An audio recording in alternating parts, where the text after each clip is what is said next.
The cool night breeze whispers softly, blending with the half-hidden moonlight. In this quiet darkness, the senses of an assassin are heightened, whispering the same thought. Everything is under control. Good work again, Raon. Thank you, Sir Diruth. They say that tonight, I will be killed by this man. You've performed remarkably as the Shadow Chief. Thanks to your efforts in the shadows, our family's influence has grown even stronger. I only did what I should. But Raon, do you think a shadow needs freedom? Shadows are meant to follow the master's orders. They have no thoughts, feelings, or mind of their own. So, if that's the case, how did you undo the mind control? How did he notice? Why did you act on your own? How did he see through it? The method by which the Robert family controls their assassination organization, Shadow, involves two collars. One is the mind control, and the other is something sinister. They kidnap or buy children, forcing them to serve as assassins for their entire lives, doing all the dirty, wicked things the family demands. In essence, they groom these children to be loyal dogs of the family. I was also subjected to mind control, but by coincidence, I managed to free myself from those chains. How did you know? Feels like my heart is being torn apart. What is this pain? It is called rage worm, an insect inside your body, eating away at your heart, as I commanded it to. The worst kind of curse, one that lets you see into the emotions of others. You fed us rage worms. Was mind control not enough? You acted like the most righteous and fair person. How sickening, Diruth. You mean thorough. You've undone the mind control. That's a saying. Everyone wears a mask. My mask just happens to be thicker than others. Diruth Robert. I was kidnapped at an age I barely remember. Raised as the Robert family's assassin and hunting dog. I learned a breathing technique called Fire's Ring. As the head of Shadow, I lived without emotions or my own thoughts.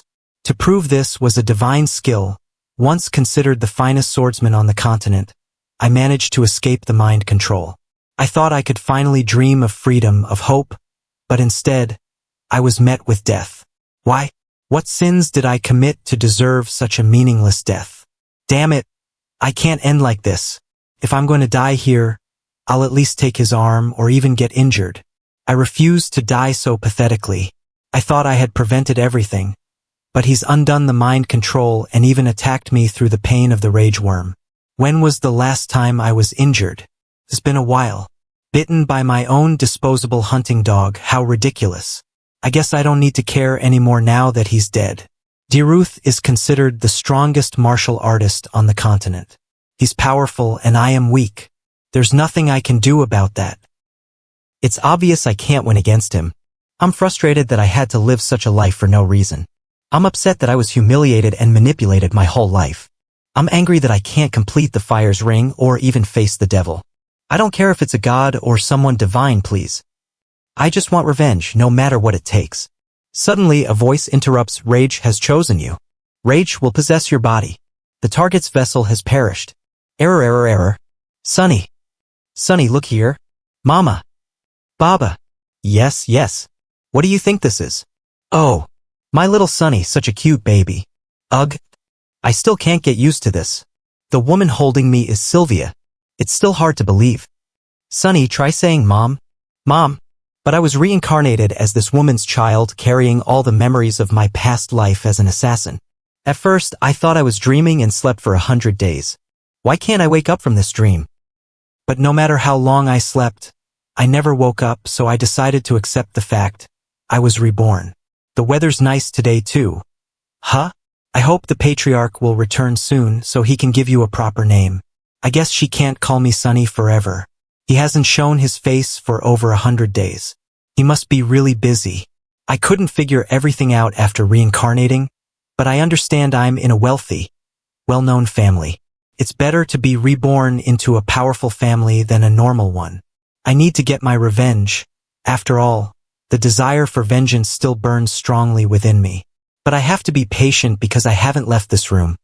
Nor do I know where I am or what my situation is.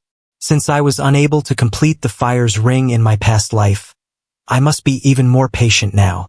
I was called the best assassin in the Robert family's history. To achieve my revenge, I can suppress my emotions as long as it takes. By the way, I'm curious. This mansion is so large and luxurious. This is more than just renowned. Miss Sylvia, the patriarch is coming. He's here. Father? Then is the patriarch my grandfather? I need to prepare. No, it's too late. He's already arrived. Oh, what's with this tension?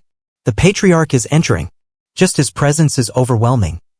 If my assumption is correct, this person is F-father. Is he the child?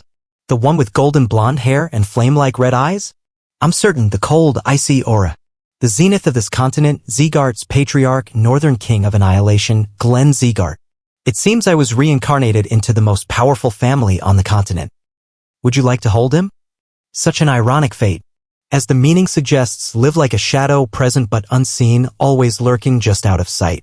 From today onward, this child's name will be Raon. Continuing from my past life, the name I've received again is Raon. When I wake up, Sylvia is always beside me. Did they fall asleep now? After those suffocating 100 days, I finally got my chance. I was always so sleepy, unable to use mana or do anything. But now, I'm glad I can sleep in a separate crib. Anyway, shall I begin now? Fire's ring, malleability. Phew. The continent's standard training involves breathing techniques, absorbing nature's mana, gathering aura in your energy core. But the fire's ring I obtained uses a different path. It's like when a mage creates mana circles, shaping the heart's ring, increasing stamina, strengthening the body, and boosting mental acuity and mana sensitivity. Because of this, it's the best training method, perfect for becoming a martial artist. It has an advantage that transcendent fighters like Ruth don't know about, the malleability factor and the unique properties of the fire's ring. With this, I can develop my mentality and physique, and if I master the swordsmanship of the Zegart family, achieving revenge against Ruth Robert won't just be a dream. And maybe because of this body's physique, this mana circuit is filled with freezing energy. That's why my body feels cold even after sleeping over 20 hours. The number of blocked pathways is around 9, this is really bad. At this rate, I could die because my circuit might get frozen shut. I need to break through it using fire's ring.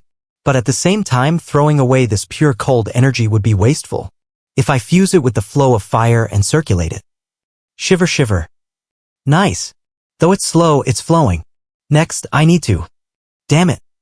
Huh? Am I already exhausted from just a little training? I can't. Chirp chirp. My Raon is so good. Let's crawl a little more. Playing with you is tiring. Ugh. I have the mind of an adult. Pretending to act like a baby makes me want to scream. My cute. Are you there, Sylvia? What can my Raon do? You're such a good boy. Enduring the cold energy is better than crying. That's divine power, medical techniques, and skills that can reach the ends of the world. Sir, no, Saint. What do you mean, Saint? Just call me Sir.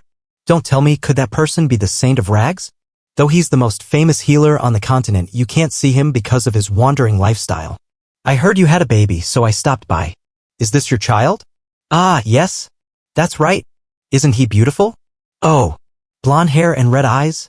He's the first after you, right? He's adorable. Completely different from Glenn. What's the child's name? It's Raon. Surely you didn't name him that because it means shadow, did you? We did. You named him Shadow? What is Glenn thinking? I've heard rumors that the Northern King of Annihilation and the Saint of Rags are close friends. They don't seem to be formal with each other, speaking casually. Raon, let this grandpa get a look at you. His condition isn't good. His mana circuit is blocked by ice energy. Is there a problem? This child has the bitter cold curse. If it worsens before his future checkups, he won't survive unless treated now. First, I'll write you a prescription. Please excuse me, I need to finish my current conversation before I go. Saint, the patriarch is looking for you. I will escort you.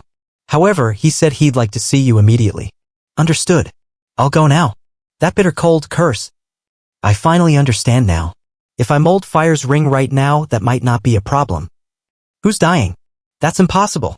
Seriously, that guy can't get his timing right. Knowing what's happening doesn't change anything. Shiver shiver. It's a lie. I can't lose you like this. No matter what, I will make you better. Mommy will do anything for you. You can't die, Raon. You can't be sick. What is this feeling? My heart aches. It's painful. My body hurts. It hurts so much. I don't want to see this. Lady Sylvia, no. Don't cry. Sniff. Mommy.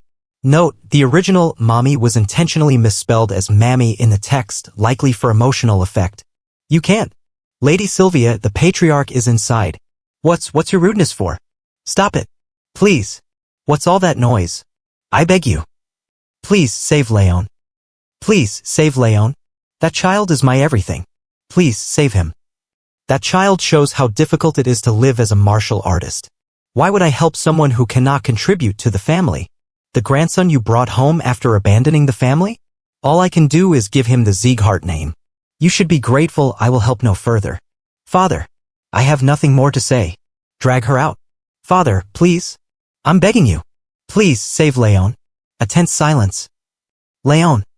Is honesty that hard? Ha! You stubborn bastard. What are you doing after calling me here to look at your grandson's condition? Shut up and tell me the details. As I said, 9 of his mana circuits are blocked by cold air. Thanks to you pushing the cold out with your aura, it'll be fine for now. The older he gets, the more dangerous this will become. But as I said, it's nearly impossible for your grandson to become a martial artist. That's fine so long as he survives. This is so different from earlier. You still think your grandson is cute? Then why did you name him Raon? There are so many nice names, so why choose one that means shadow? The name Raon doesn't just mean shadow. There was another meaning 1,000 years ago. A brief pause. Here's the medicine given by the Saint of Rags. It'll be bitter, but please take it. Ha! He's eating it. Raon's enduring it, Sylvia. Right? It should be bitter for a child. It's because he understands your intentions, Lady Sylvia. Raon. It's a bit bitter, but this is the fire attribute medicine I need most right now.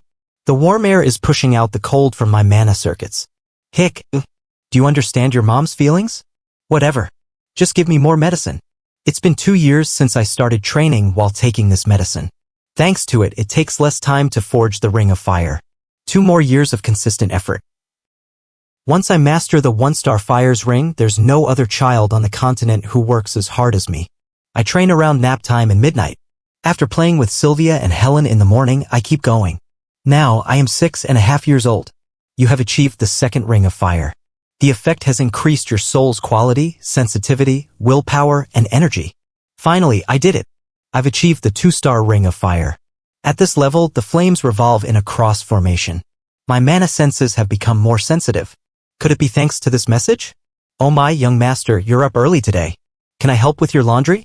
Yup, it's HM. So she can't see this message window. Okay. This message and status window started popping up after I achieved the 1-star Ring of Fire.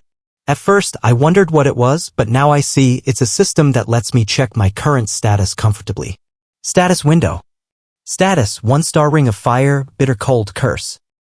Judging by Helen's reaction, I realize this window is only visible to me. I've achieved 2 stars, but the low stamina and bitter cold curse still remain. If it weren't for the fire attribute medicine, I'd be struggling to improve. Over these 5 years, Sylvia, Helen, and everyone at the annex have been checking if I'm uncomfortable or hurting, caring for me like a prince. That's also helped. Sniff. Well, I'm only 5 years old. I still have plenty of time. No need to rush. The bitter cold curse is a problem, but so is my low stamina. That's why I get tired even from small movements. But in my past life, I was called the greatest assassin, and I've begun learning the ultimate malleability technique, the Ring of Fire. Once I master it, based on my previous experiences, those weaknesses will disappear. And once I learn Sieghart swordsmanship, I'll be able to cut Derutha's neck. I told you we have to go somewhere today, right? Ah, is it? Today is the day of Sieghart's judgment ceremony, the event that maintains the balance of the continent, with the 6 emperors and 5 demons. But I can't rush. Deruth is one of the strongest transcendents on the continent. If I lose my mind chasing revenge, I won't be able to keep my sanity. And only a handful of people can kill him. Even if it's slow, I need to gain power, and when the moment comes, finish it in 1 strike. Let's change and get ready for the main building. Then, let's train a little more. You're awake. Among the family I reincarnated into, Sieghart belongs to the 6 emperors. The 6 emperors wield great influence, but the 5 demons threaten the peace of the continent. There are other powers too, and a judgment ceremony to determine if they're good or evil. Today is Sieghart's judgment ceremony. It's been a while. I was busy with outside missions. Haha, I heard Lord Karun's fourth son will participate this year. It's the first time since last year's judgment, and I've heard someone outside the direct line is involved. Ah, and Sylvia. Pardon? Sylvia? The outcast, eh? Then, is that child Sylvia's son? He inherited the blood of a loser, nothing I can do about it. Or, shall I say, an outcast? To think someone like that is entering the audience chamber. He's quite small, the rumors about him being sick must be true. Is there a reason the outcast's son is participating? I didn't want to see them. Are there some circumstances behind this? This lowers the standards. Well, I don't care if they talk badly about me, but... Shameless Sylvia. It's okay, Raon. Just look at Mom. The patriarch is entering. A heavy step. It's been a long time. 5 years, I think? Glenn Sieghart. Is that the sword of judgment? It seems everyone's here. Begin the judgment ceremony. Commence the judgment ceremony. I suppose that's the sword of judgment. When placing a hand on the stone sword, it determines the mana ability you possess. We shall begin. Von Sieghart. Here. From the age of 4, a child's skull, opened towards the sky, begins to close. From then on, their mana ability remains stagnant. And the ceremony where such children gather to determine their mana ability. It's right here, the judgment ceremony. Ooh. It's wind. Wind. Judging by the light emitted from the sword, it's a high-quality attribute. As expected of Curran's child. What incredible talent. It's an attribute well-suited for a swordsman. Focus on channeling the wind forward. Next, from the vassal family of Slyen Runenslyen. Raon Sieghart, please come forward. That's how Sieghart determines their talent. The people here really value talent as much as their lives, huh? I probably won't show good results. I get the overall concept. How far the light travels indicates the purity of your mana, and the attribute is shown by the tip of the sword. Will there be another prodigy from the Slyen family? Well, he's not a Slyen for nothing. He's at the same level as Bien. The Ring of Fire may be 2 stars now, but the mana circuits still have a lot of cold air left in them. Well, the results don't matter much anyway. Alright, last one. Number 15,803. Reincarnated Assassin, Genius Swordsman. Let's go, Raon. I don't have high expectations. Okay. Just need to find out which mana attribute suits this body. And which one I should cultivate moving forward. You saw the other kids do it, right? You need to do the same. To do exactly that. Phew. Got it. Suddenly an intense light. What? And who is he? What the hell is this scene I'm witnessing right now? Ack, the stone sword. Ha! What the hell? It didn't even reach halfway? Ahahaha. It's my first time seeing the light reach such a low point. Far from quality, the mana is just a powerless white glow. I guess even the god of combat doesn't bother watching over the child of a runaway, huh? It's okay, Raon. You did well. Is he really a descendant of the Siegharts? Ha! I didn't have high expectations, but this is just too much. Did they really have to come here and face such humiliation? Sylvia has guts. I suppose the only thing he inherited from the patriarch is his blonde hair and red eyes. Enough. Shudder. It's too loud in here. The judgment ceremony is over. Dee, eh. Everyone, leave now. Let's go, Bunim. I guess it can't be helped. The patriarch. I didn't have much hope, but is that it? A golden light, like the sun. The light from the stone sword. The aura of the first Sieghart patriarch. It displayed transcendental firepower, power capable of melting the flames of the demonic realm. Why? The golden mana and flames. A once-in-a-lifetime phenomenon in Sieghart history. Unbelievable. A mana of dense, golden light, blindingly beautiful, radiant, shining. Golden flames. Raon, what in the world? Status window. Name, Raon Sieghart. Title, none. Status. Bitter cold curse, 9-tailed, poor stamina, decreased athleticism, decreased mana sensitivity. Traits? Skills, Ring of Fire, 2-star, water resistance, 2-star. Okay. I suppose it's about time for the Ring of Fire to reach 3 stars? 7 years have already passed since the first judgment ceremony. And I've turned 21. 7 years have passed since the judgment ceremony. With consistent training, I am now on the verge of reaching the 3-fire ring. I would have progressed faster if I could just do something about the cold. My tolerance for water attributes has also risen to 2 stars, so the cold in my body has disappeared. Though it's still difficult to move around easily, it's much better than before. I should start physical training too. You need to get ready. What were you doing here? Let's get going before we're late. Okay. Raon, I guess it's already time for the ceremony. Second judgment. I'll have to face those annoying bastards again. Yes, lastly, Langriska Regrita, good work. This is the end of the judgment ceremony. Is it because today involves only indirect bloodlines? Murmurs and nervous chatter. Raon Sieghart, it ended sooner than I expected. I'm sure you've received orders to attend basic training. Why have you not responded for an entire month? What? Basic training. Confused whispers. Patriarch. Raon is different from the other children. He still has too much cold energy in his body to endure training. Sylvia knew about this? This is Sieghart's land. There are no exceptions for someone with the Sieghart name. If you can't walk, then crawl and train, that's the Sieghart way. I can't accept this. Just give us a little more time. Shouts and protests. Then will you leave the family again? With that child? Cold silence. On this land, you must live as a Sieghart. Stony silence. If you don't want to, then leave right now. Footsteps fading away. Watching her run away again, that'd be interesting, but there's no energy core or mana circuits for her to destroy anymore. Whispered murmurs. Someone like that is of the direct bloodline? Whispers of pity and disdain. Sylvia's treated so poorly. Pathetic. Silent thought. I understand, she had to leave the family before. Sylvia once learned martial arts, but she has no aura. After breaking her own energy core and mana circuits, she left to marry my father. But my father died during her pregnancy, leaving her no choice but to return. It's obvious that a direct lineage who leaves and then crawls back would be treated poorly. But that's just what others think. Asterisk. I am now Sylvia's son, Raon. I cannot watch her treated like this. Raon, what are you doing? Come back. Young master. Mom will handle this, so? It's okay. Patriarch, as you ordered, I will begin training next month. Didn't you know about this? Current martial hall master. Even if it's just basic training, it's not something someone in my condition can endure. You should give it up. It's okay. I have to live up to the Sieghart name. Living up to the Sieghart name. Do you know how heavy those words are? Feeling crushed. My heart feels like it's being crushed. Just his look alone can do this much. It feels like my heart's breaking. Whispered awe. He's much more powerful than Robert. In awe of the presence. Is this the power of the Northern King of Annihilation? Patriarch. Raon is still young. He doesn't know what he's saying. Patriarch, he's just a child, please calm down. I'm speaking right now. I am sorry. Father, Raon isn't in the right state to train. Please stop with the aura. Reflecting on the past. In my past life, I was an assassin, a shadow dweller, closer to death than life, never stepping into the light. But not anymore. I will no longer hide in darkness.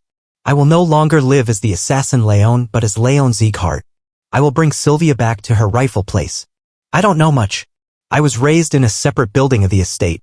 I don't know how powerful or high-ranking the Sieghart family truly is. I want to learn through training.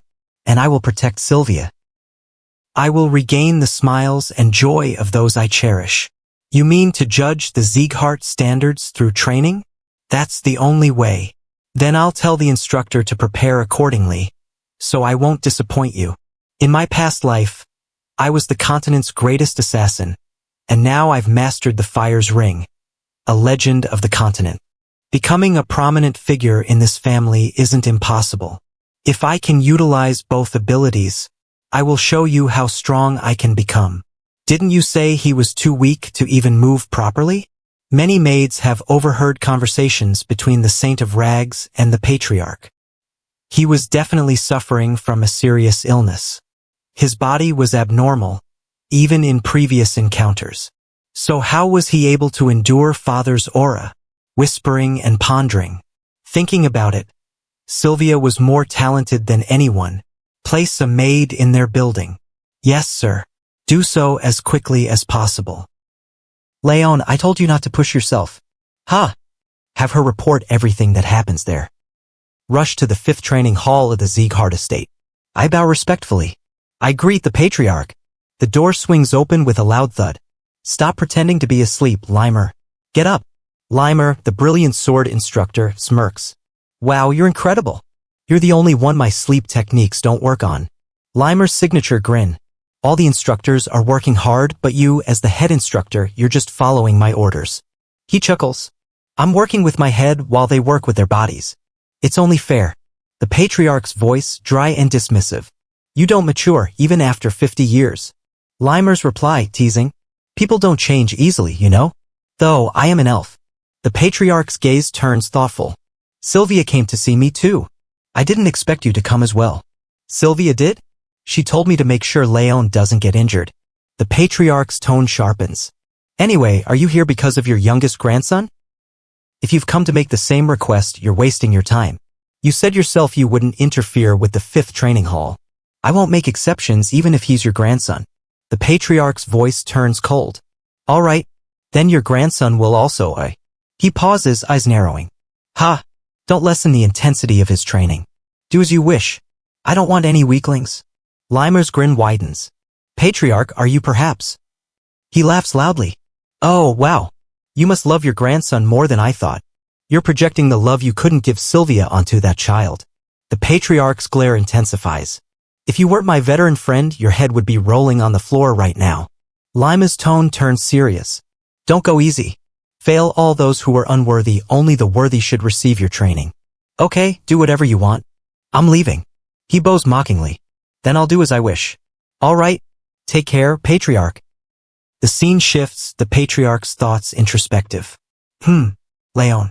I wonder what he's like. Notification. You have achieved the 3rd ring of fire. A ring of fire has become 3-star. The ring of fire 3-star effect has increased the quality of your soul and physique. The effect has also increased your stamina, strength, and agility. The ring of fire 3-star effect has boosted your mana sensitivity, mentality, and vigor. Water attribute tolerance has become 3-star. Curse of bitter cold has weakened. Feeling the difference, I sense my sensitivity has increased, and my mind feels clearer. You can't push yourself too hard on the first day. Thanks to Sylvia stopping me at the right moment, I'm becoming more flexible. But this is just the beginning. The Sieghart training is infamous for its difficulty. Being a 3-star is just the first step. I need a strong foundation to build tall buildings and survive. I vow to excel more than anyone else so that those who mocked me will shut up. After that, I will face the heavenly sword saint, Ruth Robert. I won't stop until I have defeated him. Raon, what brings you here so late? You're going to the training hall tomorrow? Must you go? Mom, I wanted to talk to you before that. Honestly, I want to stop you. You never show when you're hurting. What if you get badly hurt? It's not that I don't want you to go. Just give me 1 year. Postpone it for just 1 year. No, I can't stand how everyone, those of direct and indirect bloodlines, the workers at our annex, look at me with disgust. I can't stand it. So, if I do well in training, I believe you won't be treated that way anymore. She hesitates, voice trembling. I know it was strange that I fell in love with your father during a mission. Why we live separately, why people talk badly about us. It was hard to be with him. He was just a normal knight. So I shut down my energy core and mana circuits and left. Her voice softens. You had an older sister, Sia. She was 2 years older than you. We were living peacefully until Eden's forces ambushed us. Your father wasn't very powerful and I was pregnant with you. There was nothing we could do. Her voice is full of pain. Your father had hired guards without my knowledge, but they arrived late. By then, your father and sister were already dead. I didn't know what to do, so I came back to the family. That's why I'm treated like a sinner here. Her voice breaks. I really can't say anything against it. The voice of judgment and disdain. Selfish. Sylvia is selfish. She threw away her responsibilities in the name of love and crawled back to be saved. I understand why the family treats her coldly now. She speaks with warmth, almost tearful. But she's the one who gave me a new life, showed me affection for the first time. Even if everyone calls her selfish, she's the only mother I've ever known. Do you regret it? Do you want to go back to the days before you left? I lived feeling invisible in the family. After I left, I finally felt like a real person. I was happy then, and I'm happy now. I only regret that I'm such a bad mother. Her voice softens, resolute. No, I don't. That's enough for me. I'm fine. Don't worry. Even if others call me selfish, I'll help Sylvia regain her place in the family. Her voice trembling with emotion. Yue. Reassuring her was so hard. She's my one and only mother. She pauses, clutching her chest. I'll check the malleability of the ring of fire and try to sleep. You. Why are you crying, Mom? Ha! I don't have long until training. The scene shifts, the atmosphere tense. Alright, the rings are spinning faster now that I'm a 3-star. I wonder how it'll be at intermediate levels. Pause. It's finally time. Your rage has reached me. In the name of Wrath, the second lord of the demon realm, I will help your revenge dreams come true. The air thickens with dark energy. Trait is being unlocked. Trait Rage has been created. Rage is awakening. Your rage has reached me. In the name of Wrath, the second lord of the demon realm, I will help your revenge dreams come true. But first, I must sacrifice your soul and body. The presence before you is a child? The voice echoes with confusion. What are you? That's what I want to ask. The rage that reached me wasn't just an emotion a kid like you could feel. No, it was you. He hesitates, trying to hide his true feelings. You were hiding a deep, dark rage within you. The entity's tone turns commanding. Alright, give me your body and soul. Is it here because of the rage I had toward Deruth before my death? The child's voice trembles. What? Then I will help you get the revenge you desire. But it's already too late. The child's resolve hardens. No, I don't need your help.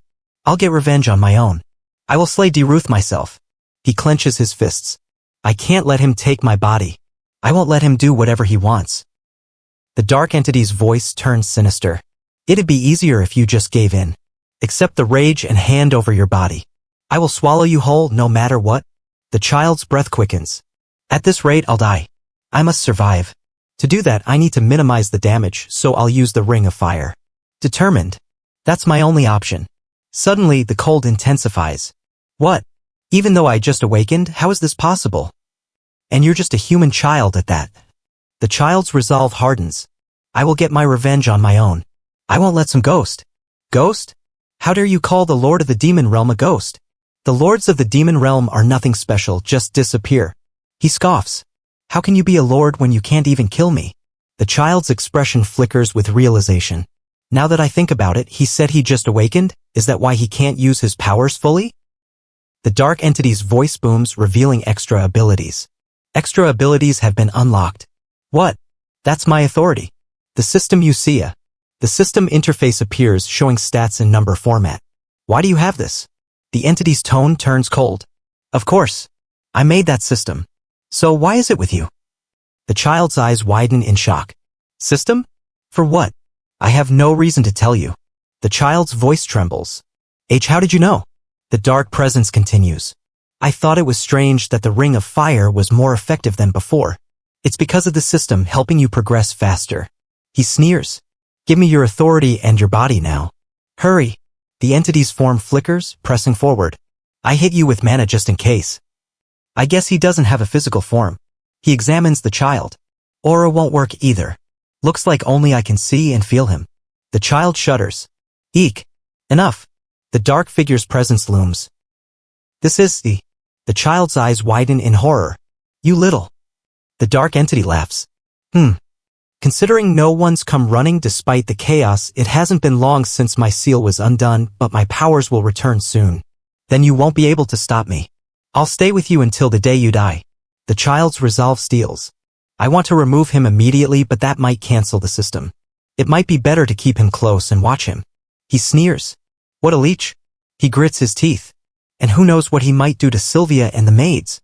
I'll just restrict him and hope I grow stronger fast enough. He grumbles. By the way, respect my tastes. Why did you have to be a floral bracelet? It doesn't suit me. He sighs. All right, I get it. Still, I'll head to the training hall now. Young master, be careful at all times and don't push yourself too hard. Helen's voice rings with concern. Yeah, I'll be careful, Helen. I'll see you. Raon responds softly, determined. Miss Sylvia, are you going to send off the young master with such a sad face? The young master's going to be sad. Helen's gentle teasing. Raon, I believe in you. Yeah, don't worry. I won't push myself too hard and I'll give up right away if it gets too difficult. Raon's resolve shines through. He's gotten much better. He might even pass the training. The instructor's voice carries a cautious optimism. He'll be okay, right? Yes, he's much better compared to the past, but... The instructor hesitates, eyes observing. Miss Sylvia, this instructor has the best insight among all Ziegharts. Young master has been trying really hard lately, so I'm sure he'll be able to make it. Her confidence reassures. Yeah, I won't get hurt like I promised, and I'll do well. Don't worry. I promise you, so I'll keep that promise no matter what. Leon's heartfelt vow. Trust me. Come back unharmed. Leon, please. Location, Zieghart 5th Training Hall. Where are you from? The trainer's voice booms. The trainees are probably not that special, right? My father and mother told me to get into the top 10. Leon's modest response. There are a lot of people here.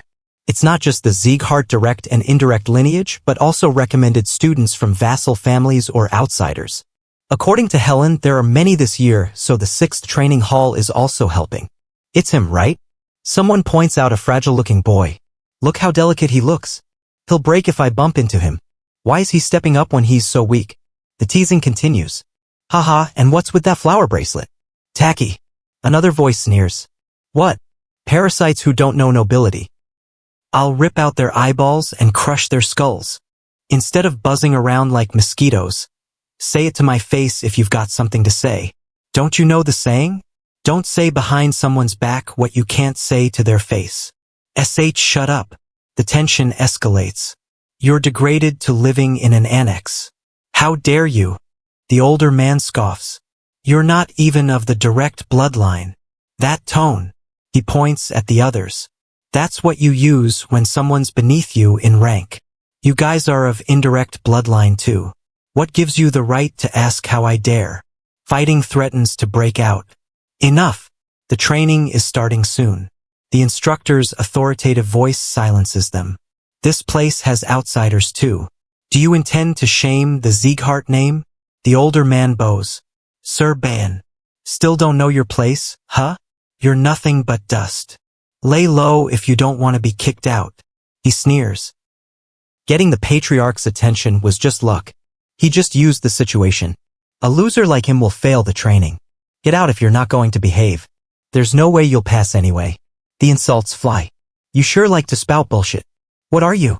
All you have going for you is your direct lineage. You have no authority. What right do you have to talk to me when you're not even a trainee? They clash again. Guess you might have some indirect authority if you run and tattle to your father. Dare you? Suddenly a commotion. Whoa, are you guys already fighting? Another voice intervenes. Haha, you're bold. Are you kids? Because you're Zieghart's brilliant swordsman, Limer. I heard he retired due to energy core injury. Why don't you hold off until the entrance ceremony ends? The scene shifts to the head instructor. Nice to meet you. I am Limer, the head instructor responsible for your training. There are 160 participants this year, way too many. So I'm going to cut down the number of tests. What? To a quarter? No way. The trainees protest. I'm trying to keep only the best ones. I prefer a small group of elites. Furious, someone shouts. Arrogant bastard. Daring to look down on me? I'll cut off his ears. If you have a problem, take it to the patriarch. Then shall we begin right away? What are you all waiting for? The instructor's voice echoes as they begin the training. Run. The basics of martial arts are physical strength and mental power. Run as fast as you can until I tell you to stop. Hey, if you start running, lead from the front. Why are you all the way back here? Running out of nowhere? This isn't a competition. There's no need to surpass the others. He looks into potential and temperament, not just speed. The one who endures until the end wins. I'll make it to the end, no matter what. The crowd runs, with Serbian and Lady Lunnan leading. They're fast, especially in their case. They can probably run for hours. They're only 12, yet already at that level. I wonder what they'll be like in the future. The focus shifts to Leon. And is that child Leon? He's trailing behind, exhausted. He can't keep up. He's sick. It's amazing he can even run that much. He already looks tired. The instructor's surprise. He'll fail soon. That's interesting. I've never seen someone like him before. What is this? I thought children with uncalculable talent were the strongest. He observes Leon with curiosity. I can't see into his depths. That means he's stronger than me and out of my reach. Interesting. He watches Leon fall behind. Look, he was so arrogant earlier, but now he's in last place. He won't last 10 minutes. The crowd murmurs. We're just running even though this is supposed to be training? This is too easy. He laughs softly. Haha. What the hell? The voice echoes in disbelief. He exhausted his stamina long ago. The observer mutters, eyes wide with astonishment. And yet, how's he still running? He's way past the boundary of determination. He shouldn't have any stamina left to squeeze out. The tension thickens as the realization dawns. How does he keep going? Raon Sieghart, interesting. The observer's gaze narrows. I was told he was too weak to train. He recalls the rumors. According to the Saint of Rags, because of his bitter cold curse, Sylvia's son has little chance of surviving childhood, let alone learning martial arts. He looked so fragile. He scoffed silently. Everyone is so annoying, so how? He watches Raon's relentless effort with a mixture of curiosity and skepticism. The instructor steps forward, speaking confidently. All right, I'll show you. Aura utilization, I'll demonstrate how much better I am so you'll realize you'll never catch up. He sneers, speaking like a noble but with a mocking tone. He talks like a noble, but he's still just a kid. Runin is actually more mentally mature than him. He watches Raon strain, sweat pouring down his face. Either way, this test isn't a competition. It's a fight against yourself. There's no reason to break my pace just because he wants to show off. The instructor's gaze sharpens. How's he still running? I heard he was weak because of some illness. Does he not get tired? He scoffs. Nonsense. He emphasizes. But I'm using the ring of fire to squeeze out what little stamina I have left. His voice falters slightly. It feels as if I'm about to die because of my body. The cold inside, my heart and lungs, they feel like they're about to collapse at any moment. He grimaces, pushing through. The ring of fire has been improving quickly, just like this. He clenches his fists. How pathetic, damn it, not now. He grits his teeth, activating the full force of his ring of fire. Is this the state you're in? You're just my future vessel. Hand over your body instead of surpassing that blue-haired human. He's trembling, overwhelmed by rage. I'll freeze everything here. He screams internally. I need to endure. His mind is overwhelmed by rage, desperately pretending nothing's wrong. Stop this and just stay still. It won't work on me. He whispers to himself, fighting the surge of emotion. Won't work on you? As if. The voice inside him sneers. I have to endure. If I show even a bit of weakness, this bastard will swallow me whole. Ugh. Why? He screams internally. Why doesn't my rage work on you? I'm tired. I feel like I'm going to die. My body won't listen. His voice cracks. There is no human who can withstand my rage. He begins to see his limits. Let's see how long you can endure then. His vision blurs. Is this my limit? I can't breathe properly. He gasps for air. There. Enough. He collapses, exhausted. Determined bastard. I almost died. He mutters weakly. I guess this life won't be easy either. He grimaces, battered but alive. Ugh. Monstrous bastard. How did you? That's why I told you to stop. It won't work on me. He catches his breath. It also helped with the growth of the ring of fire. He glances at the status window. Thanks to that, I improved physically too. If I keep training like this, I'm sure. Suddenly, the system announces, you have surpassed your limits of physical ability. Experience increased. Strength increased by 2. Agility increased by 1. He stares in disbelief. What is this? His eyes widen. You're getting extra experience for enduring my rage? He's incredulous. What kind of stupidity is that? The instructor claps. Well done, everyone. That's it for the test. About what I said earlier. He pauses. I was just lying about letting only a quarter in. He laughs mockingly. I ran like hell because I said that. I can't fail so many people on the first day. Plus, I didn't specify that I'd fail everyone today. He shrugs. If I had, I wouldn't have anyone left to teach. But if you show the same results tomorrow, most of you will indeed fail. The crowd murmurs in frustration. I'm sure I told you to run with all your might. He scowls. But not a single 160 of you kept it up until the very end. He sighs. Except just one. He points at Raon. There were those who gave up and little snakes who used aura. He looks at the crowd.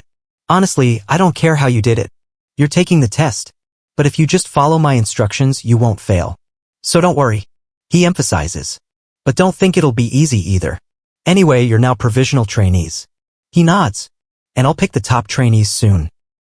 Now, you can all go to the top quality dormitories provided by the Siegharts. He smirks.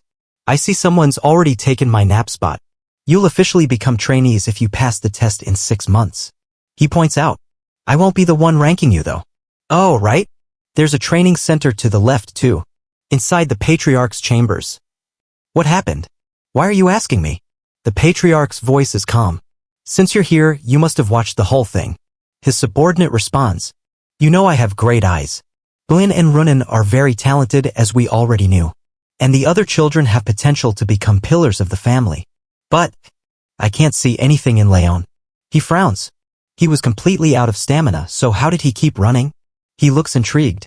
It's the first time I haven't been able to see anything in someone. The Patriarch admits. My life has been boring since my energy core was ruined. He sighs. But this will be very interesting. Being a trainee instructor is something you wanted, right? He smiles faintly. Don't get distracted. Focus on your duties. Of course, Patriarch. His subordinate bows. Plus, I feel like there's someone this year I can entrust my future to. It's just a coincidence. That child cannot become a martial artist.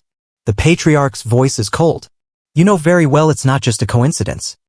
Now then, since that's over with, I'll head to the training center.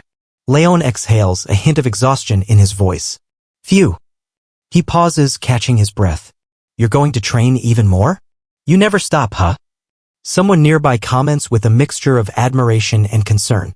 This is impossible. There's no way he held on that long. He must have cheated somehow. Voices buzz with disbelief. Yeah, I heard he was sick. I'm sure he had some kind of miracle medicine. Indirect lineage Crane Sieghart, I heard that the Saint of Rags gave him something long ago. What? The Saint did. Shocked whispers spread. That would mean he was depending on the medicine to run that long. The murmurs grow louder. Eh? And he had the gall to run for that long. Someone curses under their breath. Thick-skinned bastard. Suddenly, a more sinister voice cuts in. Don't you think we should teach that arrogant bastard a lesson? An ominous tone. Why are you doing this? Another voice hesitates. Ha! You're asking me why? You had your direct lineage title stripped, and now you act all high and mighty just because you've got miracle medicine. The speaker's voice is bitter. If it weren't for the saint's medicine, you couldn't have run that much today. Using dirty tricks like that. He scoffs, disdain clear. Kids are kids, they get mad over such stupid things. He dismisses them with a sneer. Don't be too scared. We're just here to talk. He tries to mask the tension with a false calm. Yeah, just talking. This kind of thing happens pretty often. The other voice tries to reassure. You heard the instructor, right? That we should talk a little more? A tense confrontation unfolds. Man, you're just going to listen to them talk to you like this. You're supposed to be my vessel. An agitated voice? Although it's not really a big deal. Let's just talk. The voices clash with increasing intensity. What are you guys doing? Why are you losing to these bastards? Someone shouts in frustration. Yeah, you're doing amazingly well. What a magnificent scene. Mocking praise. Huh, cook. Someone gasps, struggling to breathe. Stop, please. They plead. Before I stop, let me ask one more thing.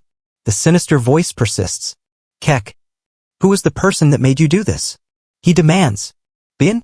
Someone quickly denies. No. We did this without young Master Bin knowing. He's not involved at all. They hastily clarify. That's unexpected. I thought he hated me. The voice reflects with a hint of surprise. I guess he's not that far gone. All right. I assume you won't tell others about this conversation. He warns. Of course not. They respond nervously. You better avoid me if you don't want another talk. He warns ominously. I won't even step on your shadow. They swear. Sorry. They bow hurriedly. Fucking off if you got it. He dismisses them with a wave. He notices a watch and comments. That was a nice watch. It's like seeing the Patriarch when he was young. Seems talented in martial arts too. Guess he's a Sieghart after all. An unknown talent hidden among the most talented children. I'm getting even more interested. Raon Sieghart. The system's voice echoes. Conditions fulfilled. Wrath is satisfied with your actions. Agility has increased by 1. He grimaces. Cook. Bonus points just for that? What kind of nonsense is this? He clenches his fists in frustration. You made it. Why don't you know? The voice inside him taunts. Of course I don't know. I've never had it taken away from me. He responds passionately. You're stealing the power that remains in my original form. Ah, is that so? You don't even show gratitude. The voice sneers. Cook.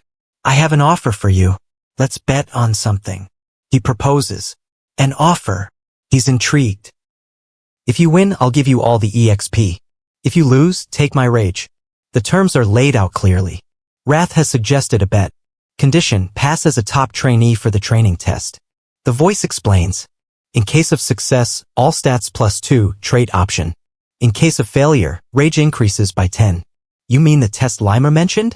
He asks. Yeah. He said he'll choose the top trainees. The voice confirms. Trait option? What's that? He inquires. You'll be given one of my traits. Of course, the level will be decreased since you're so inferior. The voice explains. And what about the rage penalty? He presses. Just like it says. You'll take on my rage. The amount will be minimal, but enough to control yourself will become impossible. The voice warns. Plus, the rewards for winning are much better. He finishes. He considers, then nods. All right, I accept. He says firmly. Wise choice. You've accepted Wrath's bet. The voice acknowledges. If I utilize my past life, I won't lose. He whispers to himself, filled with determination. After that morning run, my legs are about to burst, but I won't back down. He observes the training. You guys are doing the horse riding pose. Sounds silly, but it's the foundation of all martial arts. He explains. Stay in that position until I tell you to stop. I'm going to take a nap. He smirks. Of course, I'm not forcing you. Like I said before, you're the ones taking the test, not me. Yaef. I can't do this anymore. When is he going to teach us swordsmanship? Someone complains. We're only cycling between running and this horse pose. Enough complaining. Let's practice swordsmanship. Another suggests, our swordsmanship might get rusty if we only train the basics. The others start to leave. They're going to practice swordsmanship. Aren't you going too? I don't need to right now. He dismisses them. It's a waste of time to train swordsmanship when you're not trained in the basics. He emphasizes. What I need now isn't a sword. What I really need is basic physical strength. He explains. My body is weaker than others because of the bitter cold curse. He nods. Basics are the most important for growth and training. Meanwhile, someone observes Raon. That's Raon Sieghart. They note. I heard he was ill, but the weight he's lifting has been increasing every day. They watch him. He's improving fast, lifting more weight than yesterday. It's obvious if you try every day, but increasing weight daily, isn't that nonsense? They wonder. Trying to lift 10 kilos more than at the start of the week, how is he doing that? It must be his attitude. There's something about him. How can he be so consistent when he's ill? They ponder. Reincarnated, why are you here? They ask, confused. What is making his growth so? He pauses, sensing something unusual. Why are you here? Raon's gaze sharpens as he notices a familiar scent. Ha! Reincarnated. He narrows his eyes, the scent intriguing him. This cool and pleasant scent. He softly notes, feeling an odd lightness in his body. Do you have something to tell me? Raon's voice is calm but attentive. It wasn't just my imagination. He thinks, eyes narrowing. Ever since I smelled that scent earlier. His body felt lighter. Thanks to that, I was able to lift way more than usual. He clenches his fists, determination flashing in his eyes. Elsewhere, whispers and whispers among others. Hey! Someone nearby observes quietly. No. They dismiss the thought, watching Raon. Raon Sieghart. I'll have to follow him around a bit more. The voice is calculating. The reincarnated assassin is a genius swordsman. In the shadows, a different group converses, full of suspicion and disdain. Why is she going around with a guy like him? Someone mutters. Damn it, nothing good comes from hanging around that bastard, the one who lost the title of the direct lineage. They sneer. Humph, that kind of repetitive training is pointless. Raon's weak, so he needs that basic stuff. They dismiss him. But even if he does all that, we're on a different level altogether. They scoff. I don't know what the test will entail, but to prepare, don't mind that indirect lineage bastard. They turn away. Let's go. It's better to train swordsmanship, at least for our own martial prowess. They move off. A young trainee, Dorian, nervously approaches. Sir Raon, he stammers. And may I train next to you? Ah, hello. I'm Dorian. I wanted to learn the correct posture. Outsider contestant, huh? Raon responds vaguely. Well, I don't really care. He dismisses Dorian. Thank you. Then this isn't much, but try this. It tastes good. No, I'm fine. You can have it. Raon politely declines. Dorian looks a bit disappointed but nods, determined to improve. 6 months of relentless training have passed. It's been 6 months since we began. Someone reflects. Every day I ran ready to die. He remembers. The backs of those guys I saw in front of me on day 1 are gone. He clenches his fists. When I exhaled a shaky breath and looked up, only 2 people remained in front of me. The morning of the test dawns. Glad to see you all here. All the guardians are watching too. The instructor's voice booms. Raon Sieghart, remember the bet, right? He smirks. In the end, you couldn't surpass those 2. Now, prepare to take in my rage. Well, the test is different. We don't know how it'll end. He flicks his hand. Anyway, Dorian, what are you doing? Oh, I'm just nervous because today's the test. I couldn't sleep last night. Can someone as weak as me do this? Raon, I brought a cookie. Try it. No, I'm fine. He waves it off. Why am I surrounded by such odd people? Helen. Look. Raon is standing tall and confident. Someone exclaims excitedly. I see him. He endured 6 months of hard training. Another cheers. And I think he's made friends. They observe warmly. I'm not surprised, given his warm personality. They smile. Young Master Raon has been so thoughtful. He's never whined once and even made friends. I'm so proud of him. Suddenly, the Patriarch appears. The Patriarch? They gasp. He's never come here to watch before. Whoa, why are you here? Someone questions nervously. Nah, that's not what I meant. You're all welcome here. The Patriarch responds calmly. It's an event that shapes the future of the family. Since I'm here, no time to waste. We'll proceed with the test right away. Everyone, I'll now announce the details of the test. He raises his voice. You must make it through my aura. The scene intensifies as everyone prepares. Aura is inherent to a martial artist. This test will judge your worth as one. The instructor's voice echoes steadily. Wait, I have a problem. The children have only just begun learning aura. Why is this your test? Voices rise in confusion and protest. There are children who haven't even started learning aura yet. This feels unfair. I heard you slept during the lessons too. What's going on? It's not just a manifestation of aura. The instructor clarifies calmly. A real aura burst reflects the level of the soul built up by the martial artist. It's proof that you're truly a martial artist and can manifest independently of aura. So, no one has any more complaints now, right? He gazes at the gathered trainees. Then we'll begin the test. Runin, come to the front. Everyone else, step back. Even if you haven't learned aura, each individual possesses their own aura burst based on the life they've lived. He explains with authority. Depending on the intensity of their training, even someone without a strong aura can have a powerful aura burst. Why yes? The trainees murmur nervously. What the hell are you? Someone shouts in disbelief. He's not wrong. Another agrees. Patriarch. Runin's expression tightens as he prepares. Now Runin Slyan. The instructor's tone sharpens. The aura burst I'll test you with is a level you should be able to endure if you've trained your hardest. You'll pass if you can withstand my aura burst and touch my body. Begin. Runin steels himself, then suddenly an intense aura surges forth. Cook. He pushes through, his face contorted with effort. Easy pass? The instructor observes, nodding approvingly. I can see how hard you've trained. It's an automatic fail if you use aura. He warns. Awaken the mental power you've trained until now. He continues. And continue to train as you have been. Next is Dorian, nervously stepping forward. I'm sure you saw how Runin did. The instructor points out. Now, Dorian, I'll decide the order. Step forth and get through my aura burst with the mentality you've trained. What? Will that work? I'm known for being weak-minded. Dorian stammers. If you can't, you'll fail. He states simply. Cook. Dorian braces himself. The intensity of my aura burst varies depending on the child. The instructor explains.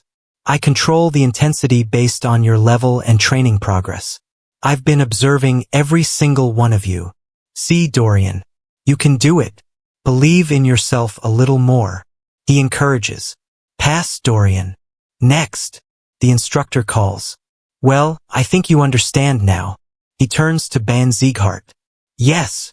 Ban responds confidently. Is this what the others have gone through? He's surprised. It's so different from observing from the side. I'll begin right away. The scene shifts to tension and awe. How did Runin? Someone exclaims, eyes wide. I can't move my feet. They struggle in disbelief. Your talent is exceptional more than anyone else's. The instructor's voice is admiring. Few are comparable to you, but you and those who followed you around wasted your time. What's the point of training swordsmanship when you don't know your true will? He continues. You should have trained your mentality and physical strength instead of just sword skills. You used aura each time you struggled. He observes. If you use it again, you'll fail. I can't fail here. Runin's internal struggle is palpable. I can't forget how father looked at my brother, the cruel, cold look in his eyes when he kicked him out. He clenches his fists tightly. If I don't get through this, I'll be abandoned too. Pass it. The instructor finally declares. You're only 12. Stop pretending to be an adult and train what you should. You'll trip on a stick if you keep walking while looking up. Finally, the last one. Then, last is Raon Sieghart. You're the last. Are you ready? Of course. Raon responds confidently. Then I'll begin. Suddenly, a tremendous aura bursts forth. Raon, what's with that aura burst? Someone exclaims. Is this really my test? I don't know. The instructor admits. The talent I saw in you surpasses Bayan or Runin. Try enduring it. Raon clenches his fists, grit in his teeth. Cook. He withstands the search. The quality of the soul, not just the body. The instructor mutters. In me now isn't just Raon Sieghart, but also Raon the assassin. The aura continues to rage, but Raon endures. He's enduring it? Someone's eyes widen in disbelief. How is this possible? Is the test over, then? The scene hangs in suspense, the outcome uncertain. How does that make any sense? The crowd murmurs in disbelief. Did he just get through that? The whispers grow louder. He really did that? Him. How could an ill child who hasn't even learned aura? Someone questions, voice trembling with confusion. Hey, what are you? The crowd turns to the young man, Raon. TL/N. Raon has been changed to Raon. You've watched me for 6 months. Raon speaks calmly. I'm Raon. I'm asking you because you surpassed what I saw from you. I deliberately sent an aura outburst above your level. I was just pranking you. I never thought you'd get through that. The instructor chuckles softly, a hint of surprise in his voice. Ha ha, I got a little distracted. With Raon Sieghart as the last student, the test is over. He raises his hand. Now, I'll announce the top trainee. The 5th training hall's top trainee is Raon Sieghart. The crowd erupts in shock. Kaya, our Raon is the top trainee. Miss Sylvia exclaims excitedly. Young Master Raon has done it. No way. Raon Sieghart is the top trainee. Others whisper in disbelief. But he just penetrated that aura burst. But how can he be above young Master Bun? The murmurs grow louder. I cannot accept this. This isn't right. This is a lie. What's not right and what's a lie? Raon's calm voice cuts through the chaos. Raon is worse off than me in stamina, strength, and intelligence. Someone protests furiously. I can't accept that someone like him is the top trainee. I'm sure he was just playing some kind of trick. Others speculate. That does sound possible. How could he do that when he's under the bitter cold curse? Rumors swirl. I heard he doesn't even have aura. The whispers continue. Maybe it was all a ruse with the instructor? Some suggest skeptically. Considering the rumors, it might be true. They murmur. We're martial artists of the Sieghart family. I think we should settle this with a duel, rather than accept this test. You really want that top trainee spot, huh? Someone smirks. Spot, wait, no, that's not. But the test is already over. The patriarch intervenes calmly. Patriarch, what do you suggest I do? Ben asks nervously. Raon Sieghart, it seems the people cannot accept the results. The patriarch responds. Are you willing to duel Bayan for the title of top trainee? No. The test is over, and the results are clear. Raon firmly declines. There's no reason for me to duel when there's no reward. You always talk about honor and the direct lineage. But I didn't think you'd be in such denial over the results, Bayan. The patriarch's tone sharpens. Cook, you bastard. Then, we'll settle this with a duel. Over the position of the top trainee. He declares. If I win, I'll give you a bronze plaque. A bronze plaque. The crowd murmurs. The golden, silver, and bronze plaques are awards for accomplishments. The patriarch explains, though it's bronze, I will give it to you personally. I believe you gain quite a reward. I guess he really doesn't like me taking the top trainee spot. All right then. We begin immediately. The patriarch signals. This will be the real decider. Only one round. No weapons, no aura. Only use your bodies. He emphasizes. Then, this is the righteous tiger fist my father taught me himself. Bun clenches his fists. Begin. Bun launches into a fierce attack. He didn't say I couldn't use fist techniques, so I'm not cheating.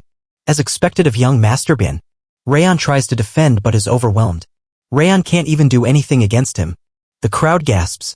You're just of indirect lineage and weaker than me. There's no need to worry about him, Bin.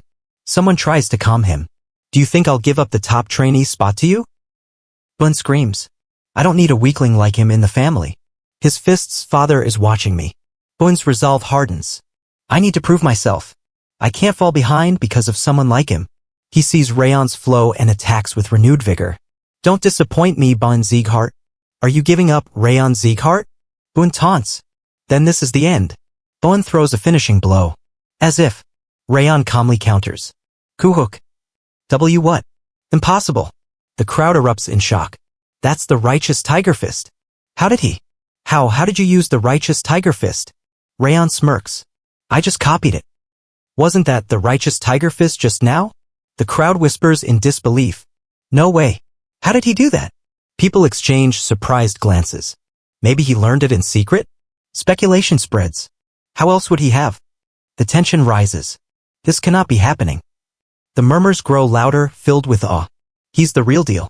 Someone whispers with reverence. He just countered Bun's righteous tiger fist's spin by reversing the direction of his own spin.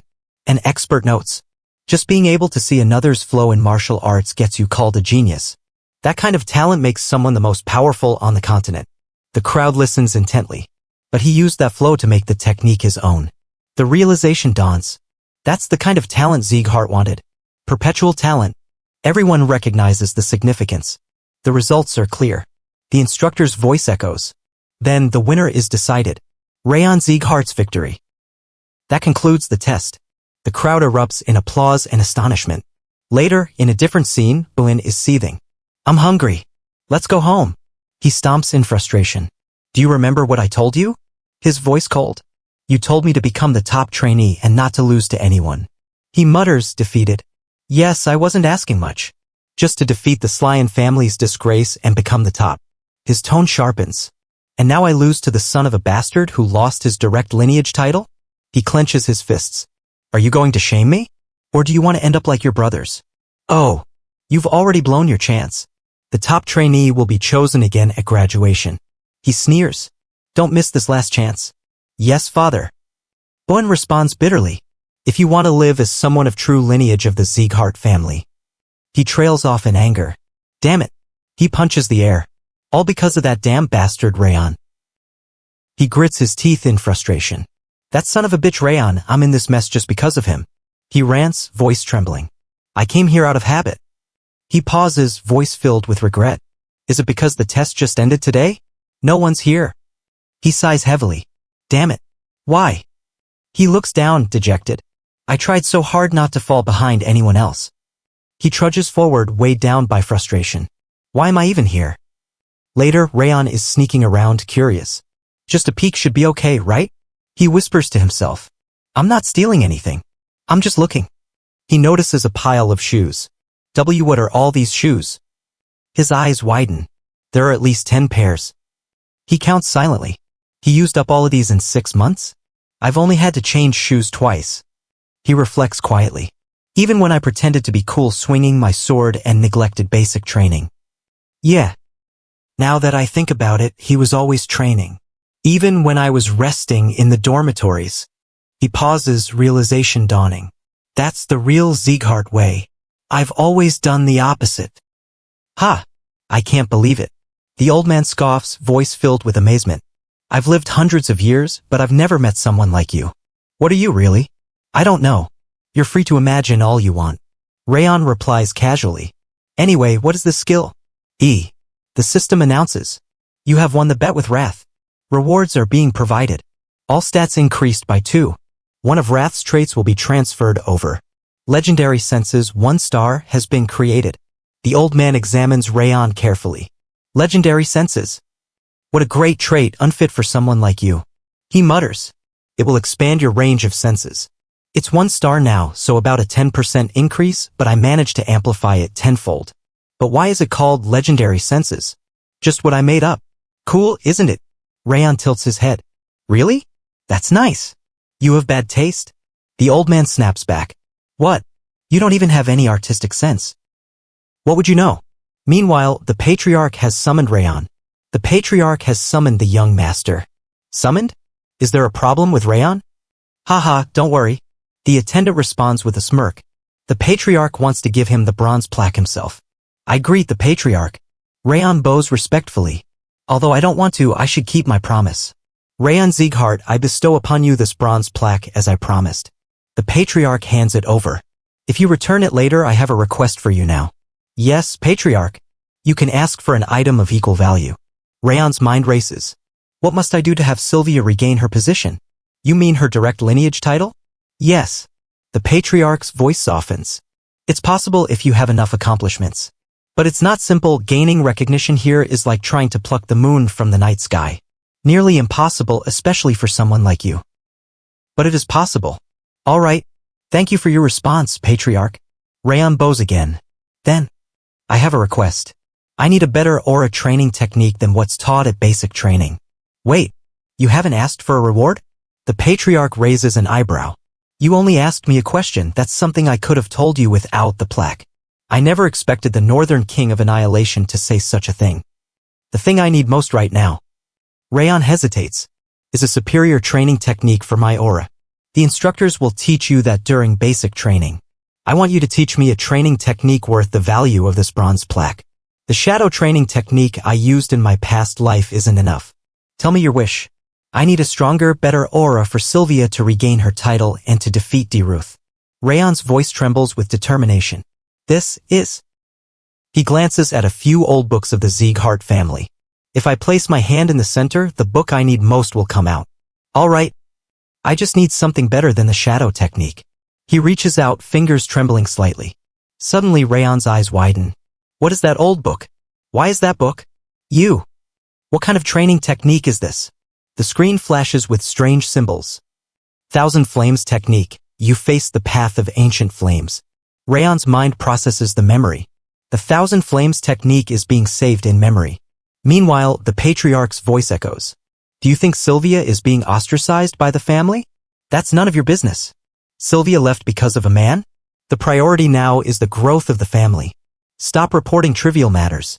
In the days when I believed emotions were useless and only power mattered, I attained transcendence. I achieved the most powerful family. And what did I lose? Your granddaughter and son-in-law were ambushed. It was Eden's doing. She's fine, but the others died on scene. It was an unexpected ambush. The proper response was a patriarch. Pathetic. He sighs deeply. I finally regained my emotions, but time cannot be turned back. Raon, even if you and Sylvia hate me, this time I will. Suddenly, his body stiffens. What was that? Something's flowing into my head. Raon Sieghart. I'm not sure either. He pauses, confused. I just remember the contents of that training technique. Thousand Flames technique, you face the path of ancient flames. It's being stored in my memory now. Did you say you remember its contents? The old man's eyes narrow, a mix of curiosity and concern. I see. Yes. You've obtained the rewards of the bronze plaque. You're excused. Raon nods quietly. All right. The old man's expression shifts to one of serious contemplation. Is the training technique that young master Raon took perhaps? Yes. It's the training technique of the very first Sieghart patriarch. He speaks in hushed reverence. No one in the history of Sieghart has been able to read or take it. He pauses, voice tinged with disbelief. To think he would take that. If this gets out, it could endanger both him and Miss Sylvia. You don't need to worry. No one knows about the Thousand Flames technique. Then what about the fact that the book has disappeared? It's okay. Someone has learned it. He explains confidently. It wasn't a technique meant for general use anyway. If not for that child. He trails off, eyes glinting with a mixture of admiration and concern. It probably would have just rotted away on the shelves. I think things are going to change a bit. He sighs softly. Strange. Why did he give this to me? He looks at Raon with suspicion and curiosity. This is something that not even a silver plaque or gold plaque could match in value. He pauses, voice filled with awe. It's not lacking compared to the Ring of Fire, which is also a legend. But still, it's worth learning, that's for sure. Raon struggles with his aura training. I can't collect aura even though I keep trying. He sighs in frustration. Ugh. Keep at it. Failed again. He clenches his fists. I didn't think it would be easy to learn a technique of this level. He glances around nervously. Looks like things aren't unfolding as I hoped. If anyone tries to interrupt while I'm training, it'll be disastrous. He narrows his eyes. What is he scheming? You've earned a really good training technique. It'd be a shame if you got disabled. The voice of wrath echoes in his mind. The Thousand Flames technique is a method where you absorb nature's mana to build aura within your energy core. The system explains. If interrupted at the wrong moment, it could permanently damage your mana circuits or energy core. Yeah. If you understand that, then don't interrupt me. It's especially dangerous for me since I carry the bitter cold curse in my mana circuits. Raon hesitates, listening carefully. Well, we'll see. Wrath's voice turns sinister. Just once. I will interrupt you just once during your training. Then you'll end up with a damaged body. That's a loss for you too. I don't care. Raon's resolve hardens. You won't be able to overcome it since you're human. Even if limbs are cut off, your core energy explodes, I can bring you back alive. When you've lost everything, your energy core, your will. That's the best chance I have. Wrath chuckles softly. Alright, just once. I look forward to what you'll do this time. Raon's eyes narrow. Back to work. It's been a while. He feels a strange presence. He is an enemy. If the chance comes, he'll try to take over my body. He clenches his fists. He's a demon from the demon realm. I thought he'd given up because he hadn't tried anything lately, but I guess I'll have to stay alert, right? That's for later to think about. For now, I need to focus on what's urgent. He prepares himself. Oh, you're going to do it now? Yes. It's definitely not a coincidence. She comes every night. He steels himself. I'll go take care of it. And the incarnation of rage. Humph. Don't play tough. You should live in fear. Wrath's voice is cold. You never know when I'll attack. Raon remains silent, contemplating. There wasn't really much to report, just murmuring. Anyway, I never thought he'd get such a valuable training technique with just a bronze plaque. He reflects. And the mana flow I felt while he was training his aura today, it was extraordinary. But today I've discovered something even more remarkable. He mentions an unusual event. Annex Majudial that was very out of the ordinary. It's definitely information worth noting for the intermediate martial hall, too. He sighs, thinking. Even if these are orders, he's still just a child. How long do I have to keep doing this? The scene shifts to a tense confrontation. Open your mouth and you're dead. Move and you're dead. Raon's presence is sensed. Who can possess such bloodthirst? You, who are you? He feels the gaze sharp, predatory. I thought I left no traces, hid my presence perfectly. How did that kid sneak up on me? He recalls the feeling of being watched. I felt eyes on me since I returned to the annex. And? Did you get the information you wanted? Impossible. He knew from the start? Or was he just pretending not to know? He grits his teeth. Why? He commands. Open your mouth. The figure clenches his jaw. Ugh. Raon Sieghart? He stumbles, voice trembling. I can't see the contents of the letter. He tries to read it again, frustrated. Guess I need some special method to make it visible again. He whispers. Wind, moonlight, it's moonlight. The scene shifts again now. Alice Sieghart. He observes the letter. Water, earth, fire. Sunlight. How did you know? Another figure appears, calm but alert. Curran Sieghart. Raon's mind races. Daniel, impossible. My face didn't change at all. He doubts himself. No, wait. I assume this is Curran Sieghart's doing. He realizes. This pain burning through my body, his ability to read thoughts so easily. He trembles. What he fed me earlier. His voice drops. Was. Rageworm. Infiltrate the annex and report to me. If you do well in this mission, every single detail about both Raon and Sylvia. Asterisk asterisk. The commanding voice echoes coldly. I will make the thing you've been wanting come true. The subordinate hesitates. Did you feed me a rage worm? Oh, you know about it? The voice is surprised. To think you'd know about it. EUB. That's unexpected. He grimaces, voice trembling. The worst curse that not only reveals the location and emotions of the person who ingested it, but can also kill with the most suffering possible, when the user desires it. He shudders. And that reaction, I'm certain, he's definitely fed me a rage worm. The tension deepens. Ha!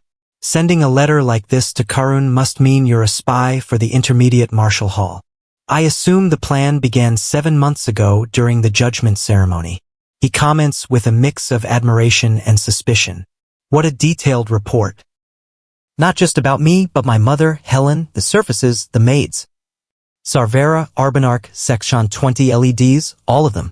I thought this would be an easy mission. He's just a child and Sylvia's energy core and mana circuits are broken. He clenches his fists. I thought I could handle it easily, but he's not a child, he's a monster. He quickly recovers. I'll change the contents right away. I'll put something false in. No need. The voice cuts him off. Even if you edit this, my information will leak to Kuran eventually. That would just prove you're unskilled. He nods hurriedly. From now on, you're a double spy. The voice commands. You can give away information that others will find out soon enough and hide the truly important details. Also, bring me information I should know. He responds obediently. Yes. I understand. The voice softens slightly. I hope that when you return, you'll have some useful information. An ominous tone. When did you summon a rage worm? There's no way I would have used something so cruel. Then, you read all her thoughts without the help of a rage worm? Information can be gleaned from all sorts of things. His tone is dark and calculated. Others might not know, but I do. He mutters bitterly. Monster. He refocuses his aura, preparing to return to training. After that, I focused on training my aura. Soon enough, it was time to go back to the training hall. He reflects on his effort. Having put so much work into my aura, Raon. Runnin? He hears faint voices and footsteps. About 42 people passed. He looks disappointed. I was still unable to make it on the day of departure. He sighs. The reincarnated assassin is a genius swordsman. He observes the scene. Limer. He really left only a quarter behind. He's very meticulous. Someone approaches. So, young Master Raon helped with your training? A few days ago at the Slyan family's main residence. He nods. Did you thank him? I did when I got the cookie. He shrugs.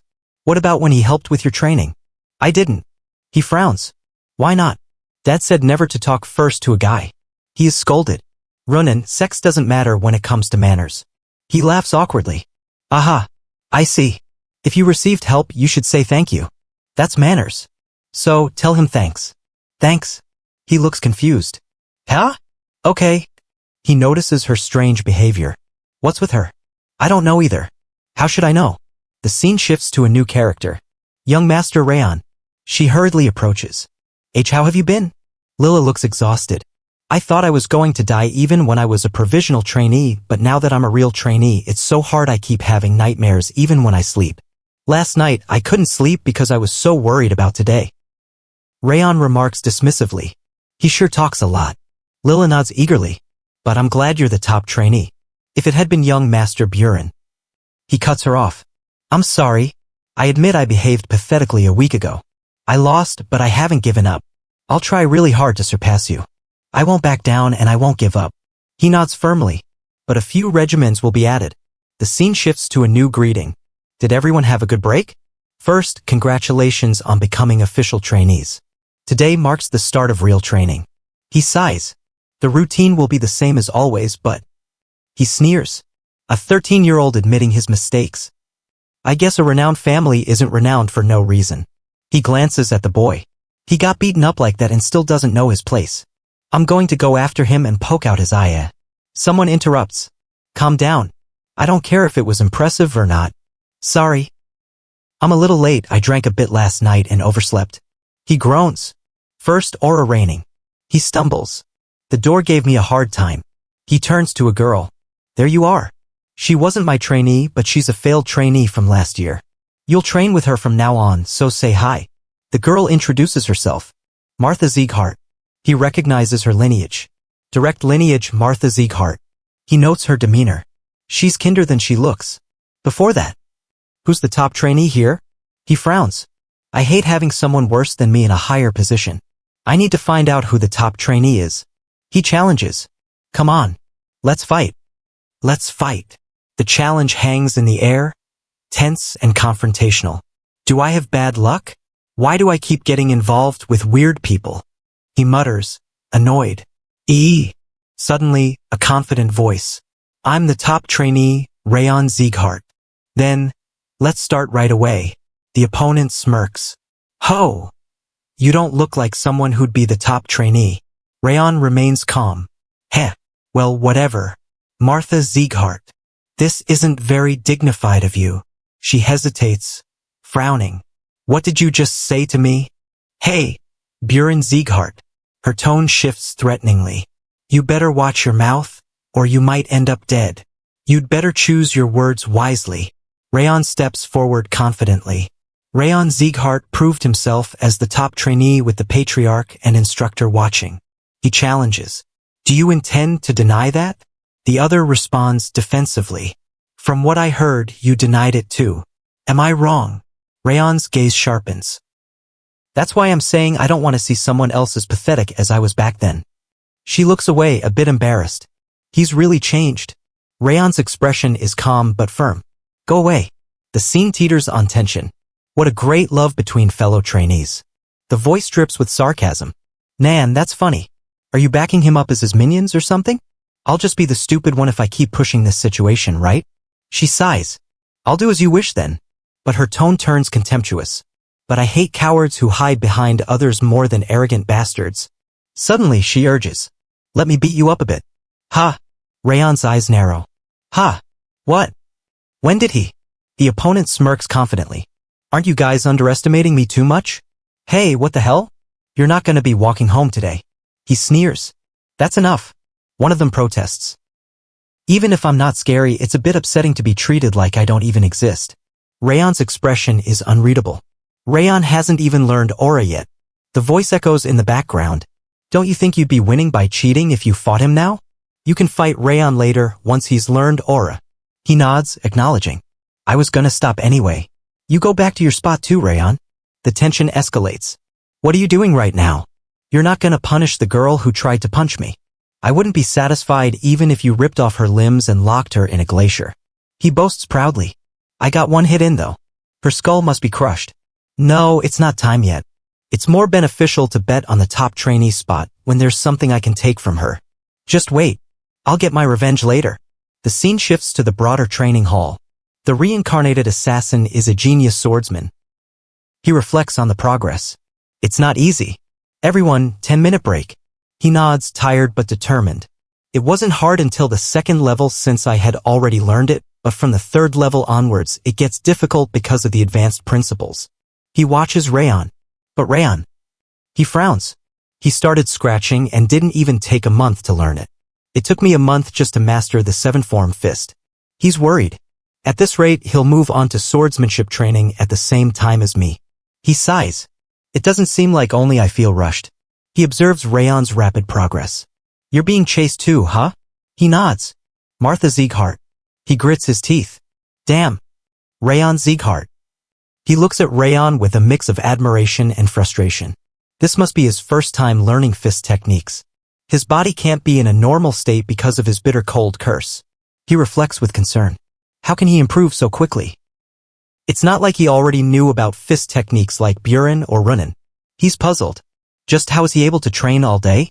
He thinks to himself. You're here because you fell behind everyone in your year? The internal voice echoes. Lurid talent. That's what everyone calls him. Ever since I was adopted into the Siegharts, I've surpassed all those arrogant lineage kids who called themselves geniuses. I am a genius. I've always been the best. I've always been the chaser. I've laughed at their despair. But now a flicker of doubt. That's who I am. That's who I was. In a moment of vulnerability. But right now I'm so anxious. I can't handle it. He's troubled. Why? The scene shifts to a confrontation.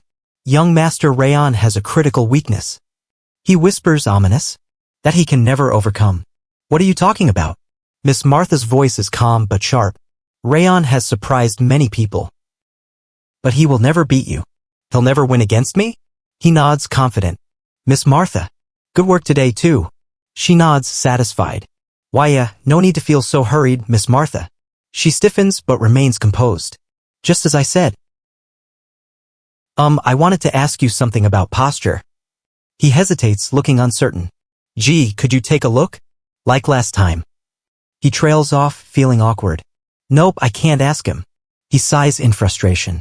Great. Amazing. He mutters sarcastically. But his swordsmanship is really impressive. He admits begrudgingly. I didn't expect you to be training alongside me in such a short period of time. He looks at Raon with a mix of awe and envy. You're more than a genius. You learn so fast. But you know, with how bad your mana sensitivity is, it's all pointless. He shakes his head. It's such a shame that your talent will amount to nothing. Well, maybe you'll at least become a swordsmanship instructor. No one's saying anything. No one would have thought. He trails off, dismissive. That's what I expected, that idiot still hasn't mastered aura after 4 months. Young Master Raon has zero talent when it comes to aura. He scoffs. What? I guess you wouldn't know because this was before you were adopted. He sneers. His mana sensitivity was the lowest it could be. But during the judgment ceremony, young Master Raon's mana sensitivity, the only person who has yet to learn aura in the 5th training hall is Raon. Plus, a bronze plaque will only get him a training technique that's intermediate or just a bit above. He explains with disdain. Considering he still hasn't mastered a technique, it's only slightly better than the Linden training method, which everyone starts with. I'm sure the results of the judgment ceremony were correct. He frowns. He might be the most talented in swordsmanship and combat, but if he can't handle aura, he can't be a proper martial artist. He grits his teeth, a flicker of rivalry. I'm still mad that I lost to that halfling, but he wasn't someone I needed to worry about. He pauses, a bit embarrassed. Do you have something to say to me? He hesitates. Go. Azuraskin's calm. He mumbles, trailing off. Aha. Go. Is that all you needed to say? He turns to leave. I'm going. He departs, feeling impatient. I need to attend an advanced lesson meant just for direct bloodlines. He exclaims with a smirk. That should be enough for today. He chuckles quietly. It's fun. He reflects, a hint of nostalgia. On the battlefield, I learned not martial arts, but survival tactics and how to kill. The only thing that improved was my assassination skills. I couldn't even imagine trying to learn something else. He smiles bitterly. I didn't know it would be so much fun to learn to improve martial arts myself. Do you finally get it? His voice rises with excitement. I can't believe you didn't do anything while you were being insulted. You idiot. He's suddenly loud, frustrated. Insulted? That black-haired girl. She kept muttering things about you. Ah, she did? I didn't hear. I was too focused. He shrugs. You need to care more. If she was saying those things about me, I would have frozen her on the spot and... Plus, even without the Thousand Flames technique, I can defeat someone like her easily. Runin? He notices her approaching. Oh, why are you here? You here eat. She offers him some food. It feels cool. What is this? He examines the item. I told you before, there's no benefit to fighting her now. She wouldn't give me something bad. He's interrupted. Ah? Okay. He takes the food, curious. As an assassin, I learned not to eat whatever someone gives me, but... Ha! Hiya. He tastes it, eyes wide. What is this? I've never tasted something this sweet even in the demon realm. I think the coolness makes it even better. What is this? More. Bring more. He eagerly demands. And X. What do you think? I want more. It's marble ice cream. It's good. Huh? Hey. Wait. G, give me one more before leaving. Runin, with a childlike sweet tooth, must have saved one for him. I guess I should repay her later. He returns a week later. I'm back. It's only been a week. He sighs. No, I'm fine. He glances at his report. This is the report I'm going to send to the Intermediate Martial Hall. He mutters. What a weird human. He wishes she had given him one more. Was she worried about me? He observes the scene. It looked like there were only 4 in there. She would have had a hard time giving me something she really liked. But I'm really fine. He sighs again. Hyuk, then ask her for one more. Raon, it's been a long time. What took you so long? Are you hungry? I'll make you something right away. Hurry. Confusing, humorous chaos. What did they say? And nothing much. They ordered me a while ago to look into things more because the speed at which you mastered swordsmanship and combat was so fast. But I think they've lost interest because you haven't been able to train aura. What about Mother?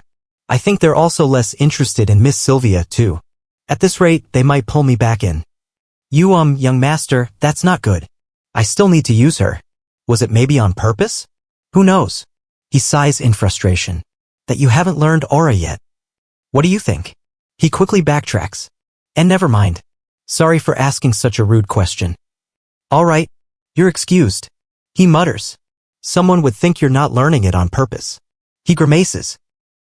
How are you having such a hard time training aura? Yeah, I don't know. It's smart to utilize the situation and atmosphere to your benefit. It's something unimaginable for me. So let's go train. He laughs nervously. Instructor Limer? Training again? You, master? Stop whining and just wait. The old man's voice is firm yet calm. How are you supposed to teach me about mana attributes in a place like this? Raon questions with a hint of frustration. I can't forget the day I first saw your training technique. He recalls vividly. It was like looking into flames so strong they resembled magma. The sound of crackling fire echoes. I thought you were going to teach me about attributes. Why are we hiking? Raon asks, puzzled. I'm a bit lazy, but I'm an excellent teacher. The old man smiles slyly.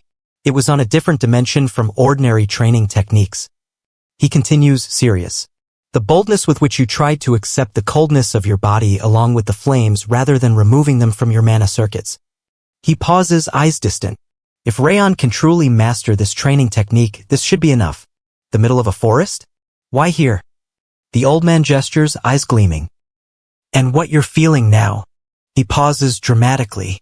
I wanted to make a blade out of wind to protect my lord. He explains softly. The wind I chose. He looks at Raon. I may have weakened it just to give you a sample, but you're not scared at all. You have no childish traits. Raon remains composed. I've felt this wind ever since I was born. Since I'm an elf, but you're human. He observes. Warm or sharp. Plus, your mana circuits are filled with cold. So it'll be even more difficult for you. There are many kinds of winds.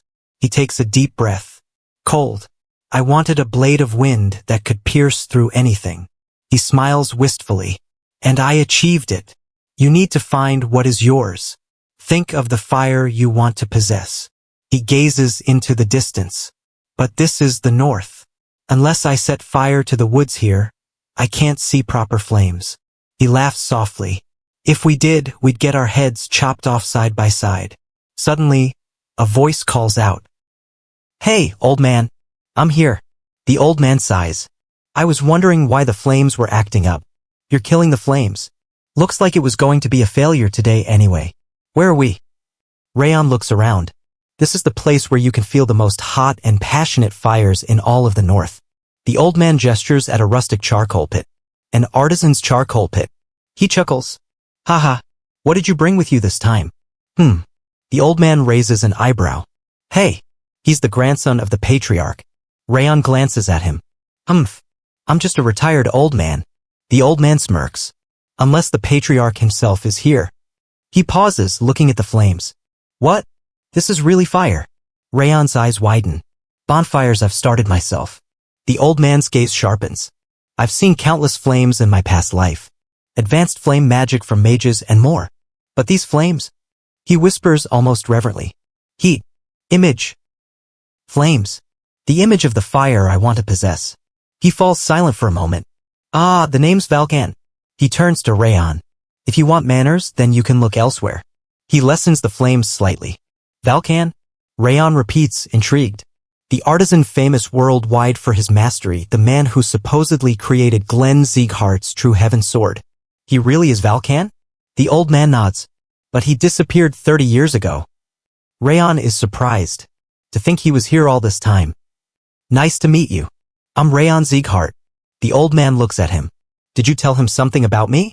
Not at all. He shakes his head. This old man is Sieghart's artisan. Yes, he's a retired artisan. He's been stoking the flames here for over 10 years. Raon listens, curious. All you do here, eh? He cuts himself off. There's no other place this child might feel real flames. Can't you do me this favor? The old man hesitates. Why don't you go to blacksmith's workshops? He suggests. There are too many eyes there.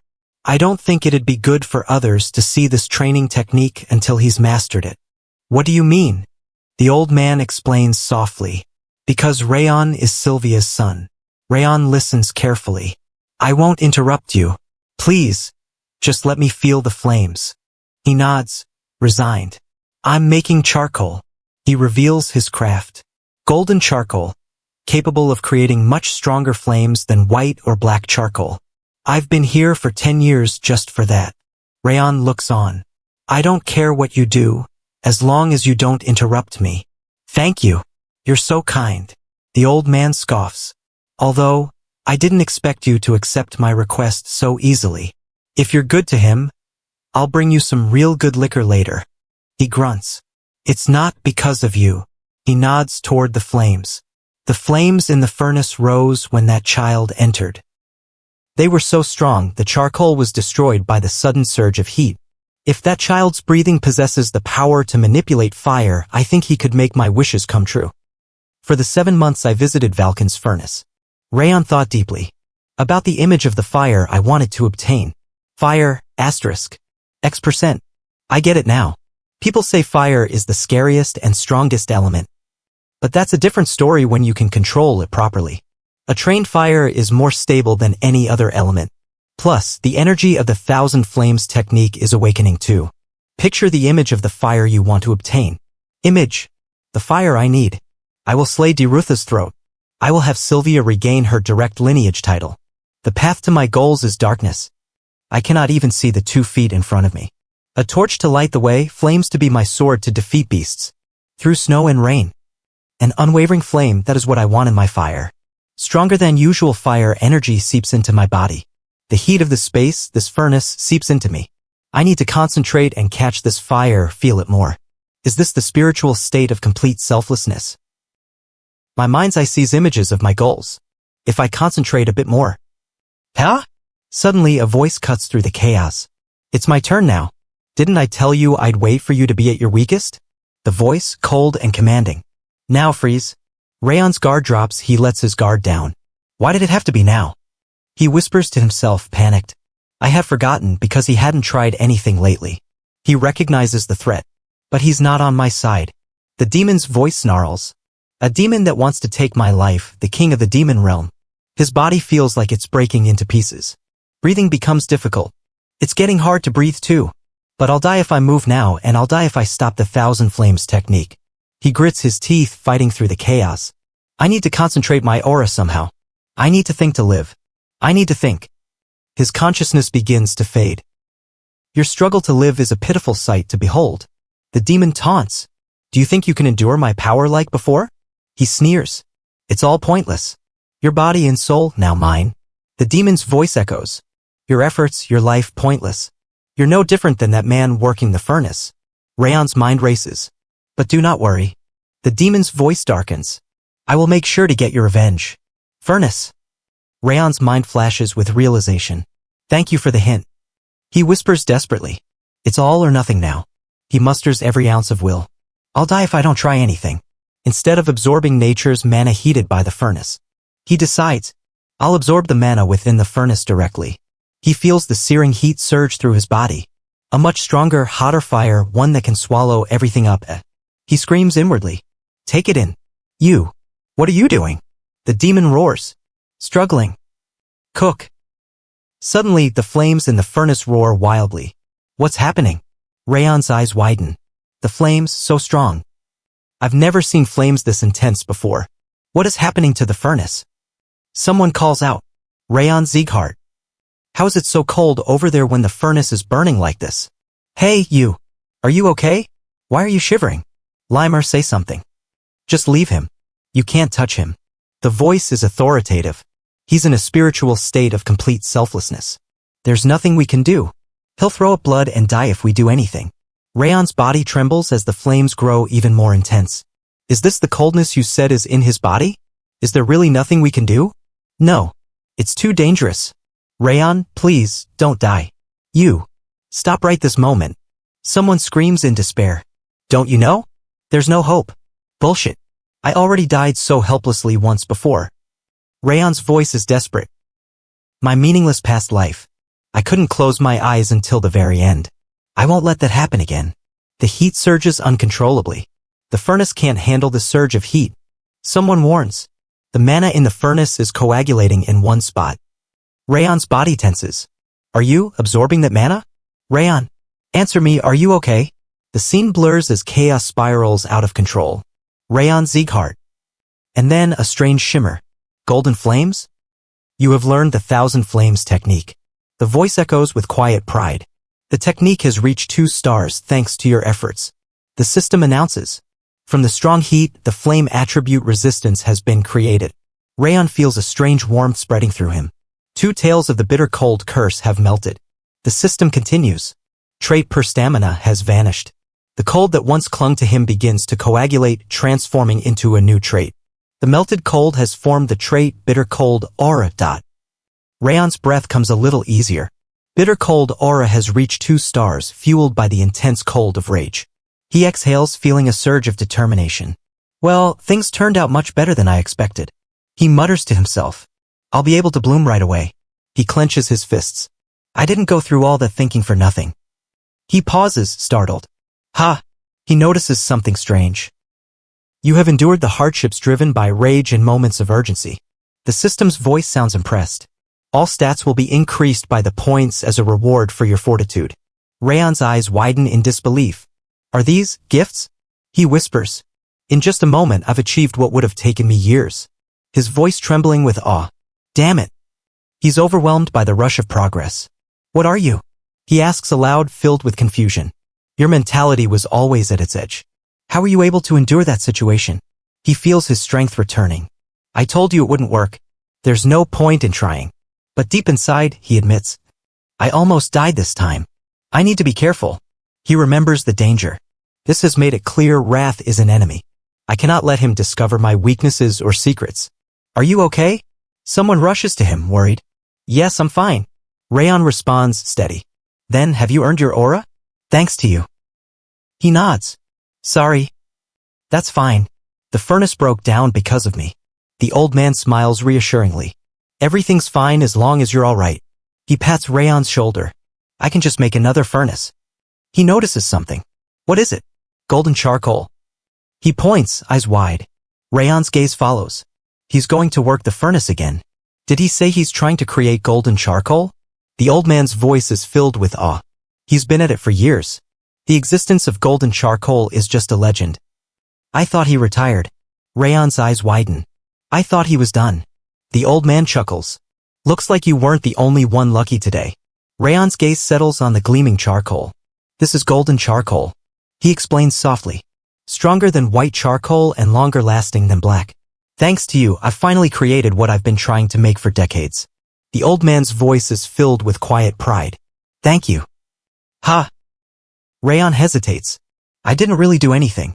The old man interrupts, smiling kindly. Every time you trained here, the flames in the furnace grew wilder, and your breath would enliven the flames. He waves a hand. The heat from all that spread everywhere. I'm just a simple craftsman who's worked with a hammer all his life, but I can tell what you've done. Raon looks at him with gratitude. So, I'll ask you just one thing. Raon, what is your goal? Raon pauses, thinking. My goal? He finally answers softly. To become a swordsman who never gives up no matter the situation or enemy. The old craftsman's eyes widen. That's not something I expected to hear from a kid. He smiles warmly. A swordsman who does not give up. You'll be able to possess the kind of resolve in 3 to 5 years. When that happens, come find me. I'll be waiting. You mean you're going to make me a sword? Raon's voice trembles with hope. I heard you retired. The old man chuckles. People tend to go back on their word of retirement. He grins. So, don't die until then, Raon. Raon's eyes shimmer with determination. I'll do my best.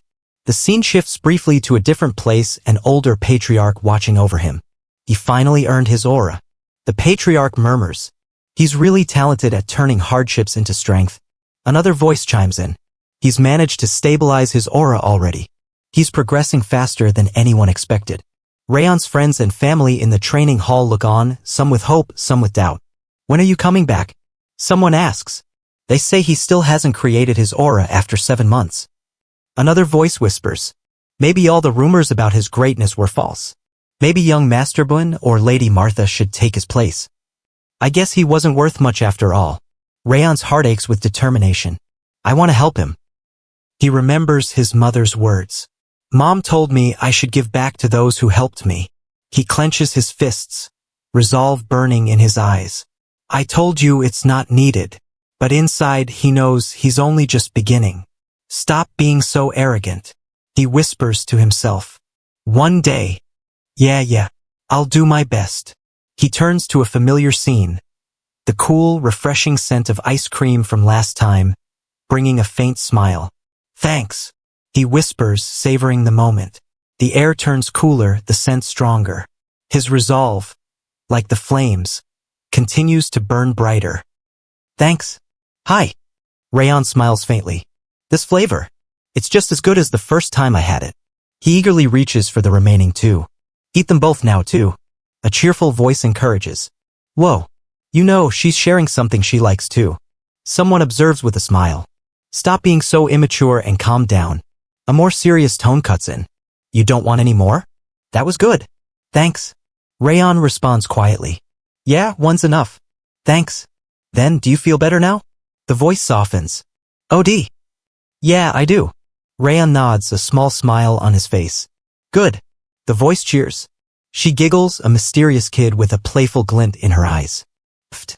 She chuckles. She's such a mysterious kid. It's been boring with all the training lately, huh? She sighs. I've planned something special for next month. Raon listens attentively. Since you've trained your basics and techniques, it's about time we move on to your energy course.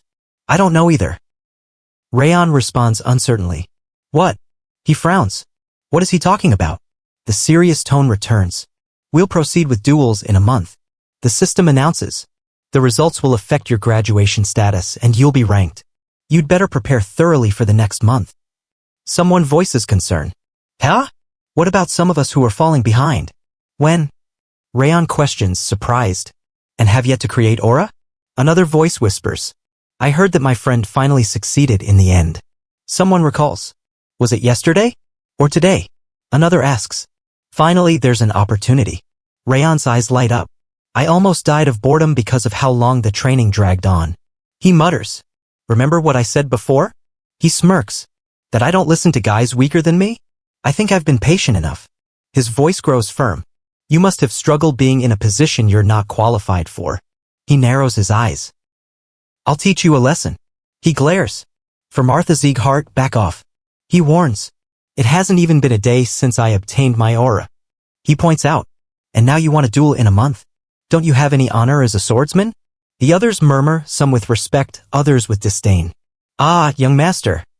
An older figure comments. I guess honor is what matters most to you since you've grown up so treasured.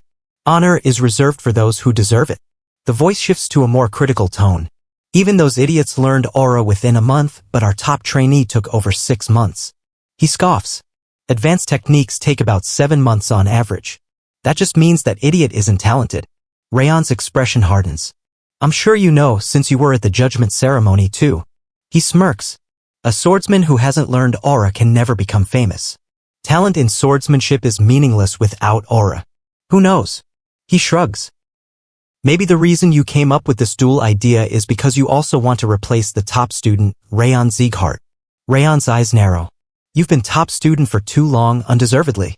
It's about time you step down. So, as I said earlier, let's have the winner of the duel take your place. Raon's voice is firm. No. Do you think you can gamble when you don't even have any money? He counters. If you want to challenge me, you need to offer something of equal value. You still don't get it, do you? He sneers. There's no one on your side here. Are you scared? The room erupts with tension. Hey, did you just say that to me? He smirks, amused. Haha, this is so amusing. He laughs loudly. All right, I'll tolerate that. You don't want to bet on nothing, huh? He pulls out an object, a gleaming orb. This is the Calamity Orb, a miracle medicine my father gave me. He explains. It strengthens the body and aura. If you win the duel, I'll give it to you. What do you think? Not bad, right? He leans in closer. Wrath, remember when I said we should wait until we can screw Martha over? Wrath responds cautiously. What are you talking about? There's something I can get from Martha. This is our chance. The atmosphere turns tense. A month later. He whispers. It's already been a month since then. I finally have my chance to get payback. I've never been hit by someone my age before coming here. That was the first time.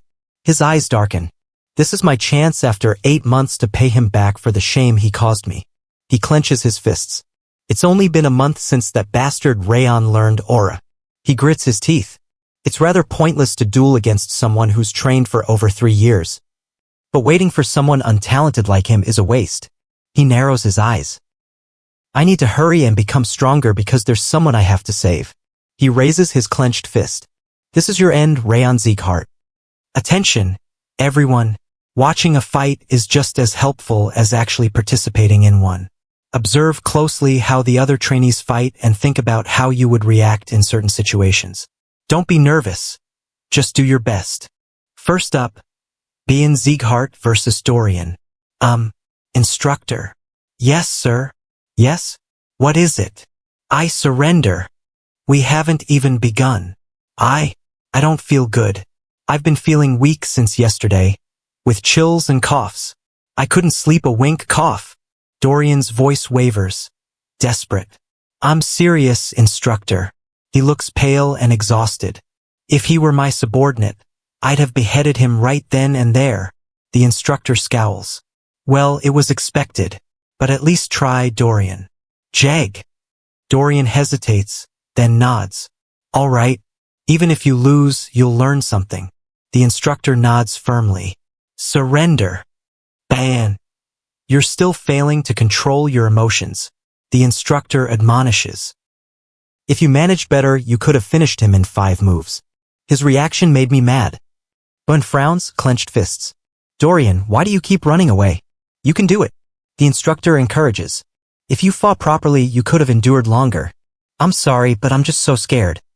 Dorian whispers, trembling. Next. Ronan and Crane. Start the duel. Suddenly, a voice rings out.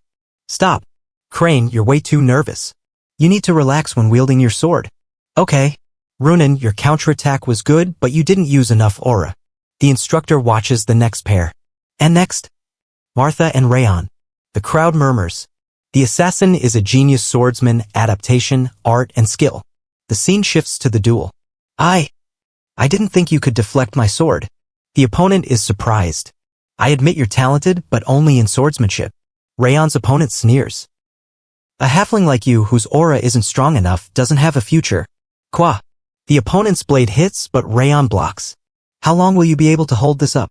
He taunts. Aura depends much more on talent than swordsmanship. Someone like you barely managing to create aura isn't a match for me. If you don't surrender soon, I'll crush your bones. Raon's opponent continues to mock. You keep talking about talent. The people in this family really love it, huh? Raon's eyes narrow. It must be annoying for you to hear since you're not talented. That's why I want to show you what real talent looks like more than you've ever seen. Then I'll show you something too. Raon's eyes glow and he begins to focus. There's something more important than talent. He unleashes the 1,000 flames technique. First flames.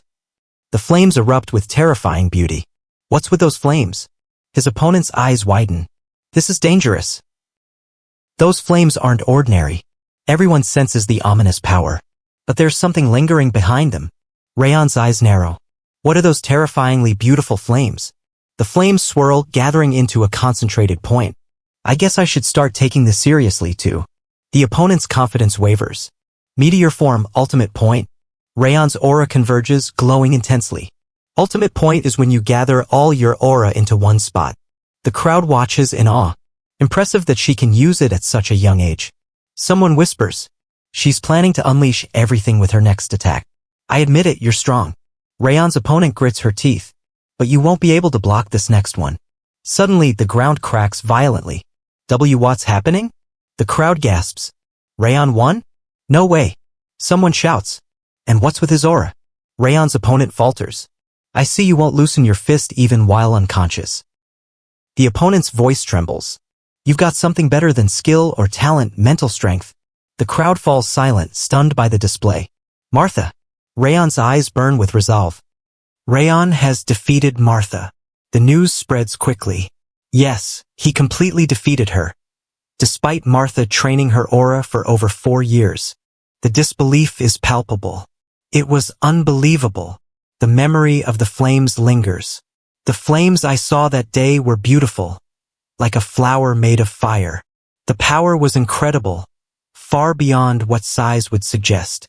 Everyone in the family now knows about Raon's victory. Guide him so he doesn't get full of himself. Haha, yes, of course. Meanwhile, someone asks cautiously, "But how is Martha doing?" She was a bit shocked, but her injuries are treatable. The healer explains. The real concern is the psychological shock. I hope she can overcome it. Another voice, tense and commanding. Can't you do better? You're going to hurt the flower. Do better before I freeze you to death. It won't even do anything. Don't pretend to be so strong. They exchange banter, frustration simmering. That's all because of your stupid elemental resistance. One taunts. I'm glad you're aware. Don't even try. The night after the duel, Raon's progress continues. The miracle medicine I received as a reward has greatly increased my stats. He observes quietly. A fourth ring of fire has formed. The ring of fire reaches the 4-star realm. Decrease athleticism has vanished. Decrease mana sensitivity has disappeared. Water resistance 4-star. The enhancements ripple through him. Thanks to this, most of Wrath's outbursts are just jokes now. He steps outside into the garden, seeking a moment of peace. Idiot! You need to go deeper below. Someone shouts from behind. That's not how you should do it. What are you doing? The instructor's voice echoes as the trainee struggles. Ugh, why do I have to deal with his lectures even while gardening? He mutters, annoyed. You should use your hands to avoid damaging the roots. The instructor advises. How does he know so much about gardening anyway? When I was in the demon realm, I filled the gardens with ice flowers. The trainee boasts. The demons who saw my garden revered me. Yeah? He sighs, distracted. Suddenly, a new voice cuts in. You're not here to fight, I assume. What are you here for? Martha's voice, calm but intense. What's she thinking? Someone whispers. I thought she was far from a kid, but she's acting like one right now. No, that's not what's important. Martha's gaze sharp. I want to fight you again, Raon Sieghart. The crowd murmurs in disbelief. It's pathetic if you still haven't accepted your loss. I am not saying I deny losing. Raon's reply is defensive. But I don't understand how I lost, so I came to find out. What do I get in return? She presses. Ha! Raon is taken aback. It's customary for a loser to bring a gift when challenging the winner. She insists. That's nonsense. Fighting shouldn't require payment. Raon objects. Well, too bad. Because I do. She smirks. He doesn't look like he wants to fight at all. What do I do? She hesitates, contemplating. Should I step on these? You must like surprises. The voice behind her teases. Flowers. That's not really. She cuts herself off. I don't like flowers. Her tone is dismissive. And I don't get why people like them either. I was just gardening for my mom. She turns away, irritated. Whatever. I'm leaving. Raon's mother calls out. Raon, there you are. Who's this friend with you? Did you make a new friend while training? Mom. Raon is surprised. I was wondering where you were. Is this Sylvia Sieghart? His mother's voice softens. The one who left the family to chase after a man and came back to save her own child. Someone who acted out of courage for her child. She looks at Martha with gentle eyes. Black hair, black eyes, you must be Martha. Nice to meet you. The tension rises as Martha quickly snaps. Off. She's not a friend, she's no one. I'll handle things here. Raon's mother gently intervenes. Why? I just want to talk to my son's friend. Her tone calm. I heard you had a duel with Raon. Are you hurt anywhere? I'm okay. Really? I was worried. She smiles softly. I heard Daniel brought in a talented child, but that wasn't it. She studies Martha carefully. You're pretty too. How lucky you are, beautiful and talented. Then, with a gentle smile. But what brings you here? I just had to say something to Raon. She prepares to leave. I'm done, so I'll be going now. You should eat with us instead. Raon's eyes widen. I can't just send away Raon's friend on an empty stomach. His mother insists kindly. That's... Raon looks confused. What the hell? Why is she behaving so politely? He whispers to himself. Raon likes meat stew. His mother explains. So I always prepare some for him. I see. They chat casually as the tension eases. You're a year older than Raon, right? His mother asks. Yes, I'm 15. Not really. Do you have any difficulties with training? She questions. We have good cooks, but the meat here isn't as high quality as in the main residence, so it might be a bit tougher. She explains. Chew well so you don't get indigestion. Okay, Mom. Raon finishes his meal, feeling a strange warmth. That was good, thank you. I'm glad. Be nice to Raon. His mother smiles. Raon watches her, puzzled but inwardly touched. What the hell was that? He mumbles, suspicious. I'm sure she came for a fight, but maybe she ate something bad. He wonders. Maybe. Raon probably thinks I'm crazy. He admits to himself. But those eyes, they look so much like my mom's. He feels a deep connection despite her unfamiliar face. Her face, hair, voice, all different. He reflects. But I could feel it in that moment. It was like I was with my mom. Since his kidnapping by the white blood cult and his adoption by Daniel, sworn never to lose until he found her again. And I kept that promise. Until I lost to Raon that day. His resolve hardens. Sieghard adopted me because of my talent. But if I lose like this, I might get kicked out. Father is kind. But what if it was all an act? He worries. Then I'll lose all hope of finding my mom. He clenches his fists. I wasn't supposed to lose. Never. Suddenly, a commanding voice interrupts. Young lady Martha, you're back. You're later than I expected. Why were you waiting for me? She hands over a letter. I was waiting to deliver this letter Sir Daniel wrote for you. Father wrote me a letter? Yes. I think it was right after the duel. The letter contains words of encouragement and reflection. Congratulations on your first loss. The letter reads, one loss doesn't make you a loser. Think about why and how you lost, that will help you grow. The message continues. I wish I could come comfort you myself, but my mission is taking longer than expected. Sorry I can't be there. I'm still searching for your mother. Don't give up. I haven't, so you shouldn't either. He concludes. Tell your father I'll keep that in mind. And I'm truly grateful. I lost. Pathetically, too. He admits quietly. It wasn't because I let my guard down. I just lost. What I need now is to acknowledge that loss and move forward. He steels himself. I won't bring shame to my father. If I pretend this didn't happen, I'll never learn. His voice firm. I will begin again. I will go forward. I will leave behind this stupid, pathetic past and become stronger. The next day, chaos erupts in the training grounds. What's going on here? The commotion draws attention. Did something happen to Lady Martha? The trainees murmur anxiously. Raon Sieghard. The voice of the instructor cuts through the tension. I won't make any half-hearted apologies for what I've done so far. However, I will keep my promise. Your promise? Raon looks at him sharply. I'm talking about the promise we made, that the loser has to obey the winner. The instructor's tone is firm. That's all I wanted to say. I'm leaving now. Everyone's eyes widen in surprise. This is unexpected. One trainee whispers. I didn't expect this obedient attitude from her, even after making that promise. Another observes. Martha must have changed in that short period of time.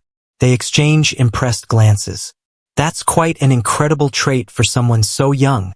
Suddenly, someone shouts from behind. Why are you standing in front of me? Get out of my way. Thank you. The trainee hurriedly steps aside. It seems her change only applies to me, though. The atmosphere shifts as the new year dawns. Although they were small, many things have changed. Despite everyone's expectations, Martha continues to follow my orders even after the new year. Bayan has become calmer and more capable as a commander. Renan's sword has grown sharper than ever, even if her expression remains as blank as always. As for me, training with my life on the line has become routine. He reflects quietly. Impossible. Someone whispers. They just taught us river footwork, yet he mastered it in less than half a day. He must have learned it before. It's impossible to master so quickly. But he stayed still with his eyes closed for a while. Didn't he? I think he's got better posture than our instructors.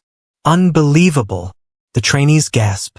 I'm telling you, he definitely achieved it through mental imagery. They marvel at Raon's skill. He's a monster. A real monster. Are you Raon's personal butler or something? One trainee teases. You only talk about him whenever we meet. My lord, I know you don't mean that. You must be curious about him too. The servant chuckles. Meanwhile, the servants in the main building seem busy. By the way, the servants are preparing something. Are they expecting visitors? They aren't preparing anything special. We're just expecting some visitors soon. An important announcement is made. The Owen Kingdom's delegation will arrive in a few days. The Owen Kingdom? One of the 6 central kingdoms, right? Someone confirms. They're one of the few factions that maintain good relations with Sieghart. It's a kingdom of knights who value swords and martial arts. So, who's their representative? They announced it would be the 3rd prince, but actually Duke Tartan should be the real representative. Tartan? That crazy guy became a duke. Someone comments. And the 3rd prince is still young, isn't he? Around Raon and Buen's age. I'm not sure, I wasn't interested in him. You should also make sure the trainees behave properly. We don't want any messy scenes. The kingdom's knight trainees will be coming too to observe our training. The instructor explains. They want to see how we practice swordsmanship, especially the young prince and his entourage. This could be quite interesting. You look like you're plotting something again. Are we going to spar against the Owen trainees? Yes, since the delegation is arriving. The 3rd prince wants to spar with you. But it's sudden. Is it bothering you? The instructor teases. A swordsman must always be ready, even if woken suddenly. I heard he was planning to visit the 6th training ground instead of ours. Why are they visiting the 5th instead? Your Highness, I heard you visited the 6th training ground. An aide reports. Judging from your expression, they must have disappointed you. Please visit the 5th tomorrow if you have time. I'll show you the real deal. I guess your surprised expressions are to be expected. The instructor admits. I announced this unexpectedly. So meet them before jumping to conclusions. The gates open. Everyone, you may enter now. The Owen Kingdom's pride. The knight trainees step forward. I am Greer de Owen, the 3rd prince. The young prince exudes a commanding presence. You're Raon, right? How about you? Are you reluctant to spar against us? That prince in the middle. He could be a good practice partner for the recent river footwork and star-connecting sword techniques I've learned. No, I'd like to try sparring against him too. Then, since the top trainee agrees, I'll start the matches.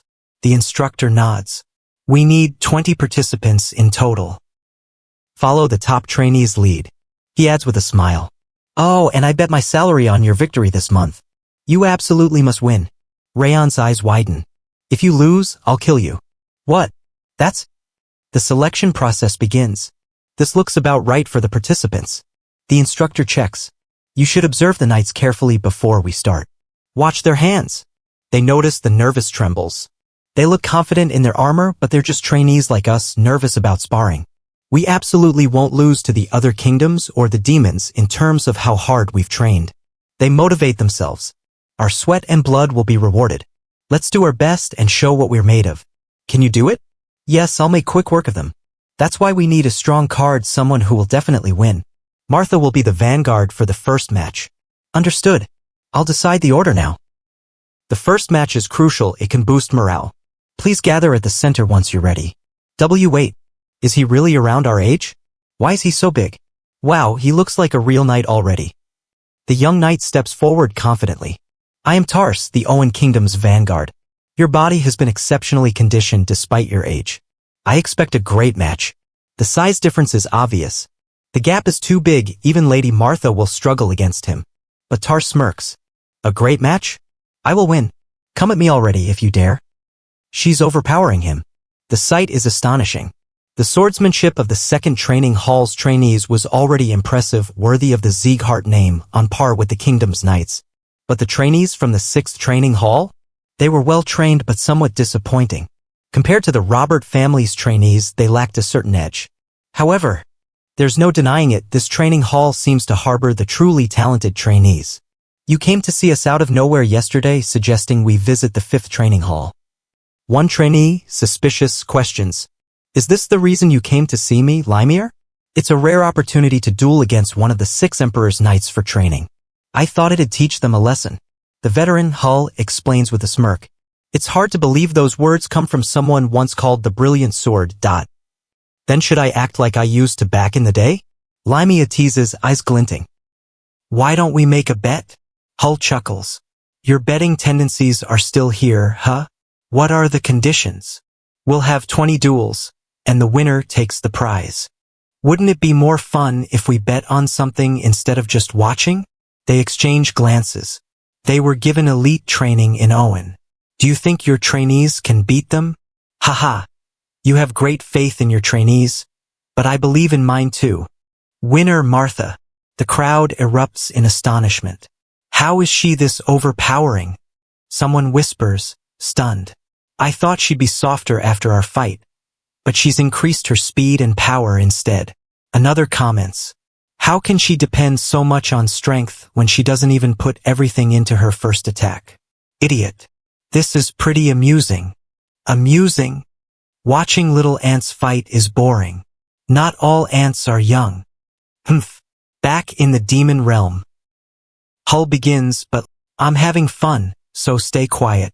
Next up, 8th match. Runan versus Idalia. The announcer calls.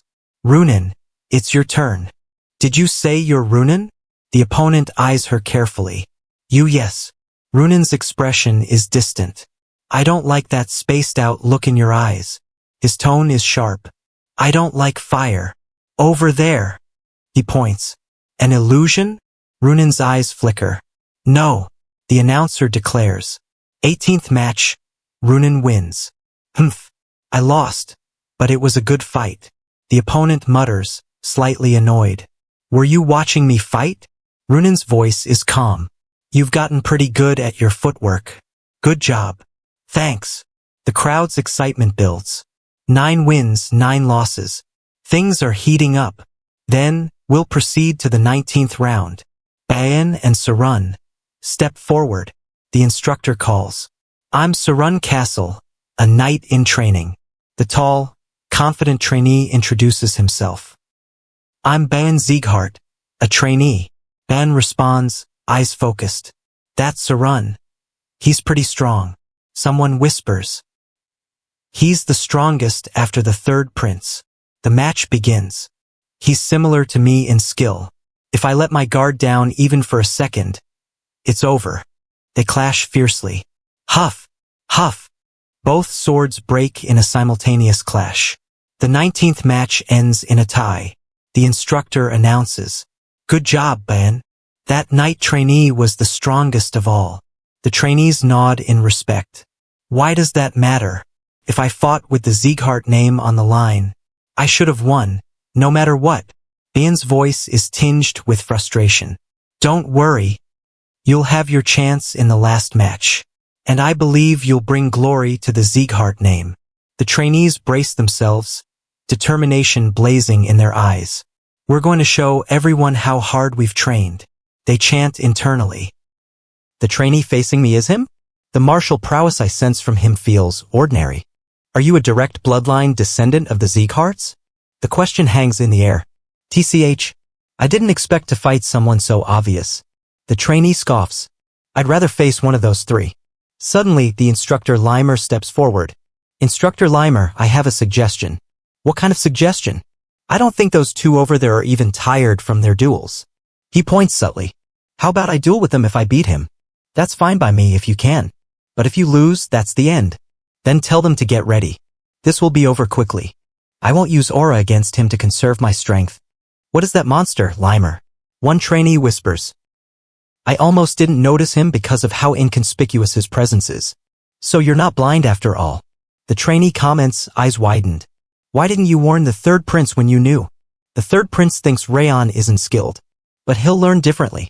He'll someday be the future of the Owen kingdom, but he doesn't know loss. Limer's voice is grave.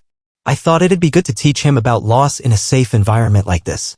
Still, the 3rd prince is strong. Even that genius swordsman won't beat him easily. No, I think differently. Then how about another bet? Again?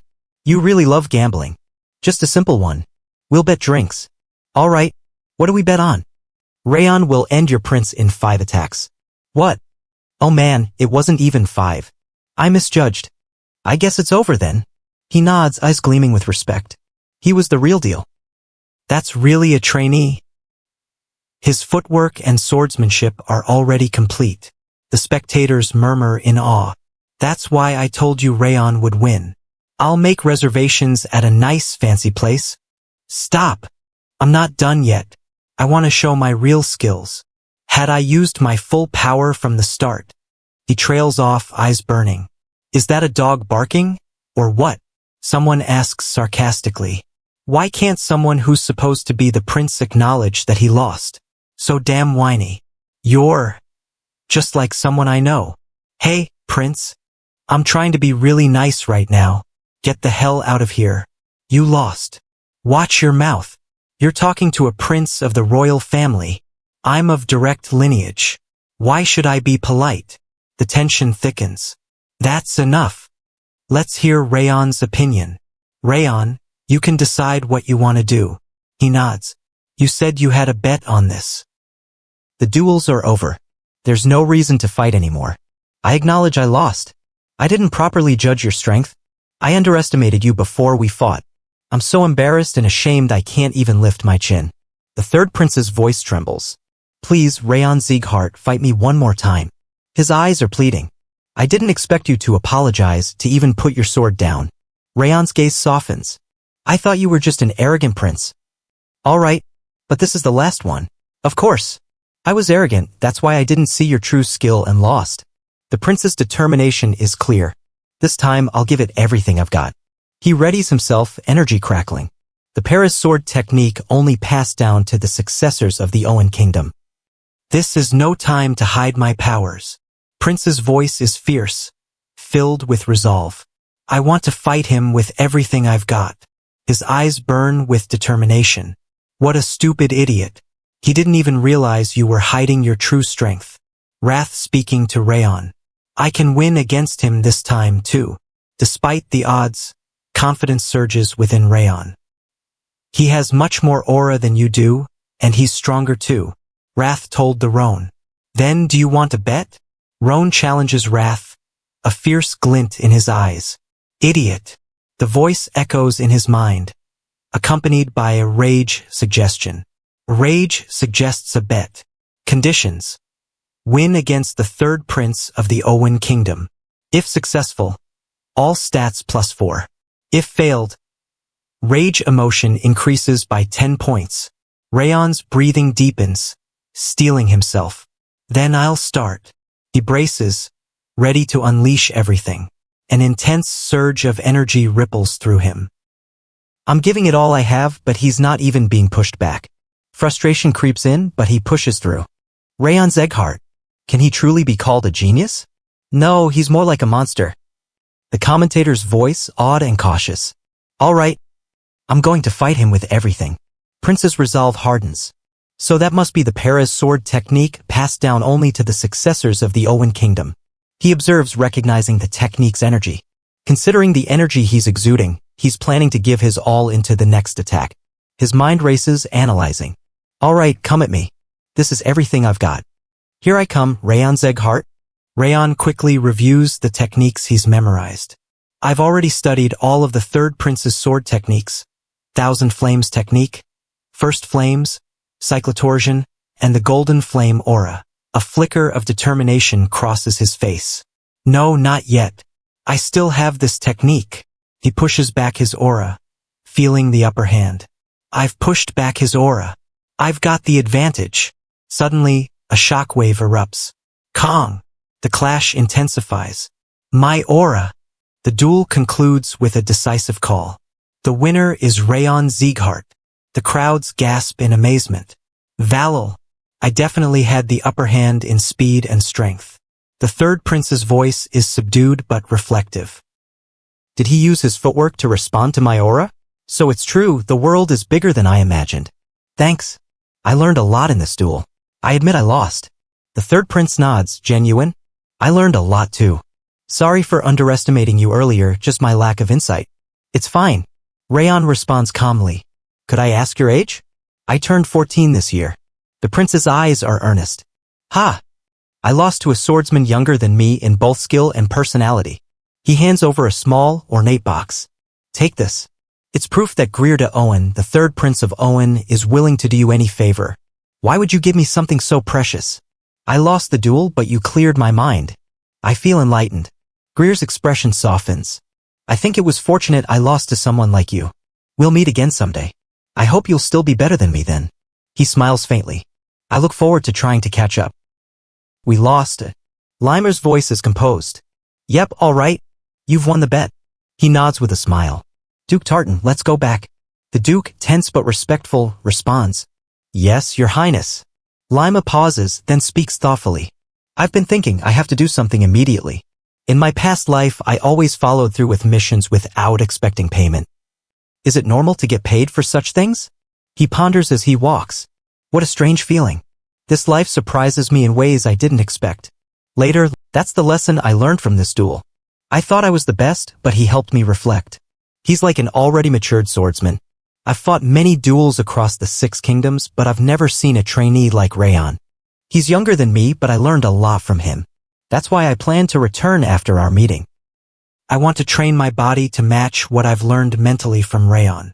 All right, give my thanks to the king for the letter. The courtiers exchange subtle glances. Your Highness, yes, thank you. What is it, Duke? Do you have something to say? The Duke hesitates before speaking. Revealing your hidden powers and using the Para's sword technique during the duel. Was that necessary? Limer chuckles lightly. I thought it might be a bit too much. It's important to hide your true strength. The Duke nods, understanding. Haha, I know. I might have overdone it. He sighs. Giving that plaque was perhaps a bit much. But, no, Duke. Raon Sieghart showed me goodwill. The Duke looks surprised. He could have been angry for underestimating him so blatantly, but he remained polite until the end. Plus, Raon showed me a technique that could be considered secret. And the plaque? That was an investment.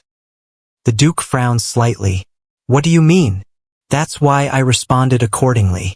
With someone like him, skilled, mature, and wise beyond his years, it might be helpful for me to get close. You've planned very far ahead. The Duke nods, solemn. Growing up in the royal family, if I can't think that far, I might as well give up. He pauses. Raon Sieghart, I'm curious how much better you'll be the next time we meet. You must be happy that your grandson was acknowledged by another kingdom's prince, Patriarch. The Patriarch frowns, surprised. What are you talking about? It's been a while since I saw you smile so warmly. Smile. The Patriarch's expression hardens. Yes, ever since the prince mentioned young Master Raon's name. Lowen, the Patriarch, chuckles softly. You're getting old. You're mistaken. Anyway, Patriarch, I am still concerned about what Duke Tartan said. What will you do? The Patriarch's face darkens.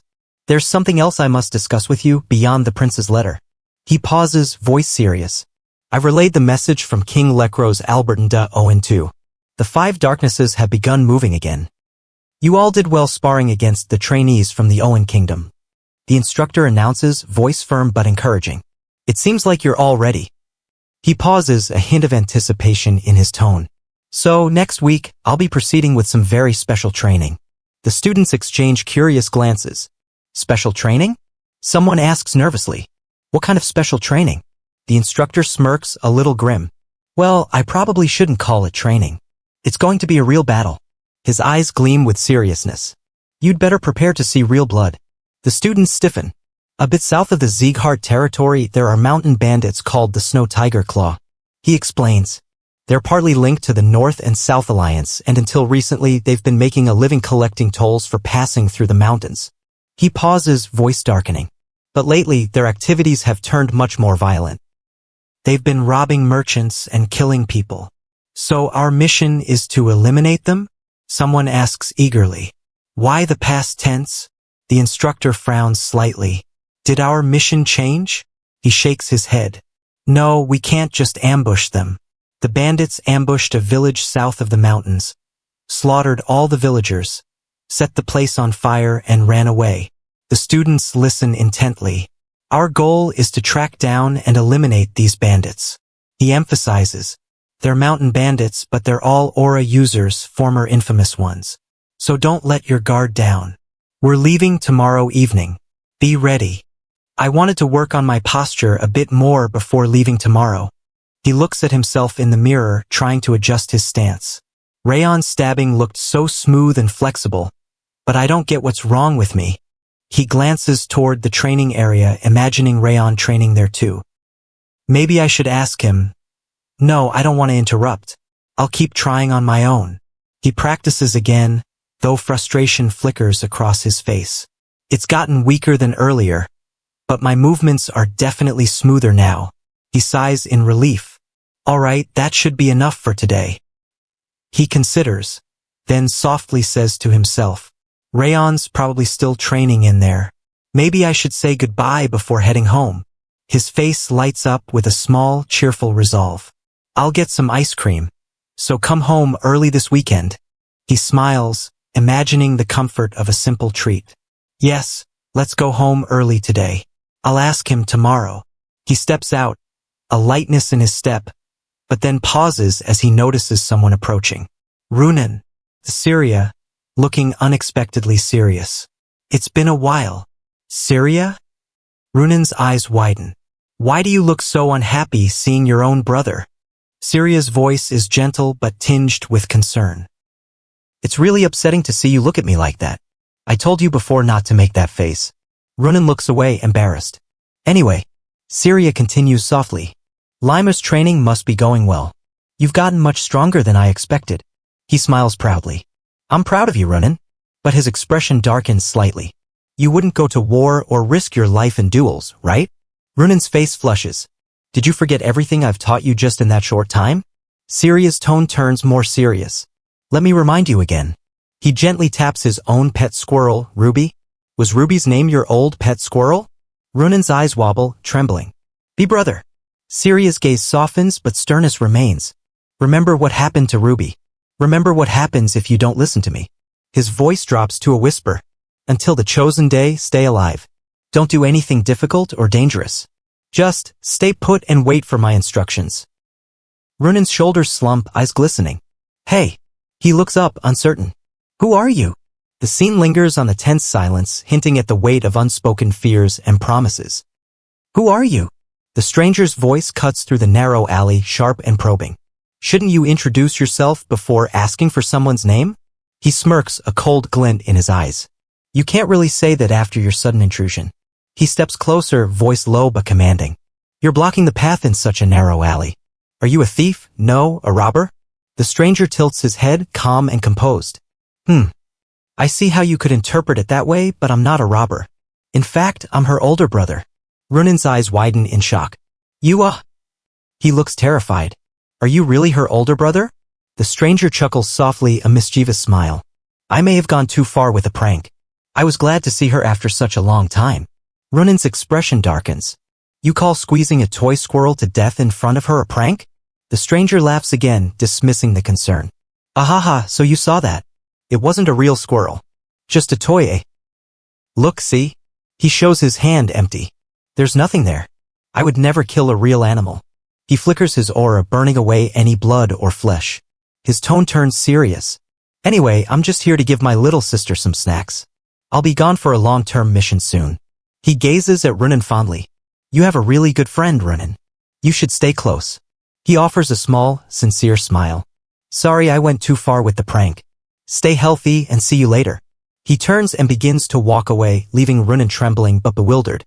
I know that man. Runan whispers, eyes fixed on the stranger's departing figure. He's the genius swordsman of House Sullian, one of the 12 monsters expected to be the next generation's heavens of the continent. His mind races. The Kazur sword, Syria Sullian. I'd only heard of her before my reincarnation, and this is my first time seeing her. He shudders internally. She's a madwoman pretending to be a merciful hero. She carries the same disgusting stench as Darius. He swallows hard. Runan, let's go. Syria's voice gently prompts. I'll see you off. Thank you for coming to say goodbye. Runan responds softly. Of course. You should go to sleep early tonight, tomorrow's the big day. As they walk, a sense of foreboding hangs in the air. He came again. Runan's voice trembles. He's the same as before. Syria. Ruby was just too sensitive because she's pregnant. I'm perfectly fine, it doesn't hurt. His words are desperate, trying to reassure himself. You are mine. You can't get hurt. The stranger's voice echoes in his mind. You shouldn't get hurt in the future. Just breathe and stay quiet. Runen's eyes darken with fear. If you tell father or mother, I'll kill them. His voice drops to a whisper. I don't need this house. I'll destroy everything. Everyone except you. His thoughts spiral into chaos. Somebody will get hurt if I talk about this. I have to stay quiet. He clenches his fists. Everything will be fine as long as I keep my mouth shut. He whispers to himself, trembling. I thought I was the only loner. I thought I was suffering alone. But I met Raon Sieghart. Memories flood his mind. He's kind, hardworking, and endured so much. Watching him change how others see him through sheer effort made me think I could change myself too. His voice wavers. But it's just not possible. He steels himself. It's okay. As long as I endure. Jarten village, the southernmost part of Sieghart's domain. The group arrives, weary but resolute. We'll be staying here for the night. The leader's voice is calm. Good job traveling through the dimensional door. You must be exhausted. Rest well. Tonight might be your last chance. Suddenly, a warm voice greets them. Welcome, Swordsman from Sieghart. Please, come this way. They follow, grateful for the hospitality. Thank you for your kindness. Thank you, Ref. I wouldn't have noticed it yesterday if not for your hint. He admits quietly. I didn't know he was hiding his presence. Another voice, cold and sharp. Trifling.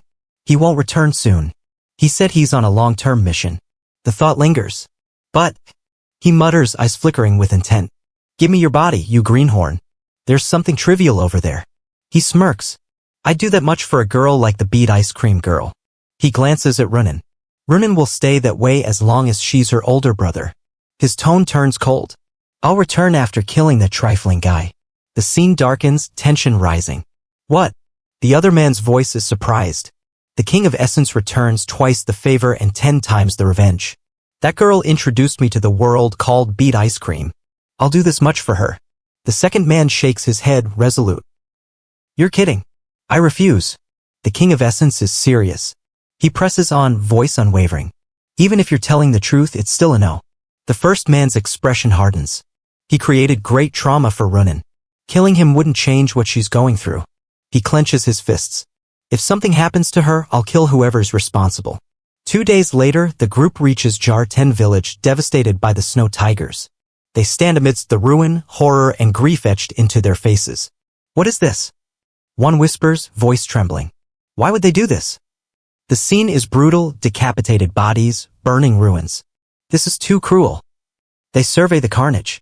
They must have decapitated them before burning the bodies. Martha, unfazed by the sight, surveys the scene with a cold stare. She's probably seen a lot of corpses before. Maybe she's killed many herself. The group's eyes scan the area, searching desperately. Wait. Where's Runen? The silence thickens as dread fills the air. This terrible scene you are witnessing right now was created by the Snow Tiger Bandits. The instructor's voice echoes with gravity. Carve this into your mind and never forget. When you encounter them, stay alert. He pauses, voice lowering to a whisper. Keep on your toes. This is called the inaudible whistle. It won't make any sound even if you blow it. Only those trained to hear it can detect the signal. He hands out a small, silent whistle. If something dangerous happens, you should use it. The supervising instructors will react immediately. He emphasizes sharply. Their swords are merciless. The trainees listen intently, absorbing the seriousness. However, the instructor continues, rather than immediately blowing the whistle, do whatever you can on your own. Fight if you have to. If you get a chance, don't hesitate. Behead them. He commands firmly. Understood. The group responds in unison. Yes. The instructor nods, then gives the final instructions.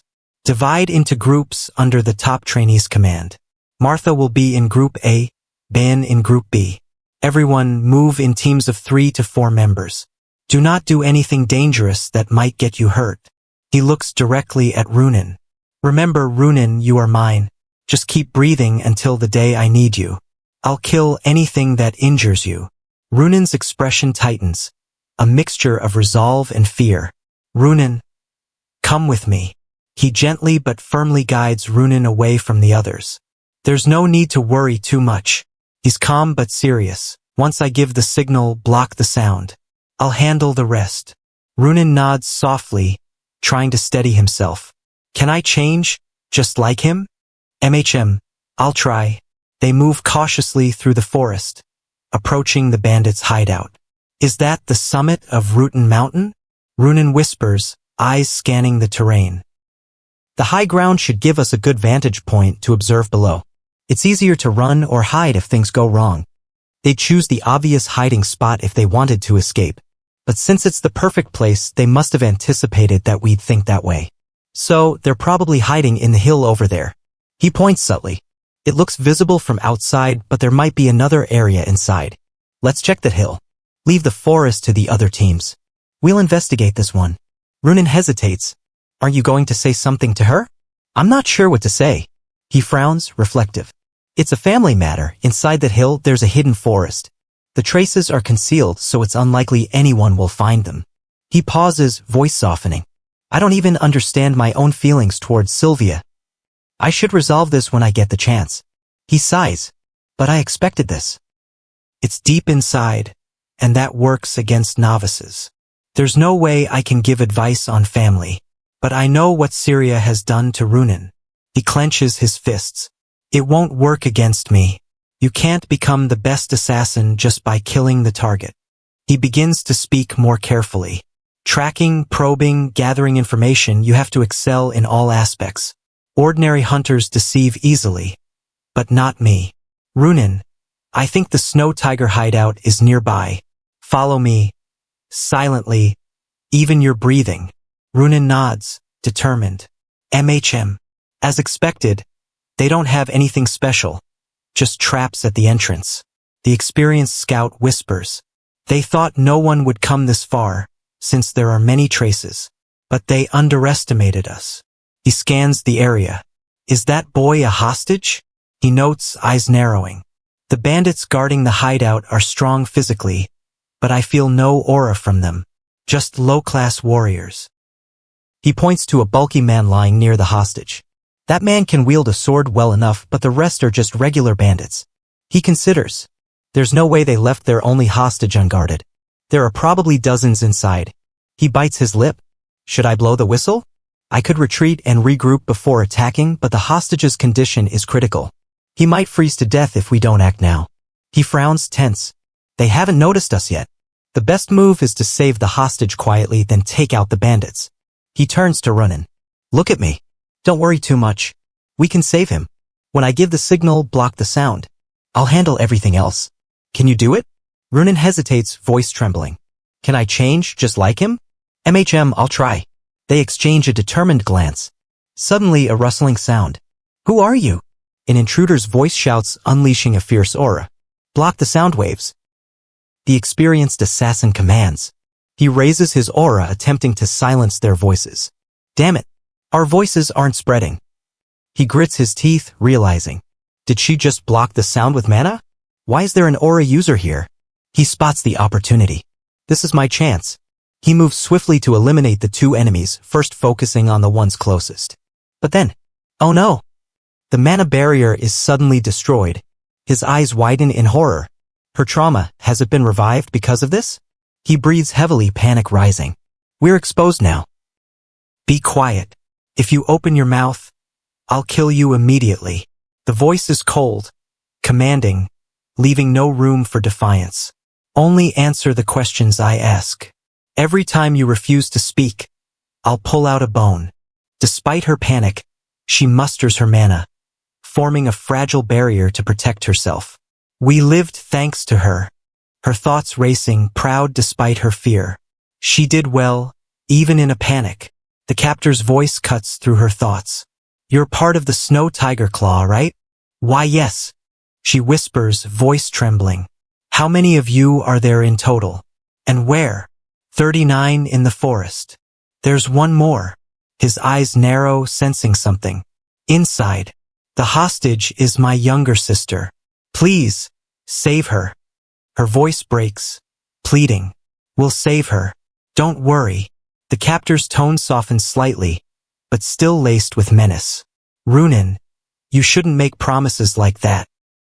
But we're going to. Determination hardens her voice. We can get rid of the bandits. Runan, you. He hesitates, then speaks more cautiously. We'd better call in support if we want to rescue the hostages safely. There are 36 bandits plus their leader, it's dangerous. Runan's eyes flicker with resolve. Then should I blow the whistle? Yes. I think that would be good. She's close to him, yet suddenly senses nothing. I'm right next to her, but I don't hear anything. In the chaos, a sudden alert rings out. Everyone, get up. They're after us. Confusion erupts. What? Was there someone who could detect the whistle? Even I couldn't hear it. The tension spikes. Did a young kid like you come all this way? The bandit leader sneers, voice dripping with disdain. Who did you call with that whistle? That's none of your business. I want to trade hostages. He laughs cruelly. Hand over that child and I'll return him too. Kahaha. I don't care whether that bastard dies or not. He's worthless compared to this hostage. Do you want to see her head roll? His voice is threatening. If not, put down your sword now. She's trembling, eyes wide with fear. I see. Runan, turn around for a bit. Wait for my signal. Runan's voice wavers. Why, you bastard? What are you doing? He swiftly commands. Runan, create a frost fog using aura. The air thickens with cold, obscuring vision. Damn it, I can't see anything because of this fog. The bandit leader's voice echoes from within. He ran off with the hostage. That damn kid. We can't lose him. His tone turns fierce. Find him and kill him. Don't go easy. The kid probably passed out from the cold. We can't move him if he's knocked out. We don't know what they'll do to the village either. He clenches his fists. We have to eliminate them here. Protect the kids. Suddenly, a voice cuts through the chaos. Raon, your arm is bleeding. I'm fine. I'll get rid of them quickly and come back. Raon, don't go. It's too dangerous to fight injured. He's resolute. Let's wait for the instructors. He looks at Runan, voice gentle but firm. Runan, the battlefield is scary. I get it. But do you know what's scarier? Not being able to do anything because of fear. He pauses, eyes serious. They've committed terrible acts. Some tried to protect their village, others fought to protect loved ones. We can't turn a blind eye. His voice grows more intense. We are swordsmakers of Sieghart. We have to see this through until the very end, to honor the sacrifices made. I don't know what your brother did to you, but fear only makes his shadow grow. He steps closer. Fear will swallow you deeper. You can't keep letting it control you just because you're scared. Runan, you are the only one who can protect yourself and those you care about. He softens his tone.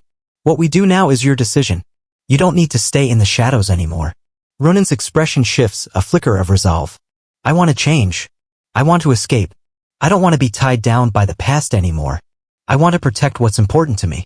Her voice becomes steadier. I no longer want to stay in the darkness. I want to step into the light. The scene holds a moment of quiet determination, a young girl ready to face her fears and forge her own path. God damn it. Kill that man right now. The voice is frantic, filled with rage and desperation.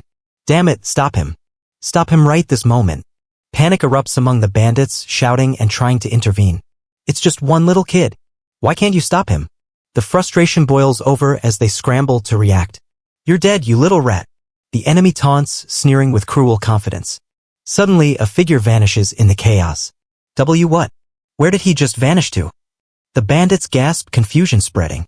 How long do you intend to just wait around for an opening like a coward? The voice is sharp, accusatory. A monster. How's he so strong at that age? They whisper in disbelief, eyes darting nervously. Is he really just a trainee? The enemy's voice cuts through, commanding and cold.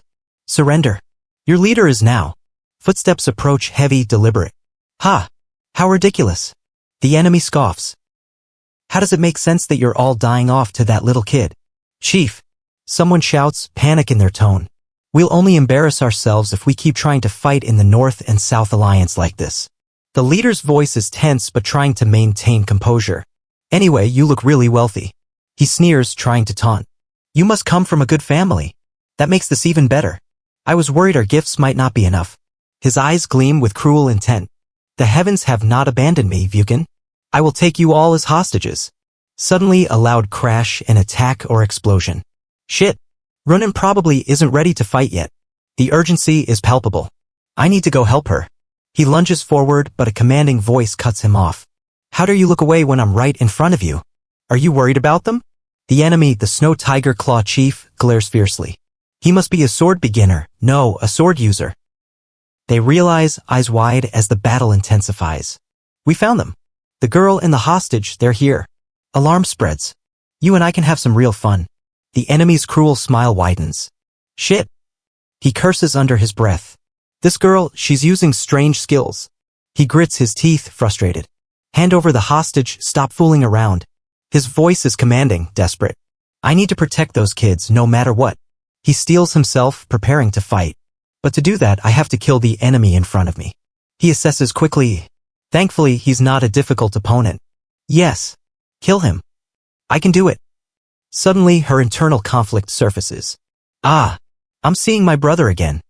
Her voice falters. I need to shake him away, but I can't forget the fear from that day. Could I protect something like Raon does? Her hands tremble, sword unsure. I can't even swing properly in a situation like this. She freezes, overwhelmed by fear. I'm scared. I've never protected anything until now. Her inner voice. How? Runan. Someone calls out, voice comforting. You can do it. It's okay. Don't worry. Her mentor's voice, steady and warm. Come with me. She takes a breath, gathering her courage.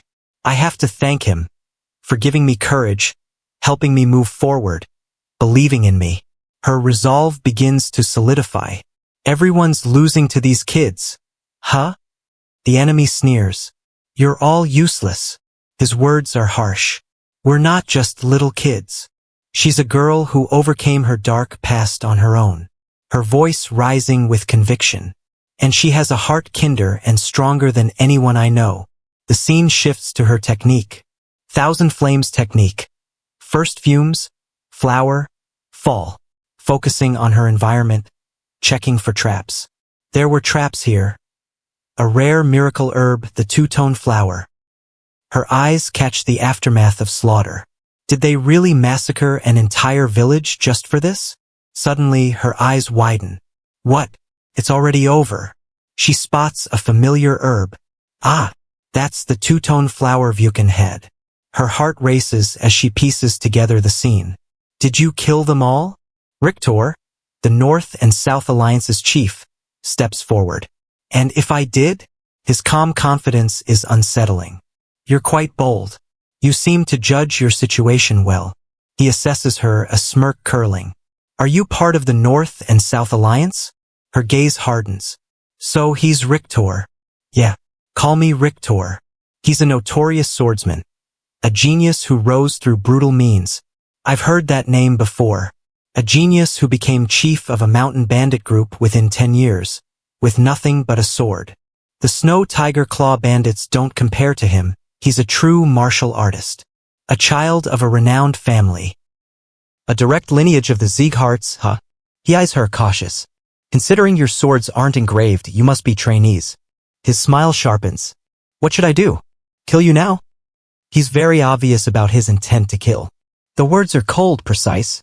Get away. The voice is firm, commanding. But for Raon, who has lived his entire past life as an assassin, this threat is nothing. He slides his sword slightly, a subtle, fluid movement. Oh ho! You can withstand that. The enemy's eyes narrow in surprise. You're no kid. His tone is mocking. It's common sense for the weak to die to the strong. I could kill you easily if I approached from behind. Raon's expression remains calm, even as his mind races. I can't defeat this man head-on right now, but for some reason I don't want to back down. He clenches his fist slightly. Take your sword out and come at me. His voice is steady, challenging. You'll die if I do. The enemy sneers, arrogance dripping from his words. Ha! That's not something you'd hear from a little kid. He laughs, dismissive. Honestly, I don't want to kill you either. Seeing what kind of person you are. It's a shame to end this here. A martial artist does not choose where he dies. His tone is contemplative, almost poetic. Whoa, that's insane. Are you sure you're a kid? Do you have a collection of famous quotes or something? There's another reason I don't want to kill you. Raon says softly, eyes piercing. Vicious Wind has been watching us for a while. The enemy's eyes flicker, sensing the weight of those words. It would have been so fun if you were part of the North and South Alliance. He pauses, then asks curiously, "What's your name?" "Raon Sieghart." "Raon Sieghart. I see." The enemy's gaze softens slightly, a flicker of respect. "I hope I hear about you someday from across Mount Tarukin or Rabble River." Without warning, Raon steps back. He's gone. He speaks quietly, voice calm. "Runan, we should leave too." "What?" Runan turns, confused. "All right. Raon, was I good?" "Yeah, you were the best."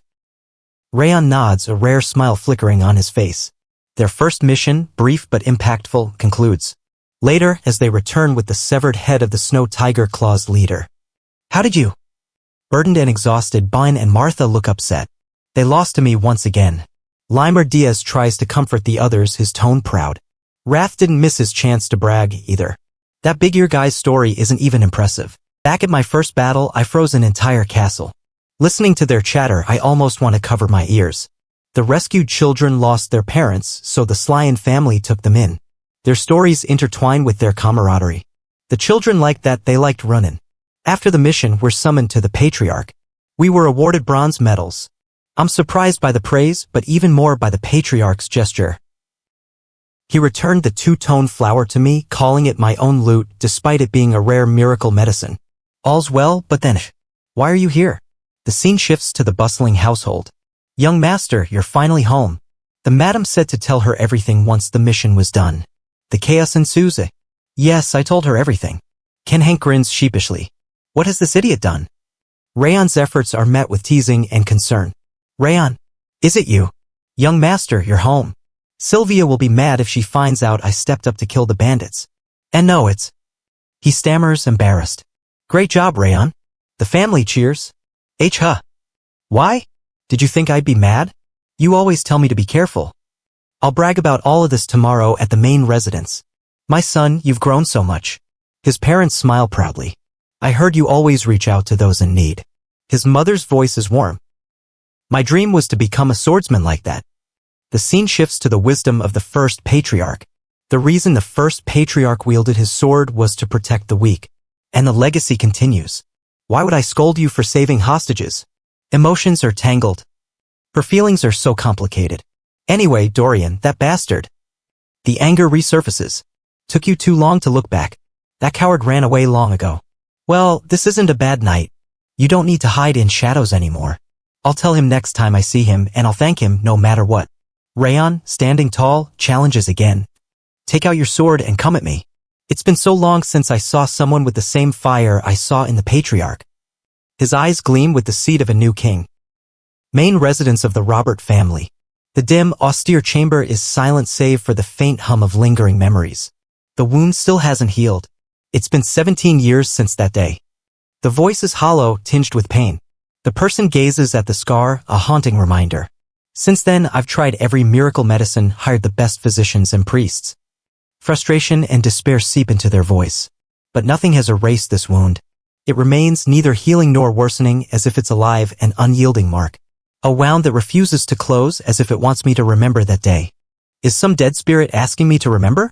The silence responds with cold indifference. Too bad.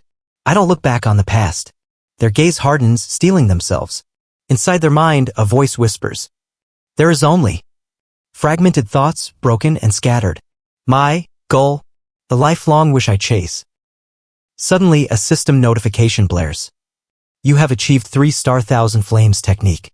You have achieved 3-star Bitter Cold aura. You have achieved 3-star Legendary senses. You have achieved 3-star Flame attribute resistance. Entry to Sword Expert. Aura manipulation speed increased. All stats greatly increased. Sword proficiency increased. Footwork technique proficiency increased. The achievements flood in, a testament to relentless effort. I've finally reached the expert realm. They smile faintly, a mix of pride and exhaustion. Though it's still entry level. I've worked so hard to get here. Their gaze darkens, a bitter resolve. Even a sword master is just a mere insect to me now. They sneer, voice dripping with contempt. You're proud of becoming an expert? Rarity for a 15-year-old to be at this level. Age? Only idiots consider age on the battlefield. The words are sharp, dismissive. Age doesn't matter. Weak is weak. No one goes easy on you just because you're young when you're fighting. The other voice, cold and mocking, responds. I agree with that. Fool. As you are now, you couldn't even scratch my finger, not even my fingernail. The slight smirk turns into a glare. So why are you smiling? They answer sincerely. Because I'm happy. In my past life, I was nowhere near this level. The enemy's voice turns furious. You've admitted I've grown some. But don't think I'll praise a human, especially a human like you. Why are you so mad now? Their voice trembles with rage. I've been watching you long enough to see what you're thinking. The enemy's eyes narrow. A human who can see through me. You deserve more than death. Suddenly a monstrous roar erupts. The rage, the fury. That kind of rage is nothing. They sneer, voice dripping with cruelty. You're gonna get eaten by me if you don't regain your power soon. Ha! Listening to your nonsense reminds me of the good old days. He chuckles darkly. Back in my day in the demon realm, there were demons who challenged me. I'm going to go stretch. Where are you going? Listen to me. Stop whatever you're doing. Training's over for today. The voice is commanding, unwavering. Good work. Meanwhile, in a bustling training hall. Mr. Diaz, you arrived 20 minutes late. Shouldn't we push back our usual time? We can make up for it tomorrow. That's enough for today. An irritable elf grumbles. That irresponsible elf. Let's finish up. The ones in charge today start with the cleanup. The others hesitate. Is cleaning with me the terrible? And no. It's an honor. I'm already busy enough with training. They scramble, hurriedly leaving the scene. She's calm with just me. I guess she only switches up around you. Instructor Limer appearing unexpectedly. I thought you ran away. Ah! I came back for something I forgot. Everyone tenses, curious. What did he forget? Limer's voice rings out with importance. Attention! There's a second mission for you all. The group reacts with surprise. A second mission? Sorry. I forgot to tell you earlier. He shrugs. It's been half a year since the first mission. Took longer than expected. Are there fewer duties for the Zegharts now? There have been orc invasions in the southern territories. Your mission, eliminate the orcs threatening the villages and protect the people. In short, protect a village and defend against monster raids. The team buzzes with excitement. Orc raid. This is the kind of mission I've been waiting for. Finally, I get to test my swordsmanship. The others exchange eager looks. You're excited about a mission? The instructors won't accompany you. It's just you. Work together to succeed. What if we face a situation we can't handle? That's up to you. Know when to fight and know when to retreat. The instructor's tone is firm. A leader must judge situations accurately. It's not bad to run away if the odds are against you. Escaping from a demon, if you manage to do that, it's praiseworthy. All right, running away won't get me into trouble. You'll leave at dawn, the day after tomorrow. The group nods, ready for the challenge. Wait, in 2 days? Why so little time? He clenches his fists, feeling the pressure mounting. Why do we have so little time? Another trainee voices the same concern, voice trembling. It's already night now too. We basically have just 1 day. The instructor continues, voice steady. There are many preparations needed for a monster raid more than for guarding or dungeon exploration. He emphasizes, cautious. If you don't prepare well, you might cause damage to the village. Be careful. We could have prepared better if you'd told us earlier. One trainee snaps, frustrated. That's enough. Limer has always told us we won't know when or how our missions will come. Panicking now isn't helpful. Focus on preparing. The more you whine, the less time we have to get ready. He points out, pragmatic. Yeah. I guess there's no guarantee we'll get a mission when we're fully prepared. Let's move. Raon nods, steeling himself. Anyway, orcs are much more aggressive and stronger than you'd expect. The instructor's tone turns serious. They're large, numerous, and dangerous. Fighting them head-on right now isn't feasible. He emphasizes, it's better to focus on evasion rather than direct defense. Carry as little as possible, and gather here at dawn 2 days from now. That's all. He finishes, leaving the weight of the task to the trainees. Raon silently notes the instruction. A lightweight spell on the backpack. It's all up to us. He clenches his fists, realizing the aid is minimal. Well, that's fine by me. He mutters, a bit dismissive. Humph, you arrogant bastard. Do you think everything will go as you imagined? The unpredictable can happen at any moment. Raon's eyes narrow, listening intently. Well, that's true. Just like you giving me all your stat points. That won't happen. Raon's voice is firm. Mom. Raon's eyes go wide with shock. Raon, you should at least let me know if you get a mission. His mother's voice, worried but stern. How did you? Dorian told me. I'm sorry. Raon looks guilty. Raon, being a head student means more than just being the representative. You need to lead your fellow trainees, not carry out missions alone. Help them, guide them. Your choices could save lives. Raon's eyes widen in realization. I thought she'd lecture me, but she's giving me advice. Monster raids may seem easy, but they're difficult. Make sure to eliminate every one of them to ensure villagers' safety. Remember, when you're on a mission, you're no longer a trainee. You're a Zeghart swordsman. Show me that you embody the old ideals of the Zeghart family. I thought you'd yell at me. Raon admits, hesitant. I'm mad, but now's not the time to scold. You get a proper one when you return. His tone softens, caring. I'm glad your training has made you brighter, but I worry about you. Anything can happen out there. Be as cautious as possible. Fall back if it's too dangerous. Yes, Raon responds eagerly. Then get going. Usually it takes a month to reach the village, but since we created a new route, it should take about 2 weeks. Limer's final words. Good luck. Yes, Instructor Limer. The group lines up into formation, ready to move. Everyone, remember your positions, your reasoning, your combat skills. Limer's voice commands confidently. Raon, I believe you'll handle this with ease and return safely. Dorian and Crane check supplies and health conditions. He's only 15, but I have high expectations for him. You should worry about the orcs instead. Shouldn't we go after them now? Not yet. With the distance, they won't notice if we leave now. Another states, alert. One of them has too sharp a sense. Yawn, stretching. I'm gonna take a nap before we leave. Is that really okay? Shouldn't we leave now? Are you sure about this info? Yes, we received verified intel, it's that village. Alright then. Let's go. The group moves out, prepared for what's to come, ready to face the chaos ahead.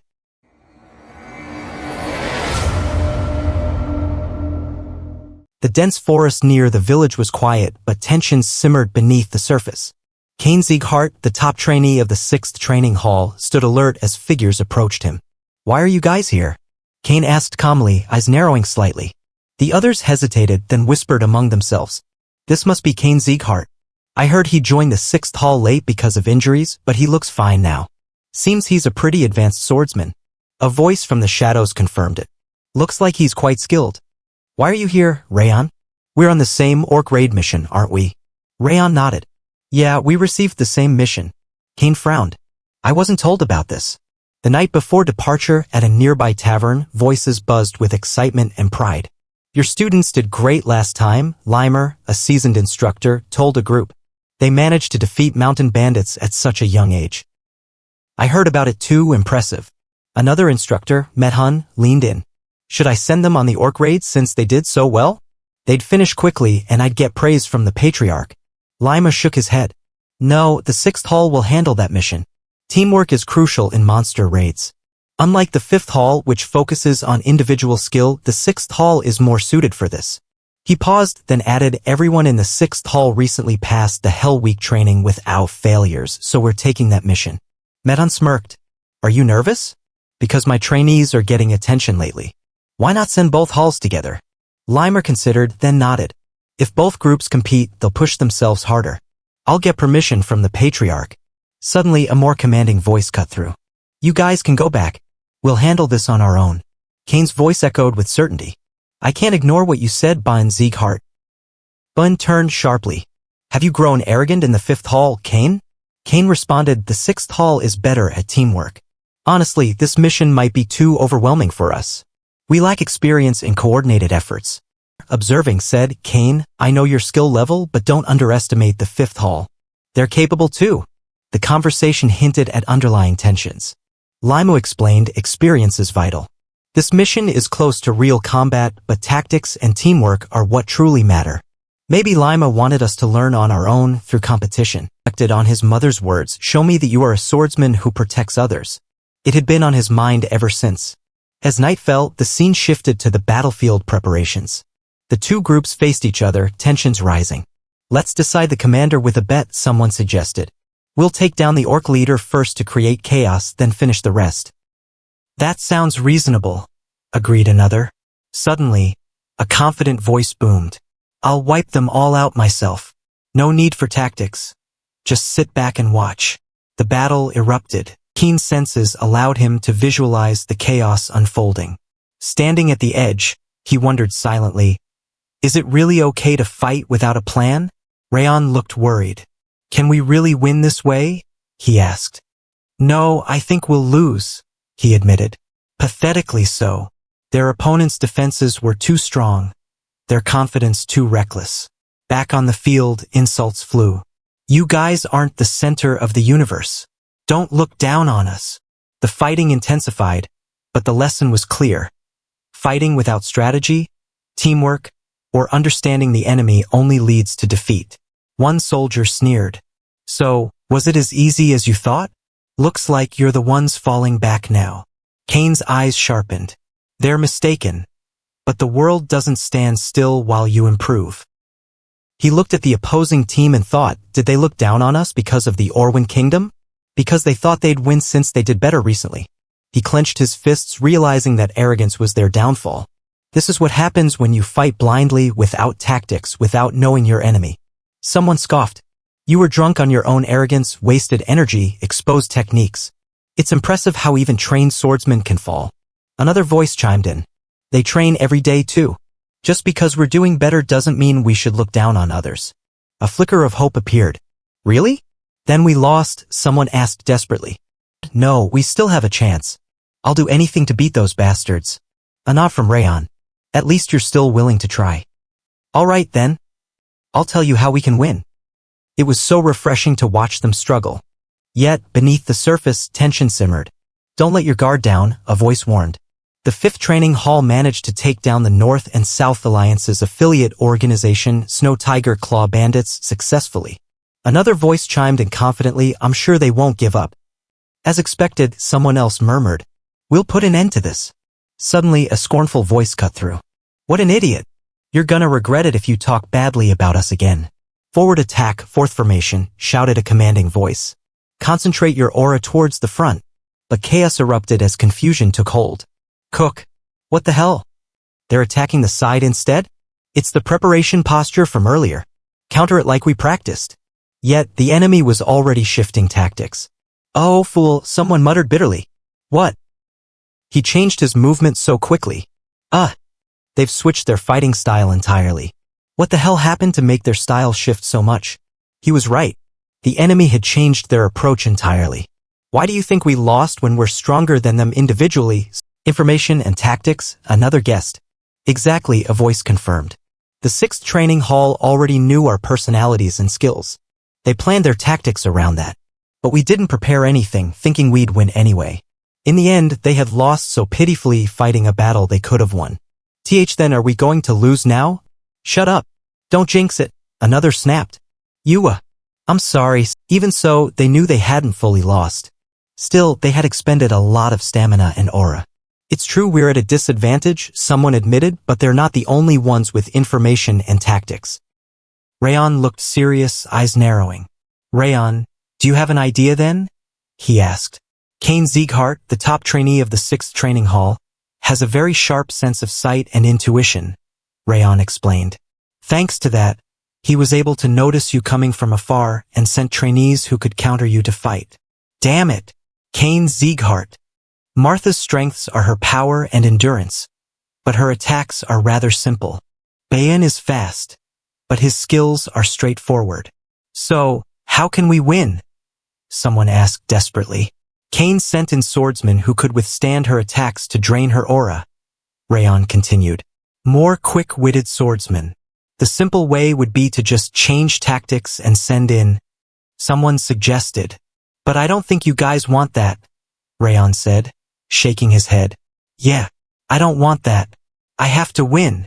Sorry, but I feel the same, another admitted. Raon leaned in slightly. Then you guys need to fight differently. Differently? Someone echoed. The opponents you fought are sturdy, but they probably have more openings since they're not adept at moving their aura around. Find an opening and attack there. Bowen, you're weak against opponents who rely heavily on instincts, Raon explained. But those guys are usually weaker to deception. You need to let go of your usual fighting style and fool them. I'm sure you can do it, he added confidently. That sounds good, but haven't you been here all this time? Someone challenged. You make it sound like you've just been watching us fight. Kane has sharp senses, but it's better than that of a trainee, actually. My senses are better. They're all doing well, another noted. It doesn't look like Runin is going to lose either. Then a voice commanded. Now then. Kane Sieghart, shall we begin? Since the situation was far different from earlier, Kane had no choice but to come looking for the flag. I was wondering why we were suddenly losing, Kane said, so you ordered them to fight differently, huh? The rumors that you're not recognized by the other trainees were false then, Raon acknowledged. But this fight ends here. Raon listened intently as Kane spoke. I heard your aura is a fire type. Is Kane's aura also a fire type? Unfortunately for you, I have the highest tier of aura when it comes to fire. I also have more aura than most official swordsmen. Technically, you can't win against me. Why does everyone in this household talk so much before a fight? Let's begin. I'll show you that my fire can overpower yours. I heard he won not only against Martha but also against Orwin's prince. His aura may not be as powerful as mine, but I'm sure he's strong. However, Kane declared confidently. Nevertheless, I'm still stronger. And with that, the battle ignited. Flames clashing, speed testing limits, power vying for dominance. What? How does this make sense? My flames are weaker? This can't be. His flames, once overpowering, suddenly faltered. Your fire is stronger, eyes wide with shock. Why yeah, sure, was the hesitant reply. In the midst of a fierce battle, a tense voice erupts. That person. What is Kane Sieghart doing here? Someone gasps, recognizing the danger. The easiest way to turn the tables when you're losing is to take down the enemy's commander. Another voice questions in surprise. Did you know this would happen? A calm yet revealing reply follows. That's not all. There's a pause, then a confession. You were right. They were fooled easily. It wasn't just me either. A voice acknowledges the outcome. If it weren't for your orders today, we would have lost to the 6th training hall. Someone hesitates, conflicted. I don't like that he's right, but it's true. If your advice didn't work, I was going to take back my promise to submit to you. But we did basically win thanks to you. Another figure nods in respect. We acknowledge that you're the head student of the 5th training hall and will continue to follow your orders without complaint. A moment of reflection passes. Looks like they matured a bit from this experience. A soft chuckle, almost amused. That's nice to see. The leader comments, satisfied. This is the 5th training hall that I know. Good work, everyone. He then addresses the group with a stern tone. But I'm sure you learned through this fight how dangerous it is to be drunk on your own confidence and arrogance and what happens when you get into action without planning any tactics in advance. If this wasn't a bet but a real battle, we'd be dead. He continues, emphasizing the lesson. Do not forget what you learned today. It's late now, so we'll camp in this forest. Get into groups. Prepare to camp and choose who will stand watch. He observes Raon with a hint of admiration. He's much better than I had anticipated. He's obviously more accomplished in both mental fortitude and combat. Reflecting on his assumptions, he admits, I thought that the 5th training hall was just full of arrogant people, but I guess I was the arrogant one. A realization dawns. I thought I was stronger, but I guess I was just arrogant. I learned from this, Raon Sieghart. You've taught me that I shouldn't let my guard down until the end. He admits a mistake. I thought that we would win no matter what, and that I need to prepare a backup plan if the initial one fails. He acknowledges their prior knowledge. We had known about you guys from the start after all. But not only did we lose, I also lost a duel against you. Grateful, he concludes. I've learned a lot from this. Thank you. You're my savior. They gaze at a nearby village. Someone remarks with a smirk. So that's the village. The scene shifts 2 weeks later. A small, unassuming village comes into view. No special products, no tourism, just simple farming life. A voice notes, this mission is not really a special mission either. Just regular work because of occasional monster appearances. Yet an ominous feeling arises. Why do I feel like someone's been watching me all this time? It doesn't feel like an instructor is here with us. It feels more ominous. Like they're trying to figure out how to fight us. A voice suggests caution. The best we can do now is to deceive that person and be wary of them. A tentative request is made. Ban, I have a favor to ask. What? Comes the reply. You take the leader position for this mission. Confusion follows. What are you talking? With a tremor of resolve. In the first mission, it was just me and Runin fighting the Snow Tiger Claw bandits. So it'll be better if you guys lead this time. They recall a promise. Didn't you say on the first day of official training that you would catch up to me? You meant that, didn't you? So show me what you've learned until now. Determined, they agree. Alright. I'll show you that I've changed. I'll be the one to lead this mission then. The team responds in unity. You guys heard, right? We're following Bain's orders from now on. Understood. Martha will tell you the reason later, so just play along for now. You didn't need to tell me separately like that. And that's what I'll do. Wrath senses something. I told you that I'm going to follow your orders. You feel the people watching us, right? They both notice it. Oh, you notice too? Well, makes sense. As you took my traits. What about their location? How many are there? As if I'd tell you his location. A tense exchange. Thanks for letting me know, Wrath. Why you little? They realize the threat isn't just one.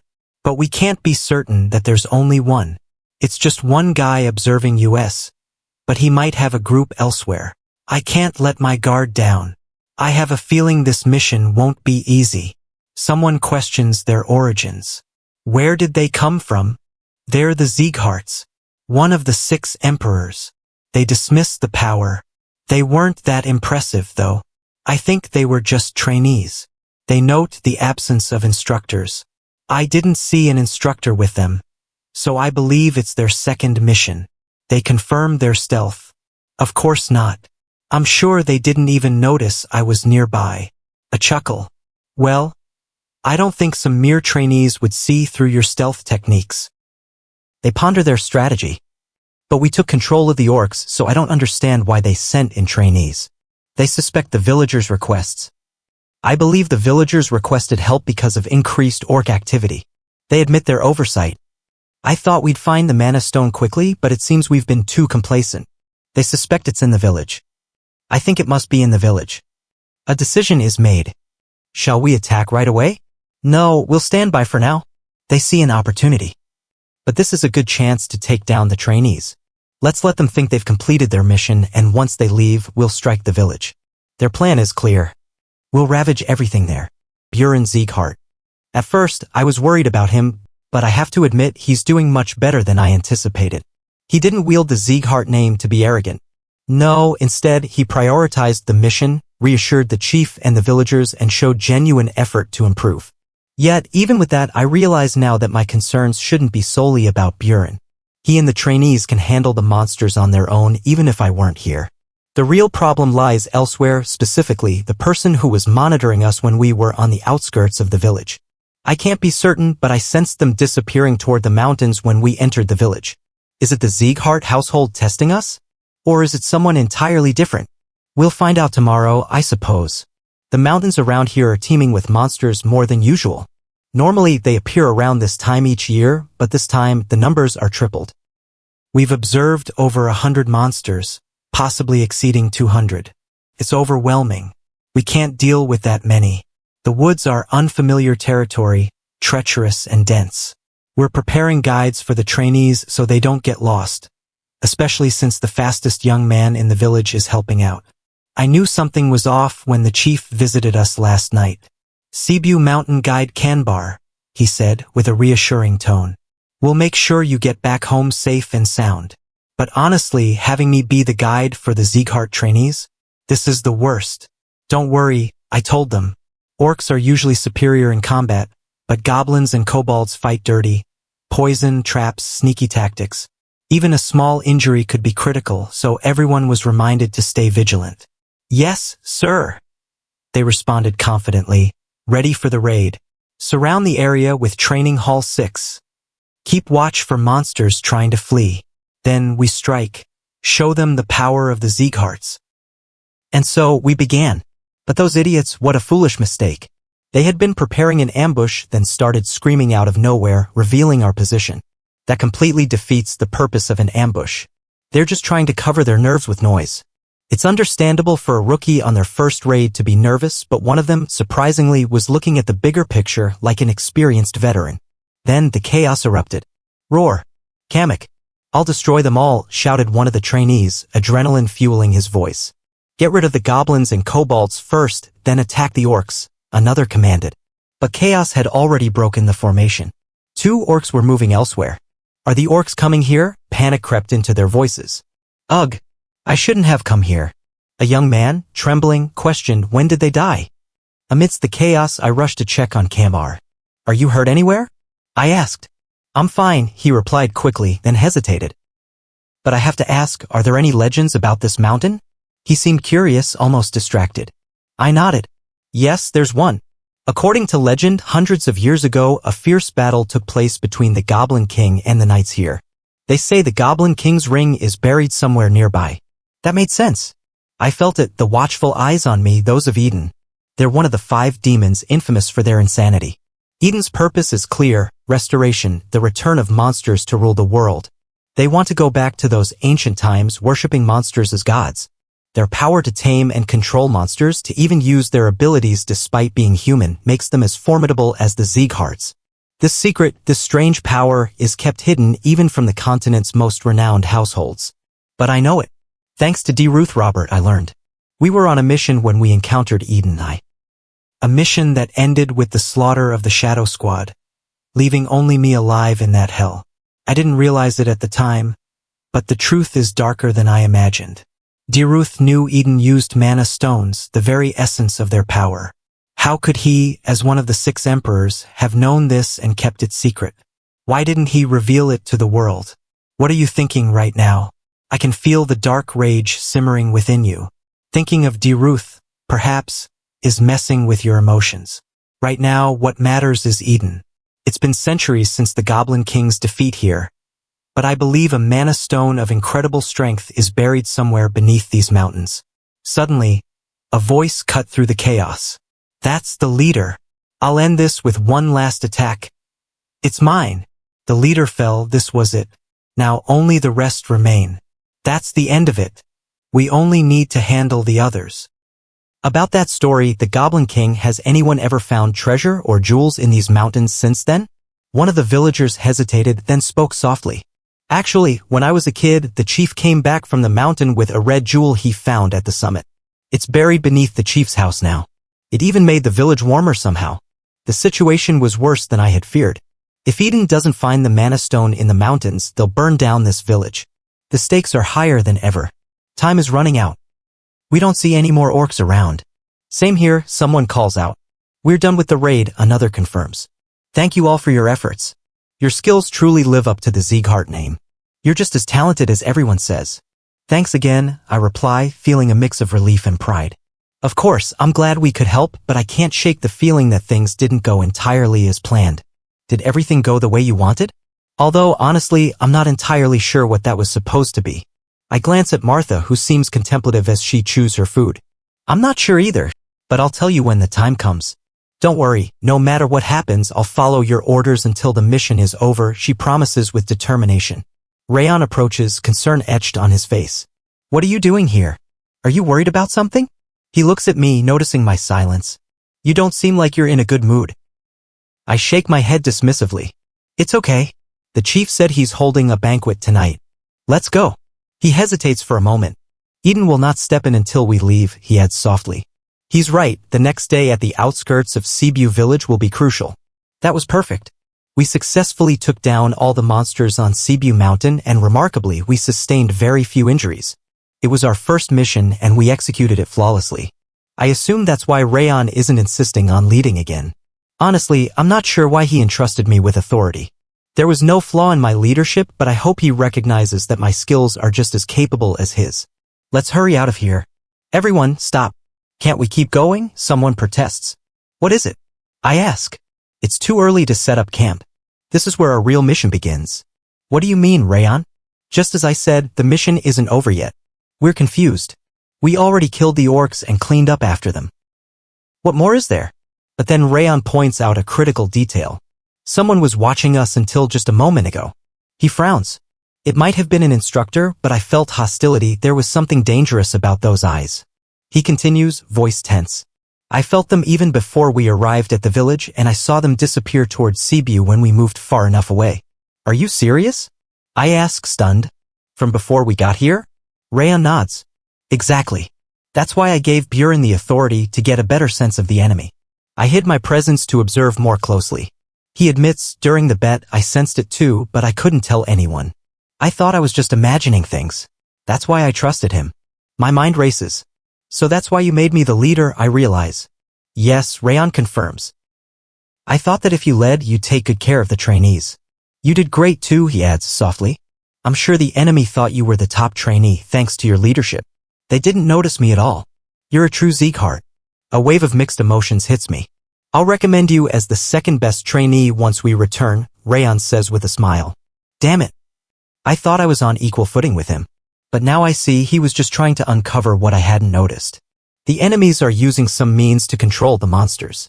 Our first mission was to protect the village, but it's not over. There's still a looming threat. The enemy is from Eden, one of the 5 demons capable of controlling monsters. We're returning to Cebu, planning to stay stealthy, avoiding detection. It would be ideal to have equipment suited for stealth, but since we don't, I check my supplies. Would this suffice for stealth gear? I ask. Raon looks surprised. When did you get all this? Always be prepared. I reply with a smirk. He nods. I brought it just in case. 40 of these? That's impressive. We agree to proceed with our stealth mission, following the training we've practiced. Crane, you're the fastest. Inform a nearby Sieghart branch of our situation. Raon orders. All right, everyone, obey my orders from now on. I won't tolerate disobedience. I declare firmly. Finally, everyone disperses. 5 hours later, at Eden's temporary shelter near Cebu Mountain, we check the other side, nothing amiss. But I sense something is wrong. There really are orcs left. We'll put an end to them, this time for real. Don't spare a single one. But then, I realize, it's not some monster watching us. It's a human. We don't know their identity yet. But look at the number of orcs. The villagers won't be able to stop this many. If we intervene now and fail, we'll all be lost. We must act carefully. Timing is everything. We remember what the instructor said, understand the mission completely. Timing is critical. But then a chilling thought strikes. Why, you mean, from Eden of the 5 demons? If they can control monsters, it's either Eden or a Lord rank monster, I say grimly. We need to be cautious. I'm aware of Eden's strength, but if we don't move now, half the village could die. Are we supposed to hide and wait while they slaughter everyone? I feel my resolve burning. A Sieghart should fight, this is what we're trained for. But doubt lingers. I acknowledge you more than even I, as someone bearing the name Sieghart, you're worthy. But this can't be right. Wielding the sword now for their sake. That is the true way of a Sieghart swordsman, in my opinion. He stepped forward, determined. You don't need to follow me anymore. Only those who consider themselves true Sieghart swordsmen should come with me. From behind, a voice called out. That guy. I'm going too. Another nodded eagerly. Sir Buren is right. It would be shameful if Sieghart was afraid of the 5 demons. That's right. We're trainees of the 6 kings too. We need to go down there, protect the village and its people together. The scene grew tense as the commander of the 6th training ground responded. Are you planning to just watch from here? We're going to help the 5th training ground and attack Eden's demons together. A nod of understanding. Yes. Understood. From what I've seen so far, Buren and the trainees. I expected this much. They're definitely going to stop Eden and the monsters. They can't stay quiet in the face of injustice. He sent an aura message to Raon, instructing her to follow them. Since Buren, Raon, and Keen are there, they should hold out for a moment, even against Eden. Then, a question. The unexpected thing is, Martha, why didn't you go with them? I thought you'd be the first to run out there, he added, observing her. Martha's response was firm. I told you I will fully follow your instructions. He nodded.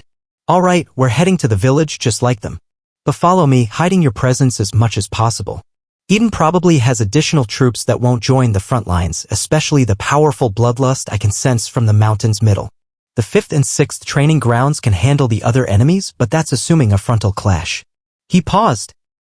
But it's different with assassination. Don't accept the orcs' attacks head-on. Deflect first, then counterattack. If it's difficult alone, attack with at least 2 people. He pointed urgently. If we can't stop them here, the villagers will be in danger. They're fiercer and more powerful than yesterday's orcs, but if that's all they have, protecting the village won't be too hard. A grim realization dawned. But this isn't all. Since we're fighting Eden, there's no way they're only these.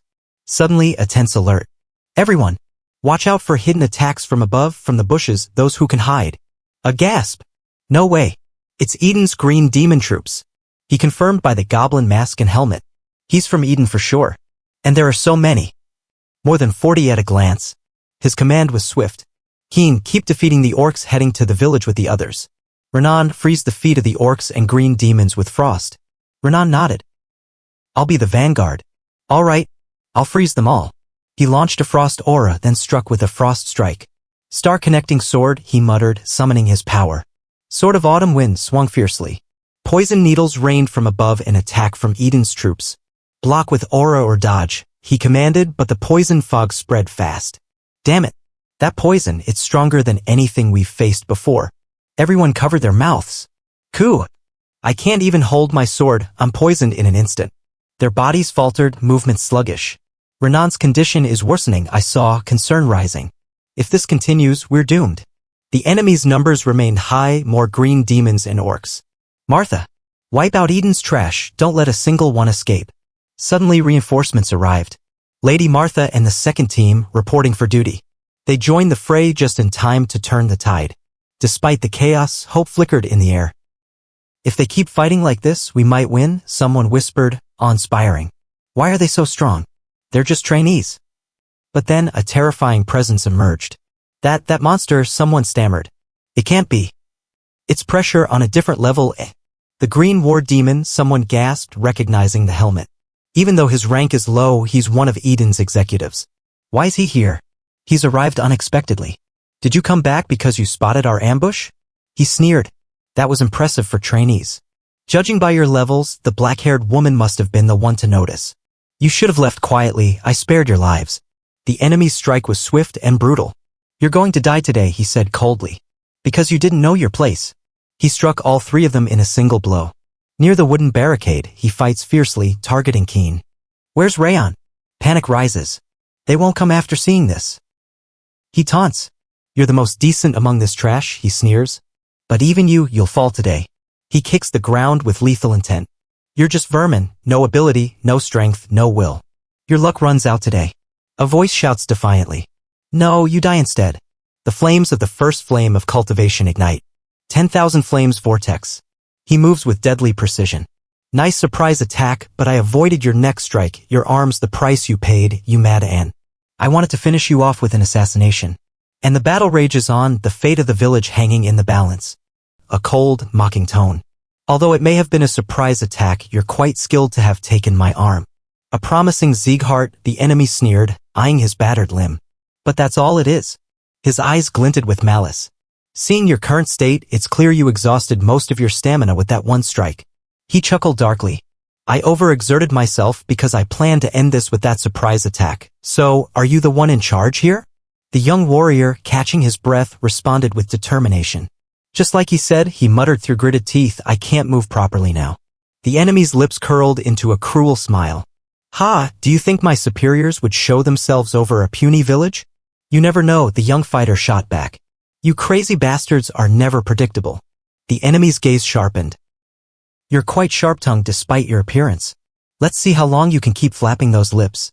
He paused, eyes narrowing. I'm not fully recovered yet, but that goes for him too. You withstood that? You're better than I expected. If I can't withstand that much, I might as well give up being a swordsman. A tense silence. The enemy's smile widened. That's a good mindset, brat. The battle continued. The green battle phantom who had brought the group down with a single strike earlier was fighting fiercely, matching Raon on equal footing. He's fighting him with the same continuous flow sword technique I used, a soldier observed, eyes wide with shock. But he's not even on the same level as a recruit. That's his true power. He shook his head. What he showed us earlier was just the tip of the iceberg. This isn't enough. He worried aloud. Will he be able to beat the green battle phantom? But Raon hasn't had time to recover his strength and aura after that surprise attack. A sense of urgency.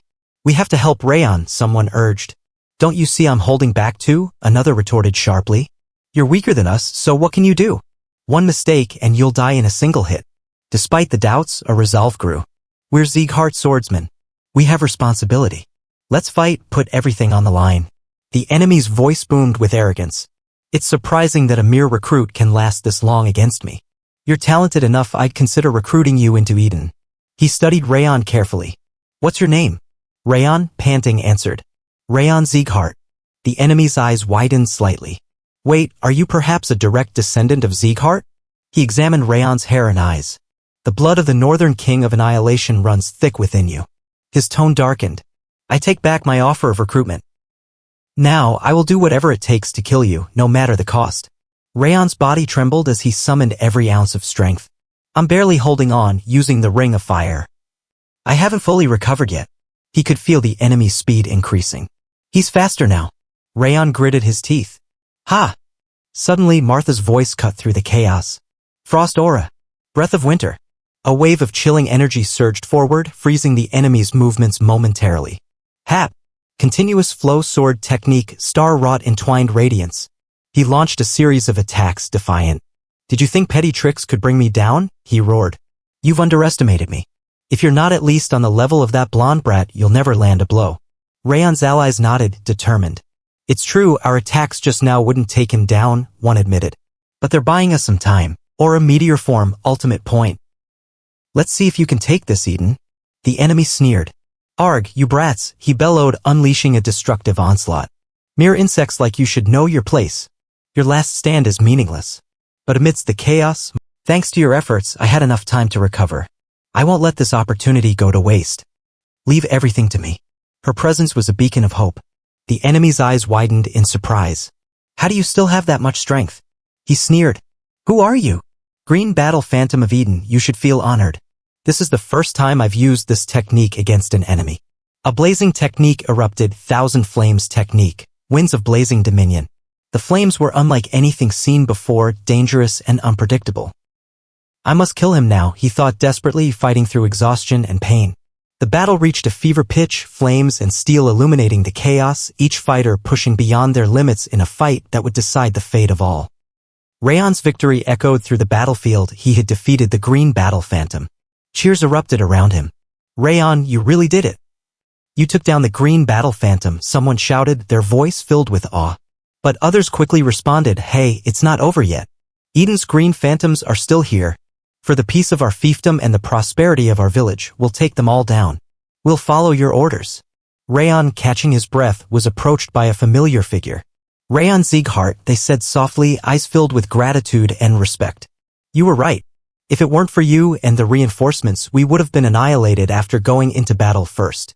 The villagers we were supposed to protect, they would have died. He bowed his head slightly. Thank you for saving us. And I'm sorry for disobeying your orders. Just that, even then, I still would have gone to the village. He looked determined. Turning a blind eye to injustices because you're weak isn't how a Sieghart swordsman should act. His words earned nods of approval. Well done. But Raon's mind was humble. Huh? What? He wondered aloud. Because you all fought with all your might, you played a key role in this victory, the figure explained. I was able to take advantage of the Green Battle Phantom's opening because of you. If even one of you hadn't been here, who knows how it might have turned out. He paused, sincerity in his voice. Honestly, I thank each of you. I mean it, no insincerity. A young soldier stammered, I don't know what you're thinking, saying all that. Raon's comrades, too, spoke with resolve. Anyway, I'll grow stronger so this doesn't happen again. That way, I can play my part without depending on someone like Raon. I'll become stronger. Raon's voice softened as he addressed Martha. You did well, Martha. I was able to recover because you distracted the Green Battle Phantom at the end. She nodded. Thank you for following my orders. Raon gave a small, tired smile. If I can't even follow orders, I might as well just bite my tongue and die. He looked toward the village. I'll head there first to help with repairs. Take your time. Hearing that, everyone relaxed a little. Ha! I wonder if this mission is finally over, someone sighed. Because I relaxed, I can't get any strength in my legs. Raon's friend, Runan, appeared beside him. Raon, are you all right? Raon managed a faint smile. Runan. So you were still here? Did you notice I was about to collapse? Raon asked softly. Runan nodded. Just like when you were training at the hall, he said, eyes gentle. It looked like all your strength left your body. Raon's voice was grateful. I wasn't just looking after myself. Everyone was looking after me too. Thank you. The system acknowledged his effort with a series of notifications. You have demonstrated your ability by surpassing your limits in this extreme battle. All status points increased by 1. You successfully ambushed a stronger opponent. You acquired the trait Unseen Strike. You defeated an opponent of a higher class. Title earned, Unbreaking Spirit. Raon looked at his status window, marveling at his growth. All my status points went up, I gained new traits and a title, maybe because I took down the green battle phantom. He turned to Ronan. I'm feeling better now. I'll check for any dangers around here later. He smiled softly. This Unbreaking Spirit title is better than I thought. Even a small increase, just 3%, matters, especially as I grow stronger. His mind raced with possibilities. From now on, I'll face opponents stronger than me. This trait will be in effect constantly. He also reflected on the Unseen Strike trait. If I'd had this before, could I have taken down the green battle phantom with an ambush? He grimaced. Getting this reward from a foe like that, does it even make sense? A dark, determined voice echoed in his mind. Because of you, I'm getting stronger every day. I won't let you have an easy death. Meanwhile, the village was bustling with activity. Debris was cleared, repairs underway. Someone shouted, "Where did you put the debris? Bring some lumber over here. The barricades are finished." A familiar voice called out again. Raon, are you awake? Are you feeling all right? Raon blinked, surprised. Who's waiting for me? The answer came softly. The people of Sibiu village. They're grateful for what you did. People gathered, bowing respectfully. Thank you for saving us. You risked your life for our village. Raon listened as they expressed their gratitude, their words touching him deeply. A wave of emotion washed over him. Recognition, respect, and a newfound sense of purpose. For the first time, he thought, I feel this acknowledgement from others. It's something I never experienced as an assassin.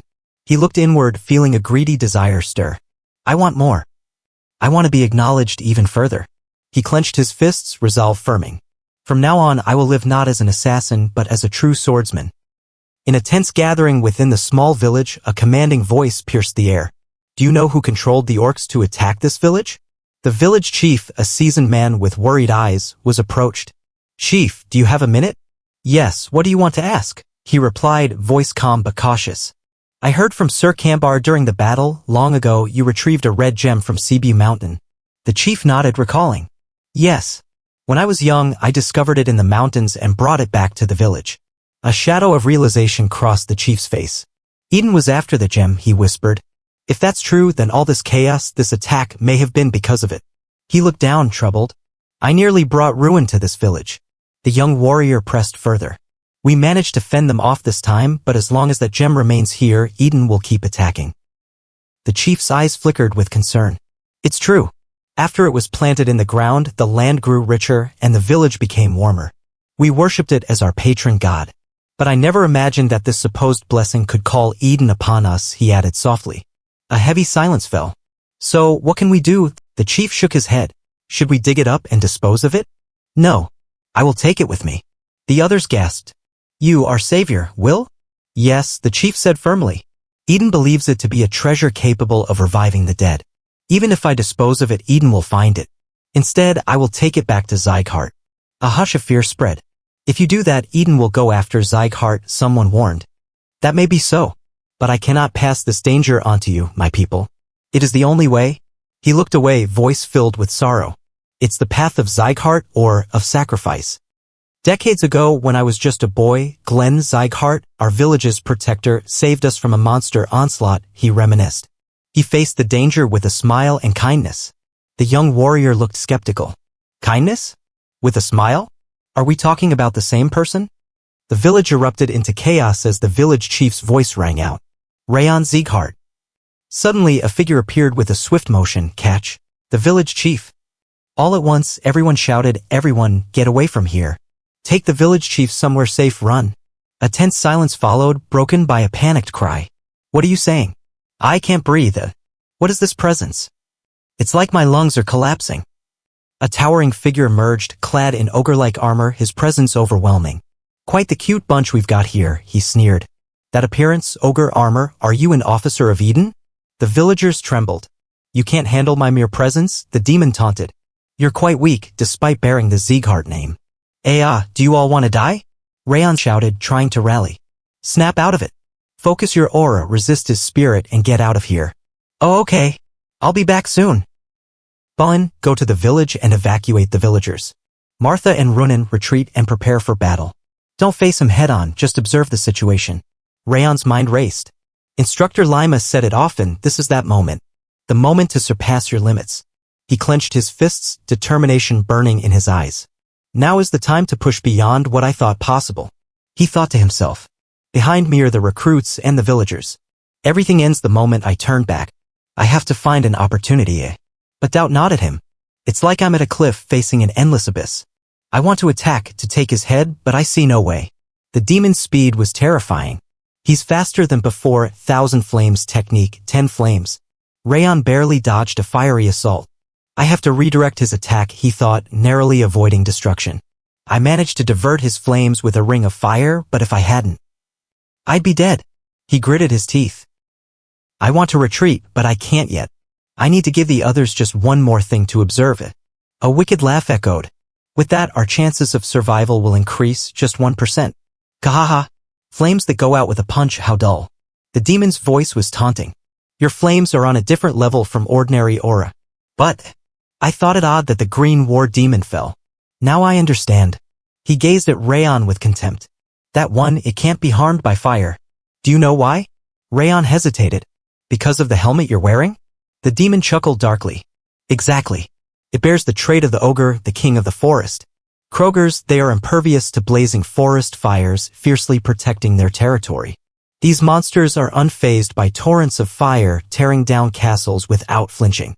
Raon's eyes widened. Mad blood demon, if he can use the ogre's trait, then no amount of aura can harm him. The demon's smile was twisted. Then, you must be aware, no matter how much aura you use, it's useless against me. Raon's thoughts raced. If fire doesn't work, I'll use something else. The demon's gaze sharpened. What? That cold aura.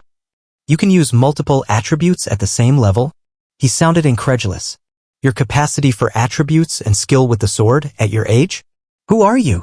Raon's voice was calm, yet fierce. Is there any need for you to know? The demon's eyes glinted with menace. You'll die soon at my hand, let's see how long you can keep that attitude. He sneered. How arrogant. Suddenly, chaos erupted as one of the villagers shouted. That aura. It's not the fire he normally uses, it's cold. The realization struck. He can wield two different kinds of aura? The villagers watched in awe. His aura bursts and swordsmanship at once. When did he reach sword expert level? The tension reached its peak as the battle raged on. On this continent, warriors are classified into distinct categories based on their strength. Any person wielding a weapon, including swords, is categorized according to their mastery of aura. The beginners, those who have just learned to wield aura, are called beginners. Those who have become familiar with aura and can separate it from their bodies to apply it to their weapons are known as aura users. Refined beyond that, there are those who have endlessly honed their aura and can release it into their surroundings. These are the aura experts.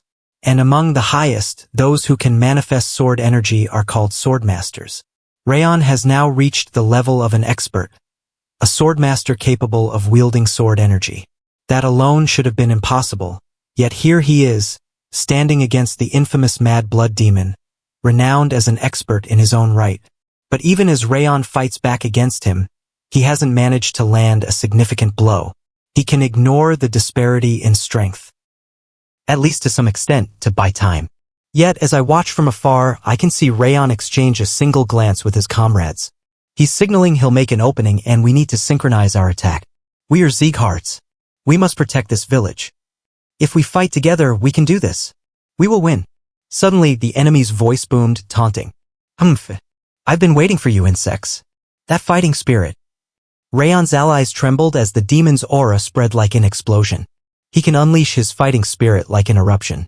He's on the level of a master, no, a legend. The demon's cruel laughter echoed. Watching hope turn to despair always brings me joy. He sneered. Did you really think I was being pushed back? You're all going to die today because you don't know your place. His eyes gleamed with murderous intent. All the buildup I've had as an assassin, my cold energy has seeped into my 1,000 flames technique and focused it into a single point. Raon's eyes widened in realization. The zenith of the thousand flames technique. The demon's voice grew darker. Damn it, you exploited my weakened defenses, didn't you? When I applied aura to my attacks, you took advantage. He paused coldly. If I made a mistake, I'd have died. But if you want to overcome the skill gap, then you're far too weak. He clenched his fists. But I couldn't pierce his muscles. My plan was to weaken his aura, then strengthen my skin and muscles to block his sword. Raon's mind raced. This is an aura master. I can't afford to falter now. He shouted, commanding his comrades. All Sieghart recruits. I order you run. Evacuate the village. We can't win this fight now. Leon, you focus on evacuating the villagers. Martha and Runan prepare for battle, but don't face him directly. Raon's resolve hardened. We must buy time, even if it costs us everything. The demon's eyes gleamed with wicked anticipation.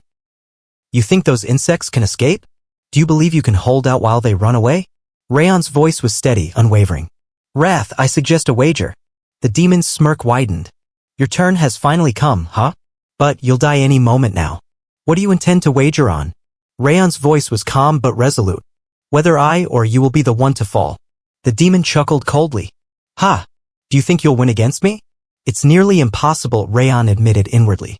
But I'll restore my aura and body. Then I'll take your rage in exchange. The demon scoffed. Let's see you take my rage directly. He smirked, eyes gleaming with cruelty. At this rate, you'll die, and I won't even get your body. Raon's breath hitched as the demon's power surged. What is that?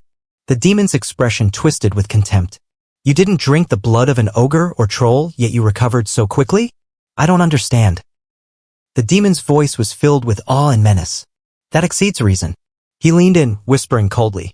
There's no need for you to know. I'll keep you company until dawn. Now, I expect everyone to move according to orders. Help those who are injured or have trouble moving. We don't have time. Hurry. Get somewhere safe. Panic and urgency spread through the crowd. What's going on?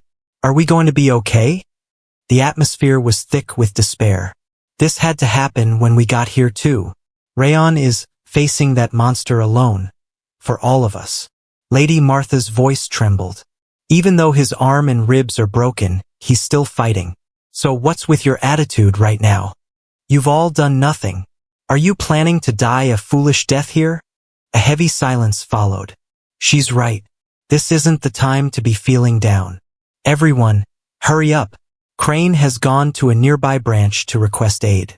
Reinforcements from the family should be on their way. We have to act quickly.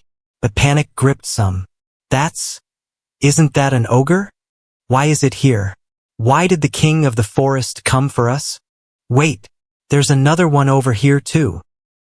The villagers stared in horror. We're surrounded by ogres. The ogres are pinching us in. How is this even possible? Whispers of dark conspiracy filled the air. Those Eden bastards can control monsters. The reason Mad Blood Demon didn't ignore Raon and rushed at us was because he already released ogres expecting this. Dread settled deep. It's over now, we're going to die without even fighting back. But amidst the chaos, a voice of defiance. Don't give up. Raon is still fighting too. If we die here in vain, I'll never be able to face Raon fighting the Mad Blood Demon on his own. A surge of resolve. You're right. We have to evacuate everyone, hurry and help Raon. That's right, we can't afford to die here. That's the least we can do for Raon fighting alone for us. Suddenly, a figure, battered and bleeding, pushed forward, grimacing. This wind. It's relentless. He clutched his broken arm. If I cut off my left arm, I might be able to fight a little longer, but why am I doing this? Pain tore through him. Every inch of my body screams, yet I keep fighting. If it was my past life, I'd have run away. Raon's voice echoed softly in his mind. Raon. I'd like you to become a proud warrior, a Sieghart swordsman of old. Memories of comrades and words spoken long ago fueled his resolve. Sylvia's words. Runan's kindness, though he started badly, he's chasing a respectable goal. Martha, rough yet determined, someone I can rely on. His determination hardened. I want to save them, those who are slowly becoming Sieghart swordsmen. He gritted his teeth. Did I buy enough time?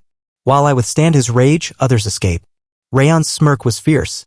So, you noticed Raon Sieghart. You're cheeky. The Mad Blood Demon's voice dripped with contempt. There's a limit to how much you can look down on me. Do you truly believe you can regain control of your body? while I kill your comrades and chase after your allies? Raon's resolve did not waver. And how will you do that? When you're struggling just to stay on your feet? The demon sneered. You failed the moment you took in my rage. You might withstand possession, but the moment you hand me your body, you'll never regain it. A sinister smile. You've finally reached your limit. I'll save you for last, and kill your comrades first. Imagine the look on your face as I tear their heads off right in front of you. Raon's voice was steady, unwavering. My name is Raon Sieghart. I am a descendant of Glenn Sieghart, the Northern King of Annihilation, and I will one day become the strongest swordsman on the continent. He clenched his fists. Until my heart stops beating, I won't let you leave this place, mad demon of Eden. The demon's eyes flickered with respect. Such spirit, for your age. You're incredible. I'll remember your name, Raon Sieghart. Suddenly, the demon's expression darkened. I don't have the strength to dodge this attack. And with a casual tone, he added, You're late. Sorry, I overslept a bit. Long time no see, Baldy. The voice echoed cold and sharp, carrying a mix of familiarity and disdain. What are you doing here? A towering figure, clad in battle-worn armor, stepped forward, the brilliant sword of Sieghart. I couldn't stand idly by while saplings were crushed beneath trash like you. The opponent sneered. Who would have thought that someone on your level would be sent as an inspector for a trainee's duty? Limer's voice was taunting. The Siegharts have softened. You can barely deflect a punch like this. Your balance is gone. Were the rumors true? Has your energy core collapsed, leaving you crippled? Those rumors are false. You should swap out your source. He pointed accusingly. Whether in the past or now, you're slow to get information. How long has it been since I stepped down from the front lines for rumors like that to spread? His opponent's sword wavered slightly. Your lies are obvious. Your swordsmanship used to be filled with horrifying killing intent. Now your sword's like a light breeze. He stepped forward, eyes blazing. You'll never be able to cut me like that. The master swordsman, Instructor Limer, moved with nimble grace, like a leaf floating in the wind. He's so swift, his attacks are perfect, giving me goosebumps. If only he'd used his strength, this fight would have been decided already. A flicker of suspicion crossed his mind. Wait. Could it be? Why is he dragging this out as if to make me watch? Is he doing this to teach me something about his swordsmanship? He's insane. Despite acting so arrogant, he can't even take me down when I'm weakened. Limer's voice lowered in frustration. Stop fooling around, brilliant sword. Fight me properly, show me what you've got. His own limits neared. I'm reaching my limit handling him lightly. The teaching material has gone berserk, it's time to finish this. He gestured with a commanding tone. Watch closely, Raon. At this rate, you'll have that helmet stolen from you. He announced proudly. This is how a Sieghart fights. You will learn it. A storm of energy erupted the sword field. Eye of the storm. A swirling vortex of wind and aura spun around him, centered on his spirit and mastery. Is this a storm that rages with its user at the core? The wind tore through everything in its vicinity. I'll crush you, brilliant sword of Sieghart. His attack aimed head-on, relentless. The only way forward is to crush it. He's have the force of our bodies and aura, storing all the wind within that calm area. This is the true essence of a sword field. But his curiosity grew. How is it that he, who isn't a direct descendant of Sieghart, can create a sword field? He explained with a hint of pride. Elves aren't just good at magic, they borrow nature's strength. It's not a true sword field, but something similar I created by harmonizing with nature. He smiled softly. Even an old, sick tiger remains a tiger. If I regret anything, it's not killing that young wolf. He looked at Raon with a mixture of respect and resolve. We can't offer our young king to the likes of you, but we have talents that match your strength. He continued, voice calm but firm. Today is my loss, brilliant sword of Sieghart. But what you've shown me, what you've learned about the sword field, is something you must carry forward. He explained the concept. Unlike mages, who spread fields with mana, a sword field is born from your spiritual growth, aura, and experience. Your achievements, your future. He looked at Raon with pride. As a direct descendant, you will be able to master it someday. Until then, carve countless experiences into yourself. He turned to his allies. You were watching too, right? Suddenly, familiar voices called out. Raon! You're still alive. The relief was palpable. Raon Sieghart, it's a relief. Are your wounds okay? Raon, battered but standing, managed a faint smile. Feigning strength is taking a toll. Lima's voice grew serious. There are conditions to use the sword field without being a direct descendant: experience, affinity, stamina, and life force. It consumes your lifespan. Using a sword field with a damaged energy core, pretending to be okay, is hard enough. But I have no regrets. He looked at the past with respect. What Raon showed me, what I saw in him, was the birth of a new king. He made a vow. I will serve this child as my new lord. His voice grew resolute. With my damaged core, I've been given a second chance. I regret nothing because I believe Raon will become the greatest of us all. He gazed at the horizon, eyes burning with hope. Until my final breath, I will stand by him. Say that again. A tense voice cut through the air. Did you say that Raon confronted the blood-raving demon from Eden? A grin spread across the speaker's face. Haha. I knew you'd be surprised too, my lord. I hurried to see your reaction. It was worth it. Shut up. Get straight to the point. The subordinate hesitated, then spoke hurriedly. I couldn't believe it either. What unfolded before my eyes was real. But I swear, everything I said is true. He took a breath. It wasn't just me. The trainees from the 5th and 6th training grounds, the Cebu villagers, they all saw it too. Raon fought the blood-raving demon alone. The Lord's expression darkened. The blood-raving demon should be on par with the swordmaster. If what you say is true, how much damage did they all suffer? Most are lightly injured, but Raon is seriously wounded from the fight. Yet, he survived until I arrived. The voice was incredulous. Are you telling me to believe that? It sounds nonsensical. I know, but once you see Raon as a sword expert, you'll understand. He even survived against the blood-raving demon, whose prowess matches a master's. He chuckled grimly. We used the Elvrin sap on him, and it didn't feel wrong at all. The Lord's eyes widened in surprise. Elvrin sap? The sap of the second world tree, priceless treasure. Exactly. But what he's done deserves it. He nodded, pondering. It sounds like you're giving him preferential treatment, trying to help him and others grow. He issued orders. Ren, summon the division leaders. We'll hold a household conference as soon as the trainees return. Understood, my lord. A moment of reflection. You've had a tough time, Rimmer. A voice with humor. Wow. When was the last time you complimented me? Almost 20 years ago. The other responded dryly. Where do you think you are? Climbing? I would have offered more compliments if you hadn't been so stupid.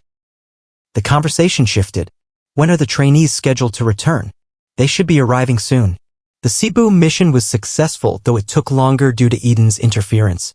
The village was damaged, so we stayed longer to restore it. I was severely injured. I stayed in the village chief's house and focused on recovery. He recalled checking his stats after the battle. I won my bet with Wrath, though he insisted it was nullified because I didn't kill the blood-raving demon. The stats I got were good, but... He scowled. Why did it have to be that one in particular? A system notification appeared. A trait of a Wrath has been created as the second reward of the bet, Iron Will. It reduces pain by temporarily increasing willpower when receiving severe damage. He pondered. Iron Will? I didn't expect to get a trait. With it I can resist like before. But why did it go to that brat? He sighed. Even after Wrath's wrath, it's becoming a problem how well the system is designed. The King of Essence's system prioritizes creating abilities the user needs most. He clenched his fists. I'd be able to take over his body now if not for that trait. No, calm down. I've got plenty of time. He observed the slow recovery of the King of Essence's abilities. I even managed to plant Wrath's emotion in him. He's growing rapidly for a human, but in the end, the King of Essence will prevail. A sinister promise. Just wait, the moment the King of Essence emerges victorious, a bastard like you will be locked under the glacier forever. A voice from the distance. Welcome back, beat ice cream. The external commander, Ilion, sighed. I want to rest already. I thought I was going to die, it was so hard. A commanding voice. You must head to the Lord's manor. They arrived. Greetings, my lord. Is this the Raon Sieghart I heard about him? Who slayed the Green War Demon and withstood the blood-raving demon's attack? One of the officials hesitated. Isn't that just a groundless rumor? He looks like only an advanced-level sword user. The Lord nodded. At first, I was unsettled when the manor summoned us, but it turned out to be an unexpected opportunity. He explained. All Sieghart's executives are gathered here. I learned something from this mission. At this rate, I'll need to get stronger faster. squad leaders and palace masters, even the lineage's top officials. Glenn Sieghart is paying attention. He emphasized, I must prove our achievement and acquire a new martial art to grow even stronger. He recounted the mission. It started when I sensed a probing gaze upon arriving in Cebu village. We thought the mission was over, but suddenly the blood-raving demon attacked. Probably because he lost contact with others. I took the Green War demon by surprise, and I volunteered as bait, worried the damage would escalate. The officials erupted. You bastard! Do you even realize what you're saying? My lord, do you believe his story? The lord nodded calmly. He's allowed to draw his sword, or a blade, flaming fiercely. Is he really the same person whose mana was average 10 years ago? They saw the truth. He defeated the Green War demon with that. He's reached the expert realm. Fascinated, they acknowledged him. Raon Sieghart, you did an excellent job, the Lord praised. For the first time in years, the praise was genuine. Everyone in the manor was stunned. The highest praise Glenn has given, good job, was the first time in decades he called our work excellent. Some trainees even shed tears. Raon finished his report, showing the Goblin King's magic stone and revealing Eden's goal. In the end, trainees received bronze tablets and Raon earned a silver tablet. He reflected bitterly. Was my expectation too high? I thought I'd get a special reward for uncovering Eden's goal. He sighed. In the end, I have to give up on a new martial art. He frowned. You didn't gain anything after sharing such important information. Foolish. He then received an urgent message. Sir Raon, may I have a moment? Ren's voice was cautious. Why now?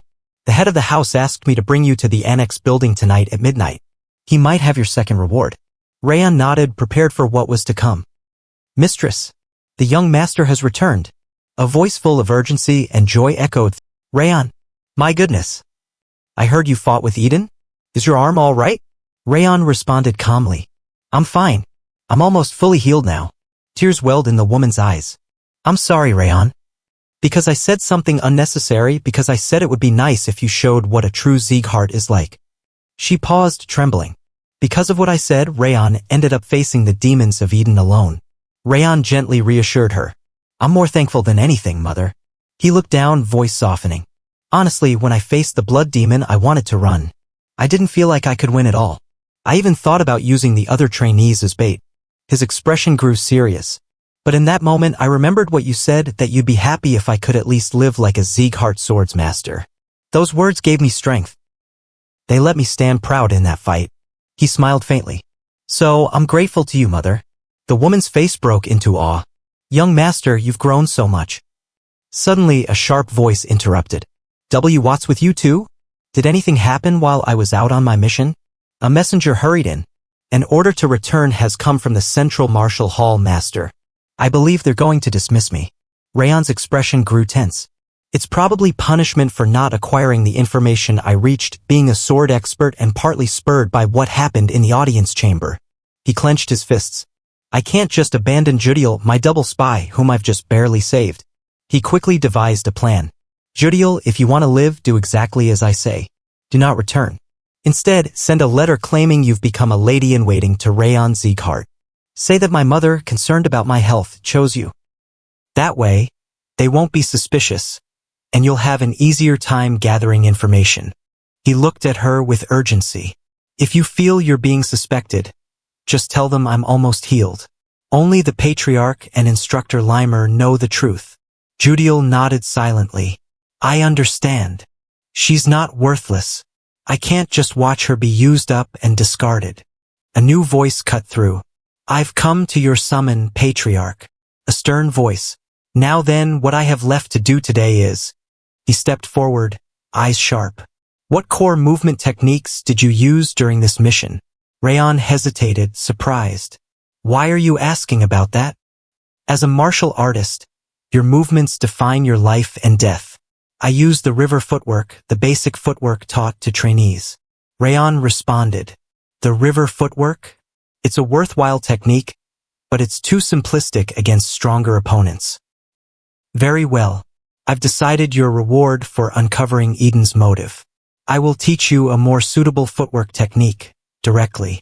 Raon's eyes widened. No way. Glenn is going to teach me directly. Watch closely, this chance only comes once. Because it's the footwork of the strongest martial artist on the continent. Raon's heart raced. This is. He watched as Glenn began to demonstrate. Slow yet fast. Stiff yet smooth. It's nowhere on the continent. The technique was called the Supreme Harmony Steps. He observed the near perfection of the movements. This is the most perfect footwork I've ever seen. Glenn explained. The Supreme Harmony Steps are founded on the first step, true heaven. Raon listened intently. Did you see it? He nodded. I apologize. I couldn't fully see it. My skill isn't enough. Glenn smiled softly. That's enough. Our business here is done. Whether you learn it or not is up to you. Raon bowed gratefully. Thank you very much. He excused himself, determined to master the technique. But Sylvia's nagging soon interrupted. Raon, you promised to rest until you're fully healed.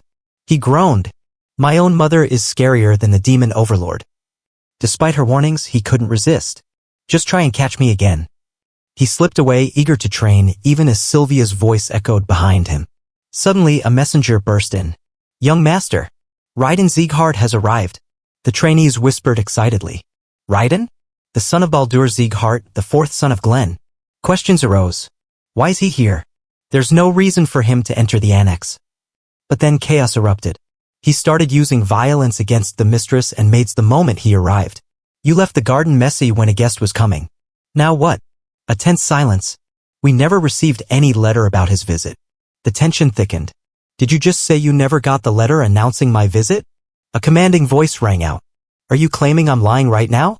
A subordinate hurried to clarify. That's not what I meant. Please wait, we'll clean up quickly. But the master's voice grew impatient. I don't like it. The entire house should be focused on me. I recently destroyed a branch of the white blood religion, yet no one's talking about it. He scoffed. Everyone's focused on that boy, Raon.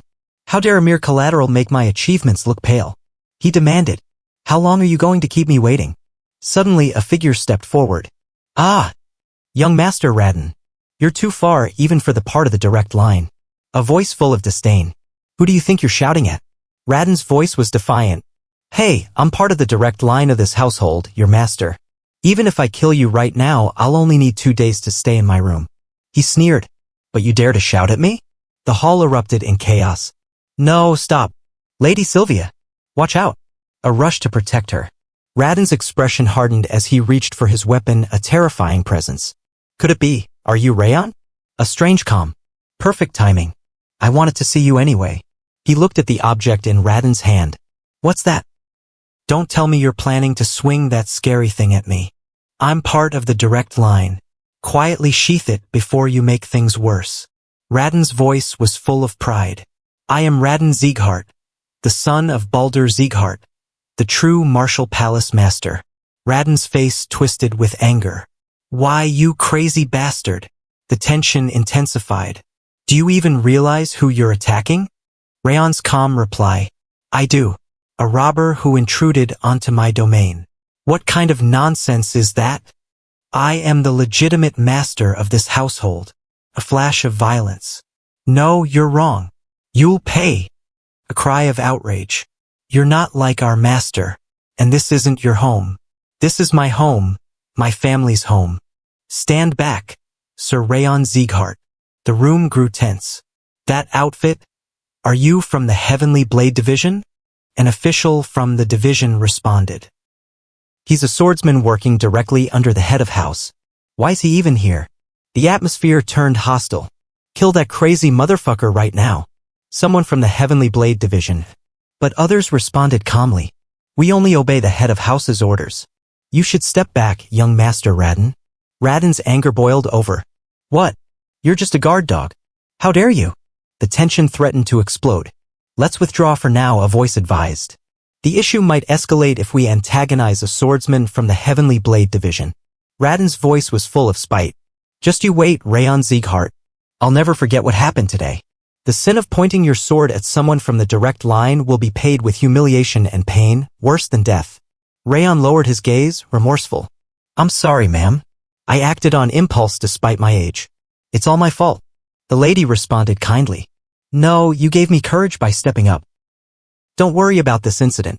I'll resolve it. Raon nodded. I heard there was trouble yesterday. I'll handle it. Just believe in me. He stepped forward, determination in his eyes. I heard there was trouble yesterday. He explained that he had sent a letter beforehand, hoping to talk, but was met with cold treatment, and before he could even speak, he was attacked.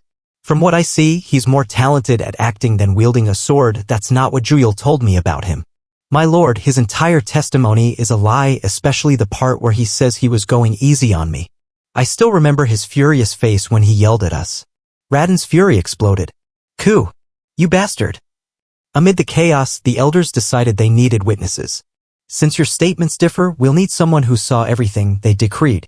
Raquel stepped forward, authoritative and composed. Greetings, my lord. I am Raquel from the Heavenly Blade Division. I saw everything. Young Master Raden claims he sent a letter, but the annex never received it. Lady Sylvia was tending the garden with her maids, as usual, when Sir Raden arrived. The testimony surprised everyone. This is unexpected, someone murmured. I thought he'd take Raden's side, being from the direct line, but he's simply telling the truth. Raden's face darkened further. Did you dare to lie in my presence? He demanded. But my lord, the witness stammered. The important part is that a collateral attacked someone from the direct line. This could threaten our hierarchy. The elders debated the severity. While both sides are at fault, they acknowledged. This is serious. A simple punishment won't do. If we spare him, it could cause problems in the future. Standing firm, I accept any punishment, but I must do something first. He looked directly at Raden. From the start, both of you crossed a line. Raden humiliated my mother and used violence against our maids. He has yet to pay for that. The elders grew impatient. You're too loud, they warned. Do you not know your place? The pressure on Raden intensified. One elder proposed. Since this is a house of swordsmen, perhaps a duel would settle this. The idea was met with tentative agreement. A sword duel? Someone asked. All right, the elders said. It will be held in the great training ground in a week. I see. So there will be a sword duel in the end. A commanding voice echoed with certainty. That's right, father. Raden's boastful tone. He arrogantly requested a sword duel in front of grandfather. The stakes were laid out. If I win, we'll break his energy center. If I lose, my butler and I will apologize to everyone in the annex building. A confident smirk. And on top of that, the true martial palace will no longer approach the annex building. He sneered. No matter how talented he is, he's just a son born between Sylvia and some unknown person. He demanded. Show him the reason why you are from the direct line. Baldur's voice resonated. Don't worry about it, father. I didn't have any weapons back then and I was taken by surprise, but... He clenched his fist. He is no match for me now that I've reached the intermediate realm. Baldur chuckled proudly. Haha, that's my son for you. Just in case, though. Make sure not to get too excited and kill him. It'll look bad if you kill him in a sword duel. Just cut the tendons on his wrist, make him crippled, destroy his hope. Raden's eyes gleamed. Yes, understood, father. The scene shifted to Raon, standing determined. Young master is going to have a sword duel against Sir Raden. Whispers filled the air. Sir Raden is an intermediate realm, but is it really okay to do nothing? The concern was palpable. Our young master has only reached the novice level. Some hesitated. Maybe it's not too late to stop him. Like Helen said, this duel is too dangerous. But others believed. Raon wouldn't have ended up in that situation if he hadn't panicked. Since Raden learned from Baldur, he'll become a different person during battle. Despite appearances, Baldur's training emphasized the flexible sword, focused on targeting openings, exploiting weaknesses. But, are you really going to let this happen? A voice of concern. I'm nervous too, but... Raon must have a reason to ask us to believe in him. A quiet resolve. That's why for now, let's just believe in Raon. A servant approached. Young master, I brought lunch. Raon looked up. Judiel? She smiled softly. Yes. I brought some sandwiches to make it easy. Please eat slowly to avoid upsetting your stomach. Raon nodded gratefully. Thank you. He opened the lunch and saw something unexpected, all the information about Raden's flexible sword techniques compiled neatly into a book. Did she really gather all this in a day? Did she step up to protect my mother, and now she's brought me this? He felt gratitude. Time passed, and the day of the duel arrived, drawing everyone's attention. I've been waiting for this day. A voice full of anticipation. I've been looking forward to cutting you down since that day. I'll crush your body and make you unable to wield a sword forever. The duel began. Combatants, come forth when you're ready. The atmosphere crackled with tension. Start the sword duel. Raon's arrogance. Your bluffs won't work anymore. He disappeared suddenly. He disappeared? When did he get behind me? Chaos erupted. This is the first time. Raon's movements blurred. You're going to die 8 times today. The voice was cruel. For the lie about sending a letter, for disrespect, for everything. Raon lunged again, but Raon evaded effortlessly. I thought I'd cut him down for sure this time.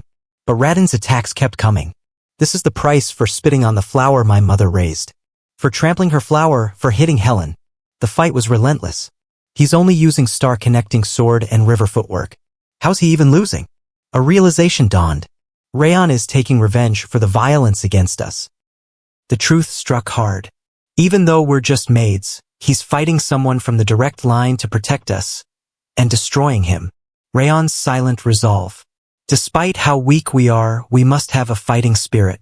We must fight until the very end so they don't cross the line again. The battlefield echoed with the clash of swords. Raon is incapacitated. The duel's over. Victory was declared. Raon had won. A moment of silence. Then awe. Raon Sieghart has won the duel. The house was stunned, realizing the strength and spirit of the young master. Raon, what is this disgrace? Ha ha ha. I told you that Raon would win. Celebratory cheers erupted. That's right. As expected of the young master, support poured in from all directions. Woo Raon. I knew he was going to win. A veteran servant spoke with admiration. I've served the Sieghart family for a long time, but it's my first time seeing everyone support an indirect descendant without regard for status. He looked genuinely surprised. Receiving commendation from your comrades regardless of status. It's a real surprise. But what truly shocked him was the martial display. During the duel, although Raon lacked proficiency, he used supreme harmony steps. Footwork system I devised after transcending temptation. Normal martial artists spend their entire lives trying to master it. Yet Raon managed to use it within a week. A sense of awe, and the admiration he's garnered at his young age. Supporters chanted, Raon, Raon, Raon, Raon. A voice from the past echoed in the mind. Because we've strived for strength, our family now emphasizes power. And I, in my old age, can no longer change that. He paused, contemplating. But if it's Raon who's born of Sylvia and an unknown who knows the unjust treatment of indirect descendants, maybe one day he'll be the one to change this family. The scene shifted to the aftermath of the duel. As the duel ended, both of you will fulfill your conditions. A commanding voice. Lowen, use whatever excuse you can to cut the true Marshall Hall's budget by half. Laughter from the subordinate. Understood. Following the instructions, Glenn supervised as Raon's conditions were fulfilled. Ill before his mother and maids apologized publicly and Raon had to admit his wrongdoings. Glenn warned the true Marshall Hall to stay out of the Annex's affairs. Finally, the maid's tense expression softened into tears of joy. We can finally go home. A sigh of relief. When did you get so strong? A voice of awe. I'll explain, so stop asking. Raon tried to downplay it. He looks like a normal child, but the aura around him is different. Someone recalled. Before, I heard Raon survived the Mad Blood Demon. I think he truly has incredible strength. Another added. The footwork and swordsmanship he displayed were near perfect. He's surpassed simple talent. They discussed his potential. He'd be a great addition to our unit after graduation, maybe even join the Black Tiger unit. But others warned. Don't even think about it. Don't get excited for no reason. The conversation shifted to the upcoming graduation. Once the 5th Training Hall's trainees graduate, they'll choose their affiliations. Raon stands out the most. They consider the other talented students, Martha, Bowen, and Runan, all formidable. The next selection ceremony will be spectacular. Raon's strategic planning was revealed. Did you plan the duel from the start? Raon admitted. To a certain extent. I was sure I'd win. Someone called him frightening. You're truly a frightening individual. Raon's humility. Although you're kinder than that. He thought back to her kindness. I'm thankful for how you saved me from Lord Kurun that day. I'll take my leave now. Rest well. Jodiel's sincere expression caught his attention. Her reaction just now wasn't forced. She genuinely cares. He contemplated revealing the truth about the rageworm. The scene shifted to a tense meeting. Just where did you get those jewels? A sharp voice. I made a bet with the true Martial Hall master. This is all thanks to Raon. A proud declaration. I even obtained a large amount of medicine to share with the 5th training hall. The patriarch's frustration. You used my son's money to do that? He demanded. I didn't come here to brag about stones. What do you want? The visitor got straight to the point. I want to propose a change to the graduation exam. A shocked reaction. Change the exam? I left training entirely up to you. They explained their reasoning. The current exam requires acknowledgement by an instructor or a duel. But these children have already faced real combat, killed in battle. They suggested a new trial, survival outside without support to truly test their strength. The patriarch hesitated. That's a big change. He recalled. Since that day, your energy core was broken and you withdrew from the front lines. But now he was visibly excited by the trainees. I've found I'm talented at training these kids. He even hinted at future kings. Raon, Blin, Martha, Runanu. They might be the next rulers. He ordered. File the report in a week. If not, this conversation is void. The reply came promptly. I've already prepared it. Why isn't he here after telling everyone to gather? A voice filled with impatience echoed across the room. It happens every time. Instructor Rimmer never arrives on time. A skeptical remark. Maybe he played to his heart's content in a gambling house or a pub again yesterday, and only returned home at daybreak. Someone scoffed. Lib, my bad. I'm a little late because I dropped by the orphanage on my way here. A voice of annoyance. If you're going to lie, at least make it believable. It's not a lie. I'm telling the truth. The room fell silent for a moment. Anyway, I have an important announcement today. The instructor's tone grew serious. I've thought long and hard, and I made my decision the moment I saw you all today. He paused dramatically. Your graduation exam is about to begin. A ripple of surprise. You can't stay trainees forever. He explained further. Normally, the graduation involves gaining recognition from instructors or sparring, but yours will be different. Confusion spread. What? What do you mean? He clarified. You've already gained plenty of experience fighting Owen, battling with the South-North Union, surviving Eden's attack. So instead of some worthless duel or recognition, you'll venture into the world alone. The trainees listened intently. The theme of this graduation is survival. In a month, you will leave your trainee status behind and survive across various locations on the continent, armed with just one sword. A collective gulp. Of course, there's an alternative for those afraid. Raon, are you willing to do it? Without hesitation, Raon nodded. Of course I will. Then I'll do it too. A determined voice. I've been surviving from birth, so this is nothing new to me. Someone else hesitated. Hey, not just Raon. Aren't you all deciding too easily? They voiced concern. Do you even know where I'll send you? Especially Raon. Since you're the top trainee, your decision might influence others to follow without thinking. Raon's resolve was clear. I'm aware of the difficulty, but I trust Instructor Rimmer. He never gives us trials we can't overcome.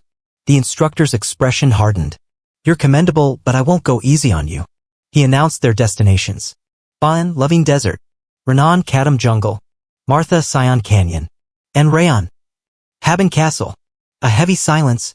That's a battlefield where monsters from the Northern Sea and Stalin Mountain appear every day. He explained. It's called the Hellish Battlefield, no time to sheath swords.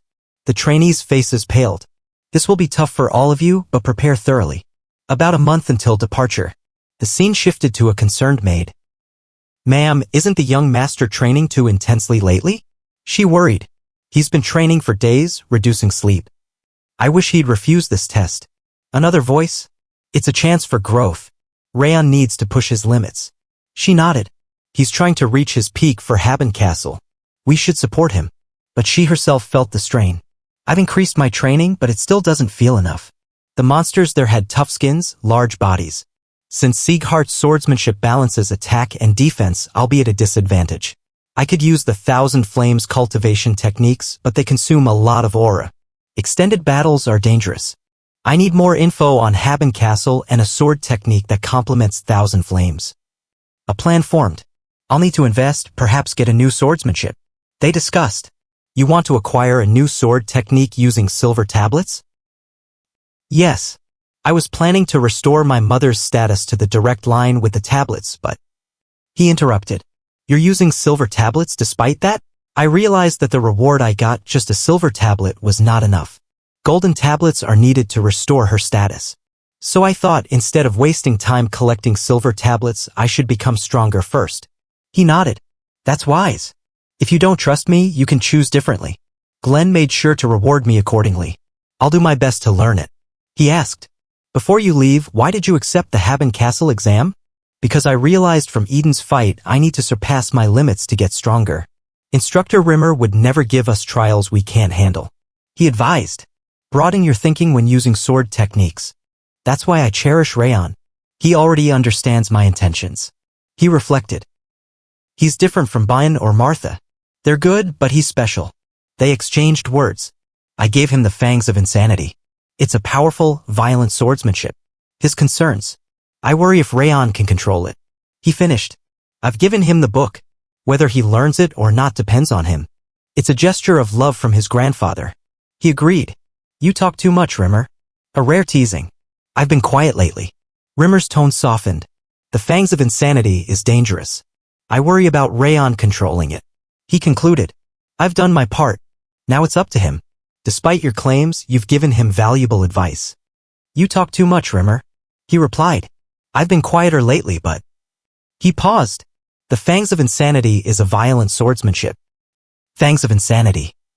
A voice resonated with reverence and caution. Just as the name implies, it's an intuitive sword of the highest degree, relentlessly attacking, like the fangs of a savage beast, aiming to tear into the opponent's throat. The words echoed with respect. But an intuition sword isn't learned through theory. It can only be mastered through battle experiences. A determined voice continued. That's why I kept sparring against the trainees, pushing myself endlessly to learn the Fangs of Insanity. I wielded the sword without rest until the day before the graduation. He recounted fiercely. More precisely, I fought with even greater ferocity, reaching a higher realm, reaching closer to understanding the true meaning of the Fangs of Insanity. He looked back on his relentless training. By the time none of the trainees could spar anymore, I finally grasped the essence of the Fangs of Insanity just before departure. The night loomed over him. That night, I pushed myself harder than ever. You're bruised more often now. A concerned voice. You've pushed yourself too hard with the graduation tomorrow. Ma'am will worry if she sees your injuries. He nodded. I pushed because I want to master the Fangs of Insanity. A quiet acknowledgement. And Judiel, I have something to tell you before I leave. He hesitated. I lied about feeding you the rage worm. A stunned silence. You suspected, didn't you? She nodded. At first, I thought it was real. I was afraid. All I could think about was surviving. He looked at her kindly. But I gradually felt at ease with the people here. And you, Judiel, you treated me like a human without expecting anything in return. He recalled her efforts. You even prepared measures to hide me from the Central Martial Palace's suspicion. A quiet moment. And I realized you were just trying to protect this place. She looked away, touched. That's why I started to think maybe you didn't use the rage worm. He reached out. But why did you tell me? Because? Her voice trembled. Because you've changed, Judiel. I've been watching you too. You've been acting behind a mask. But your true feelings started to show. He paused. And on the day Raon came and acted violently, you truly wanted to throw yourself forward to protect Mom and Helen. He handed her a note. By the way, I found this on my bed. Information about Haben Castle. She took it gratefully. Thanks to you. This was very helpful. Her expression softened. I have a younger brother. We were separated when we were sold. I don't know where he is now, but I was told I might see him someday. I have to obey their orders. He nodded. I'm sorry, Judiel. I'll find your brother. As long as Karun is after me, we'll clash eventually. But once I settle with him, I'll find your brother. Her eyes filled with resolve. Thank you. Please, tell me anything you need. He smiled. I'll leave the annex to you while I'm gone, Judiel. Yes, leave it to me. He took a deep breath, addressing everyone. Now, It's time for the top trainee to say something. A voice full of resolve. There's a saying, warriors who survive their first battle don't die easily. All you need to do is survive on your own for a year and return. He spoke with conviction. If you overcome this trial, you can rise even higher. He reflected on his journey. He always asks us for these impossible tasks, even though they seem beyond us. But we've already faced death in our first fight. Every one of us survived. Call to action. Get stronger. Return worthy of the 5th training ground's name. Win and survive. His voice rang out with conviction. I knew from the start, you're not an ordinary person. He cheered them on. Let's go. But beneath the cheers, a deeper recognition. Your skills aren't the only thing that's extraordinary. He praised their mindset. Calmness beyond your age. A broad heart that influences others. A mindset that works harder than anyone else, refusing to be satisfied with talent alone. He continued. During our last sparring, you mastered the fangs of insanity. You surprised me again. He expressed his pride. I fought you because you beat all the other trainees, but now you've injured your instructor instead of being grateful. He looked at Raon with respect. Come back alive, Raon. I'll be filled with resentment if I don't witness the birth of the new king. He ordered. Everyone salute the head instructor. Thank you for everything so far. They responded with respect. Grow stronger. Return victorious. I'll become stronger during this year just like everyone else. And if you die, I'll find you and beat you up. A promise. So, get stronger too. Don't disappoint me. He smiled. Don't die over there.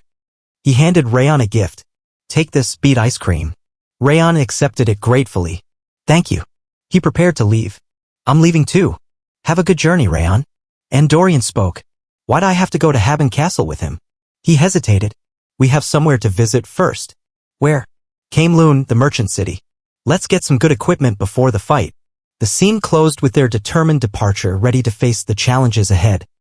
The bustling central market of Carmelun's commercial city is alive with activity. Stalls overflow with items, but none catch your eye. There's nothing here that suits your needs.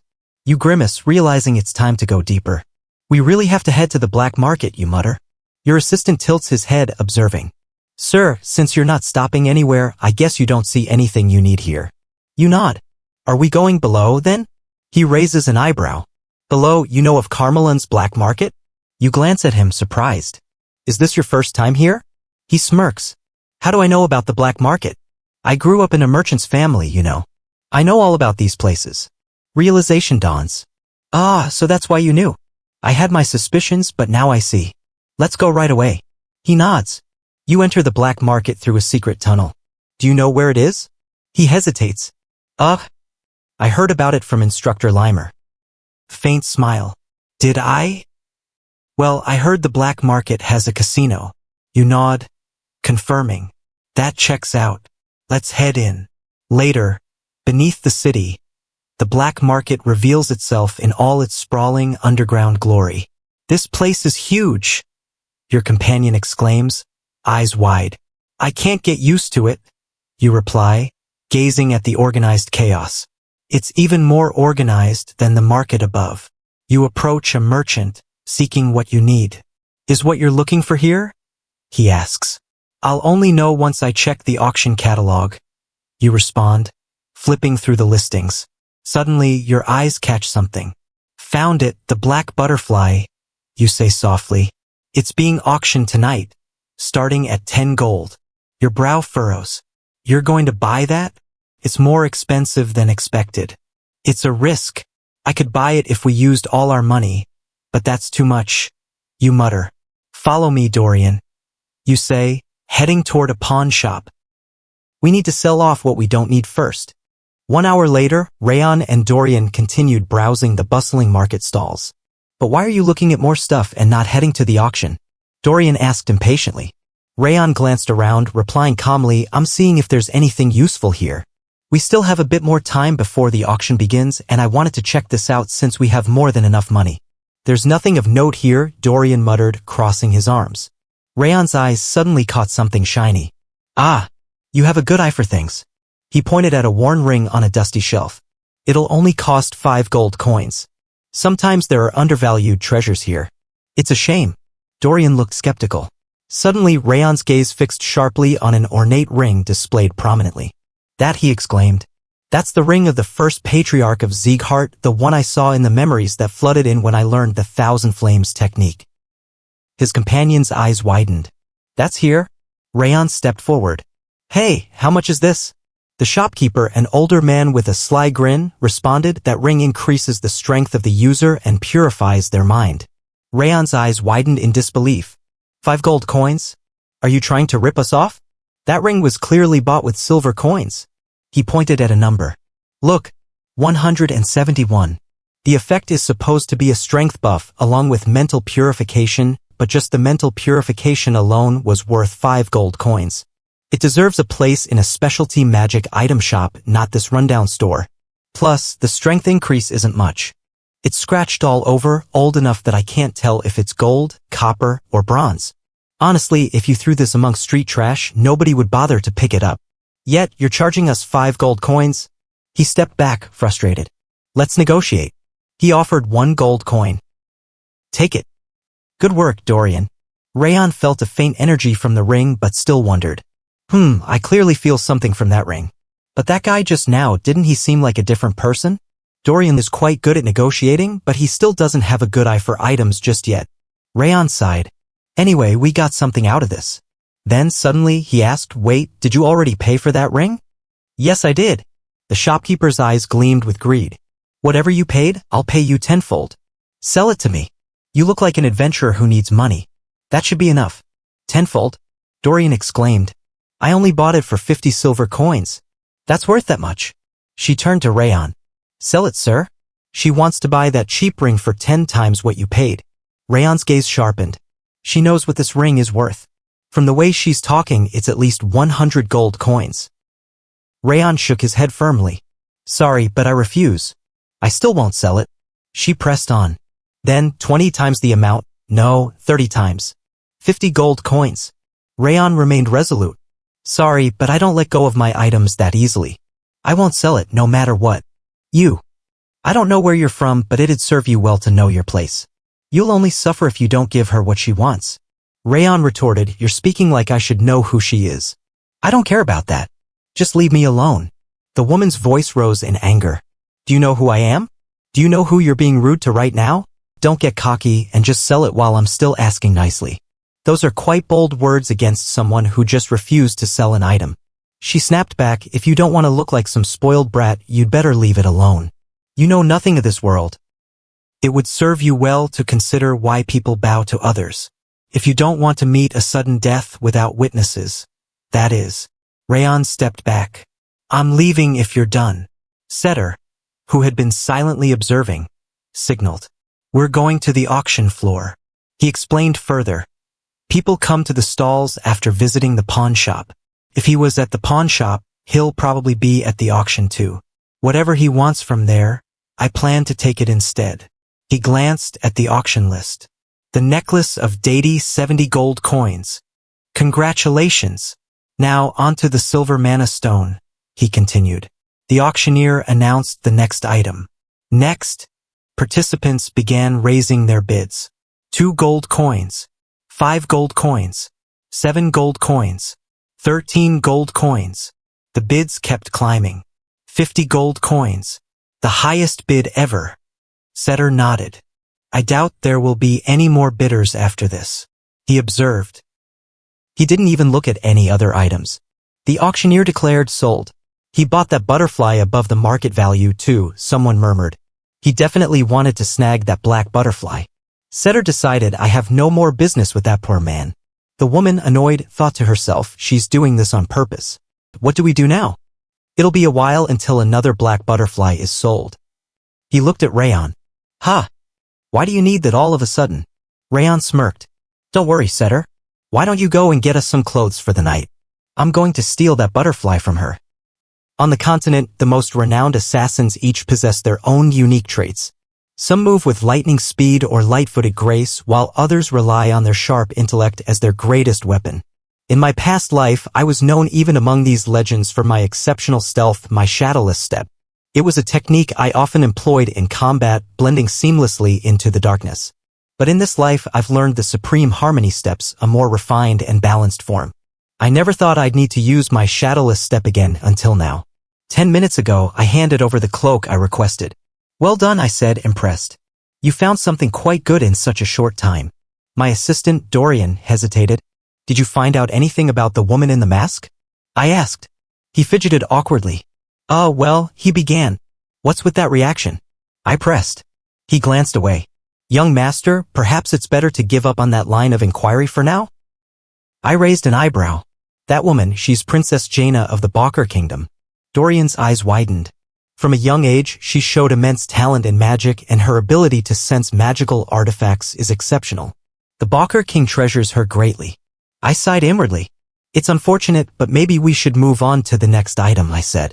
Then that means she's a VIP at the night market, right? He nodded. The bidding on her items is still ongoing. Unlike regular participants, she's likely still in her room, waiting. Stealing now while they're still in the black market's hands might be safest. Without hesitation, I decided. I'll be back, Dorian. Wait, young master? But I was already moving. Sure enough, Jaina's items hadn't reached her room yet. Spending 50 gold on that ornamental butterfly, no matter how you look at it, the ways of the rich are hard to understand, I thought, observing the scene. Anyway, focus, I muttered. The black butterfly was in plain sight, surrounded by distracted employees playing cards. The black butterfly dies in tight spaces, so it's stored in a bird cage. I whispered. It was resting on a mana stone drawn to the purest mana. If it senses higher purity than the stone, it'll come out on its own, I explained. Suddenly, I sensed movement. What are you doing? Keep your eyes on the game, I snapped, realizing the butterfly had vanished. Where did it go? I yelled. Find it immediately. If the young master gets caught. My heart pounded. This could cause an international incident with Bakr, I thought grimly. I cursed myself for not stopping him. Dorian, what are you doing? Just then I saw him reappear, breathless. I succeeded, he said, a grin spreading across his face. Really? I exclaimed, relief flooding me. Then we should leave. Suddenly a familiar voice interrupted. Oh, so we meet again. A cold smile. How do you feel? Are you angry? The woman before me, cloaked in arrogance, taunted. You should have learned earlier you can't beat me even if you die and come back. She held out a ring. Give me the ring and I'll trade you the black butterfly. This is your last chance.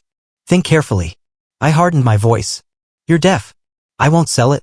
She sneered. You don't understand because I'm being nice.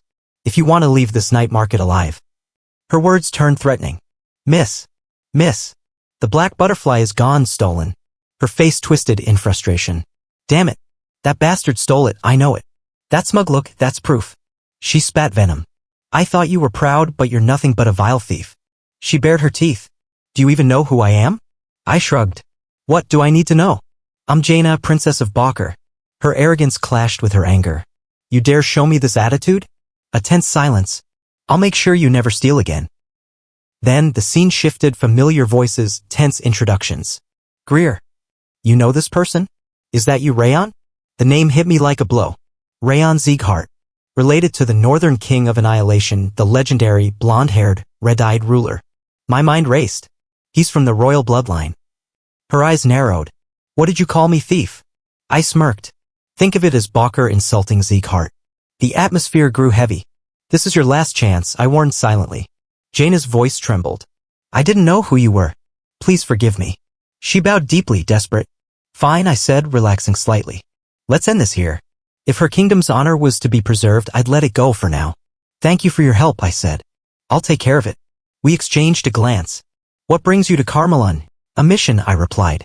But it's far from Sieghart. We stopped here to gather equipment before our graduation exams. Ah, you're in the middle of that? Yes. I'm looking for a new sword. I can recommend a good smith in the west part of town. Just a small place, but very skilled. Thanks. I have to go now. Visit me at Orwin later. I will once my exam's over. We barely survived that, I muttered. I didn't think you'd act so quickly, Dorian said. I have a plan for everything, I replied confidently. Are we heading straight to the workshop? Not tonight, I said. I have something personal to do. And with that, I turned my focus to the black butterfly. It's time for you to play your role. In the depths of legend lies the tale of the black butterfly, a creature cursed to never digest mana no matter how much it consumes. Its wings, dark and shimmering, flutter with a sorrowful melody bound by an unbreakable curse. Beside it blooms the two-tone flower, a mystical blossom that can never gather mana on its own. Yet, destiny weaves a strange fate. These two must meet to shatter their curses to set each other free. The flower, once freed, will bloom into a top-tier elixir infused with both fire and water energies, an elixir that holds the power to change worlds. But few know this secret. I learned it only because I trusted the memories woven into the stories of the comic protagonist. And then a change, one strand of the bitter cold curse vanished. The energy core within me, the mana circuits, everything grew stronger, more resilient. My energy surged exponentially. My willpower sharpened beyond measure. My stats soaring to new heights. My status window appeared before me, revealing the truth of my journey. Name, Raon Zyghart. Title, Unbreaking Spirit. Status, Bitter Cold Curse, 4 strands. Traits, Rage, 5 stars, Ring of Fire, 3 stars, Thousand Flames Technique, 3 stars, Flame Attribute Resistance, 3 stars, Bitter Cold Aura, 3 stars, Legendary Senses, 3 stars, Water Attribute Resistance, 4 stars, Curse, 1 star. Unseen Strike, 1 star, Indomitable Will, 1 star. My body still bleeding, I felt the weight of my strength, 72 in strength, 73 in dexterity, 66 in stamina, 70 in energy, 79 in senses, and rage at 10. Dorian's voice broke through my thoughts. Let's head to the workshop, he said urgently. Wait, I replied, what happened? Last night, something changed, my energy, my aura, it improved significantly. He looked at me with wide eyes. At first, I was just curious. You were considered a disgrace to the family, looked down upon by everyone, even those of direct lineage. Yet, you endured all that in silence, focusing on your training. He stepped closer, eyes shining with realization. But I came to know something after I got closer to you. You're more fitting of the Zyghart name than anyone else in the 5th training hall.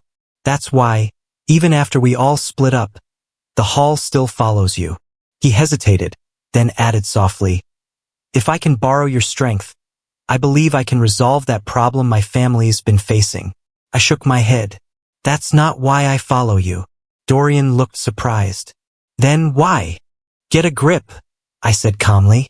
We need to fetch our swords from the workshop and move out immediately. There's still a long journey ahead. He nodded eagerly. I'll follow you and grow stronger along the way.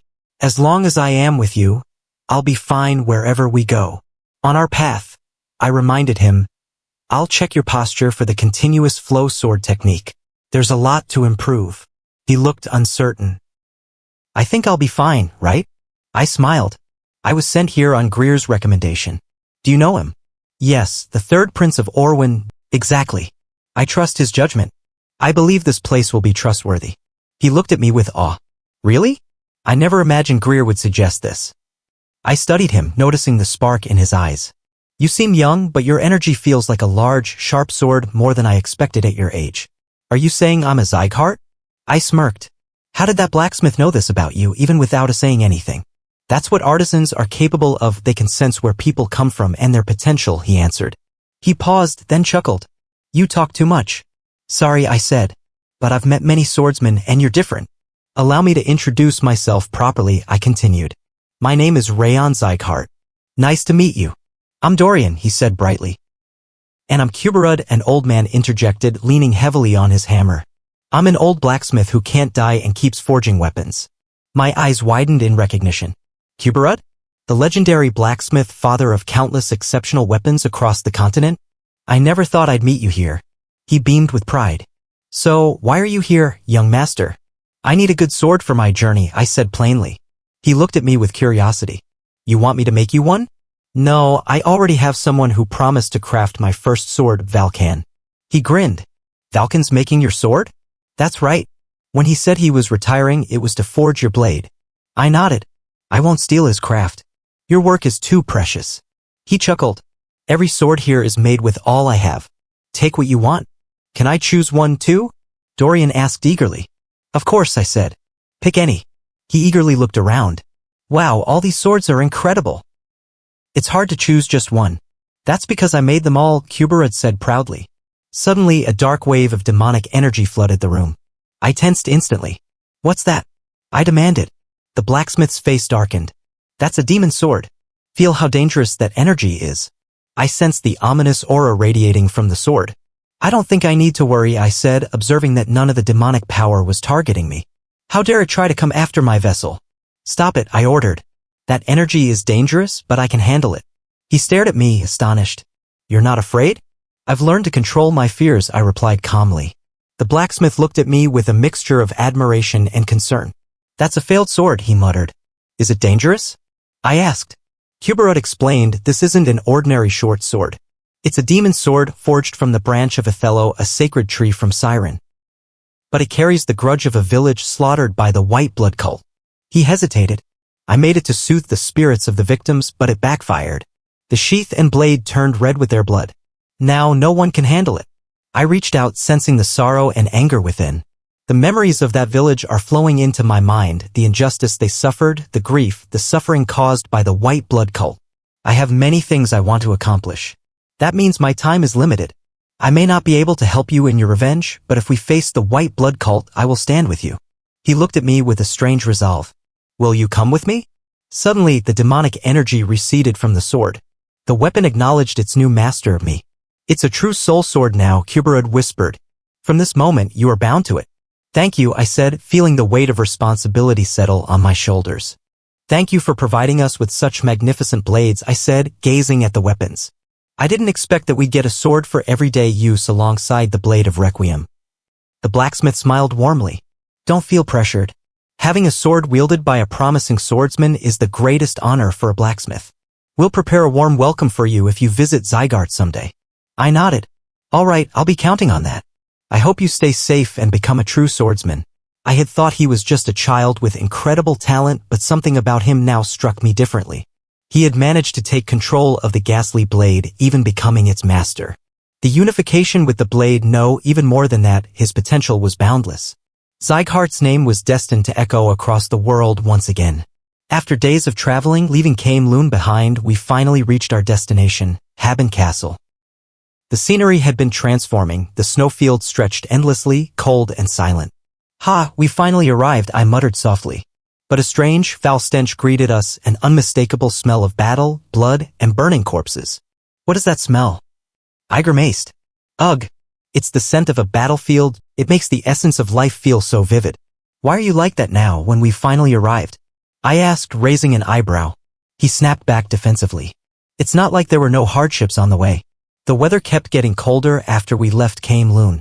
Yet, you kept insisting I move my body when I complained about the cold. From sunrise to sunset, you kept pushing me to perfect my sword stance, even when I was on night watch. I couldn't sleep at all. Do you really think that was no hardship? I chuckled. You're right. Training in moderation is important. Even the King of Essence needs rest. Suddenly, a stern voice interrupted. Are you the mercenaries supposed to arrive? You're a bit late. A tall man stepped forward, Vice Commander Tarion Britton. My name is Tarion. I am the Vice Commander of this castle, and your new superior officer. I will be leading you from now on. I nodded politely. Understood. We're honored to serve. He looked us over with sharp eyes. Follow me, he said, turning on his heel.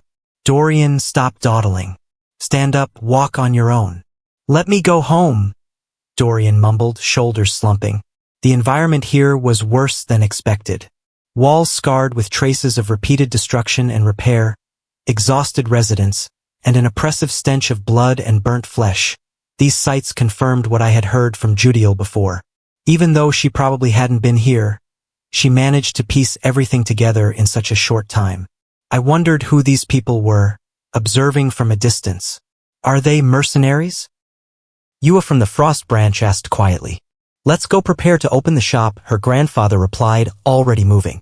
Ah, I'm coming, Yua called out, rushing after him. A figure entered, the commander of the castle, Milland Britton. He was a towering man called the Giant of the North, defending Haben Castle for over 20 years. His gaze was steady, embodying the resolve of a seasoned general. Only those who had stood their ground for decades carried such an aura. You're the trainees from Zygarde, he said, voice firm but calm. I am Milland Britton. Your presence here is known, but your identities will be kept secret. Rimmer, the northern conqueror, personally requested your dispatch, hoping you'd gain experience here. He paused, then added, there will be no training, no warm meals, no comfort. Just endless battles and cold winds that seep into your bones. If you're seeking an easy life, turn back now. We looked at each other, determined. We came here to get stronger, I said. We're ready for whatever comes. He nodded, a faint smile. Then start at the bottom. Your rank is now that of soldiers. From chores to combat, you will do all. Guide them, Charles. The young soldier saluted. Understood. As they led us to our lodgings, I couldn't help but notice the wary glances from some of the others. I don't like them, one voice muttered. Dorian's limp and too relaxed, and Raon, he's wearing a flower bracelet. He looks like he's here to play, not fight. Don't judge by appearances, another replied. They passed Zygarde's brutal training. They're not as naive as they seem. Let's observe them first. Still, curiosity gnawed at me. Why did they want updates on us every 2 weeks? Rimmer's letter? Or was it the Lord's own request? The thought unsettled me. Meanwhile, Dorian eagerly decorated our quarters, transforming what had been a gloomy room into a vibrant space. Golden curtains, colorful bags, even a flower bracelet. Dorian, what are you doing? I asked, surprised. I did it while you went to the restroom, he said, grinning. It's to make this place more comfortable, of course. He handed me a bag filled with colorful accessories. Red, yellow, green, just tell me what you want. I shook my head, smiling softly. You're full of surprises. Suddenly, a figure approached, the leader of the 3rd scouting party, Raon. We've been ordered to move out, he announced with resolve. Despite the chaos, I felt a strange sense of purpose. Here, amid the wreckage and hardship, we would forge our strength, ready to face whatever challenges awaited. So, what brings you here today? The man smirked. I've heard about it, my lord. His tone was casual, but a glint of mischief flickered in his eyes. Ren must have told him. He's been whispering behind my back with that gambling addict lately. He leaned in slightly. You ordered the shadow agents to investigate what Raon has been up to. Truly unexpected how much you cherish your grandson. I raised an eyebrow. That's why I secretly ordered them to look into him, isn't it interesting? Raon bloomed and absorbed the Teuton flower during the mission against the Snow Tiger bandits, and he even taught a lesson to that Balker princess, the one notorious for her haughty attitude. The man chuckled. Should you really find that amusing? Your disciple stealing and causing trouble with an allied princess. Stealing? That was the princess who picked a fight, I replied coolly. Raon simply returned it fair and square. He looked surprised. And the shadow agents couldn't figure out how he stole the black butterfly? That's impressive, makes me look forward to what he'll do next. I shook my head. I already ordered the shadow agents to retreat. No need to keep poking around. But why? The man pressed. Aren't you curious about Raon's next move? I heard he obtained a ghastly blade forged by Kuberud. I only dispatched the shadow agents as a precaution, I explained. To prevent interference from the house. I've already asked Haben Castle to send reports. His eyes widened. Wait, was it you? Don't tell me you told him about it. I didn't, I said firmly. It wasn't me who told him this time. He sighed. Ha, you're blaming the wrong person. It's obvious you messaged Haben Castle. Why not just call him and say, you're the best, my grandson, instead of acting all dignified? Because that would clear up the misunderstanding with the annex building, I muttered. And it would make everyone happier. Especially Sylvia. He scoffed. Ha! Looks like my lessons last time weren't enough. He glanced at his watch. Ah! I have an appointment. I need to go. Before he left, I caught his words. I'll ingrain that lesson into your body next time. A faint scream echoed behind him. I turned sharply. That sounded like a cry for help. This is Stalin Mountain, a place where monsters from the northern sea and the snowy peaks gather, creating what's called hell on earth, even within Haben Castle. The view is marvelous, but the danger is real. Let's start the test before heading out to scout, I said, eyes narrowing. It's important to see how good you really are. Yeah, that sounds good, Dorian agreed eagerly. I pointed at a trail in the snow. What do you think this trace is? He examined it carefully. It must be a big monster. Could it be from an ice troll? I shook my head. No, it looks different. Troll footprints are larger and deeper, and they walk on 2 legs, not 4. These belong to a mountain goat, probably a Carry mountain goat. He looked amazed. Wow, you're really good at this. I continued. Now, when do you think these footprints were made? He hesitated, then answered confidently. Less than half a day ago. The ground isn't hard enough for them to be old. Exactly, I said. And this trail, I pointed to a different set, was made by a dire wolf. Their claws leave marks on boulders and trees, but this one's old, so it's probably dead already. He looked at me in disbelief. How do you read all that so smoothly? New recruits in our scouting parties go through hazing, I explained. But ours isn't about punches or yelling. It's about giving subtle, provocative advice about how much knowledge from books can be useless here and how dangerous this place really is. He looked frustrated. How does he already know all that? This hazing isn't supposed to work like this. Hey, you. I called out. Tell me what kind of trace this is. Ugh, you don't even know this, a voice mocked. This is. Suddenly Dorian's cry for help pierced the air. Young master, please save me. We turned swiftly. I motioned to ignore his pleas. Let's scout the surrounding area first, I said, activating the perception of the snowflower. Through this technique, I could see beyond the limits of normal sight. The blade of Requiem was scouting independently, sending me information through ghastly energy. It was gathering high-purity energy from defeated monsters and transmitting it to me. Thanks to this, I even gained a trait related to ghastly energy, an unexpected but welcome gift. It was trying to help me in its own way. Hey, what are you doing right now? The perception of the snowflower is clearer than ever, I muttered. It's the power of the King of Essence. Why are you using the ability of that cursed creature? Because it's working so hard for my sake, I replied calmly. He growled. There's no reason to rely on that. The snowflower's perception is just a glimpse of the King of Essence's true power. Stop calling it a parasite, I said. It's my ability and I'm always looking for a chance to take over your body. He shouted. How dare you ignore the King of Essence? Your arrogance. A tense silence followed. Then the voice of the King of Essence echoed inside my mind, offering guidance. Calm your mind, it said. Connect your coldness to the coldness of this land. Imagine them as one. I closed my eyes, focusing. It looks like my coldness is merging with the snow, I whispered. No, the voice corrected. It's not just snow and coldness. It's about harmonizing your coldness with the lands. That's the key. Learning this was difficult, but I pushed forward. I visualized the connection, feeling the coldness flow through me, becoming one with the land. Suddenly, I felt everything slowing down, my senses sharpening to an unnatural degree.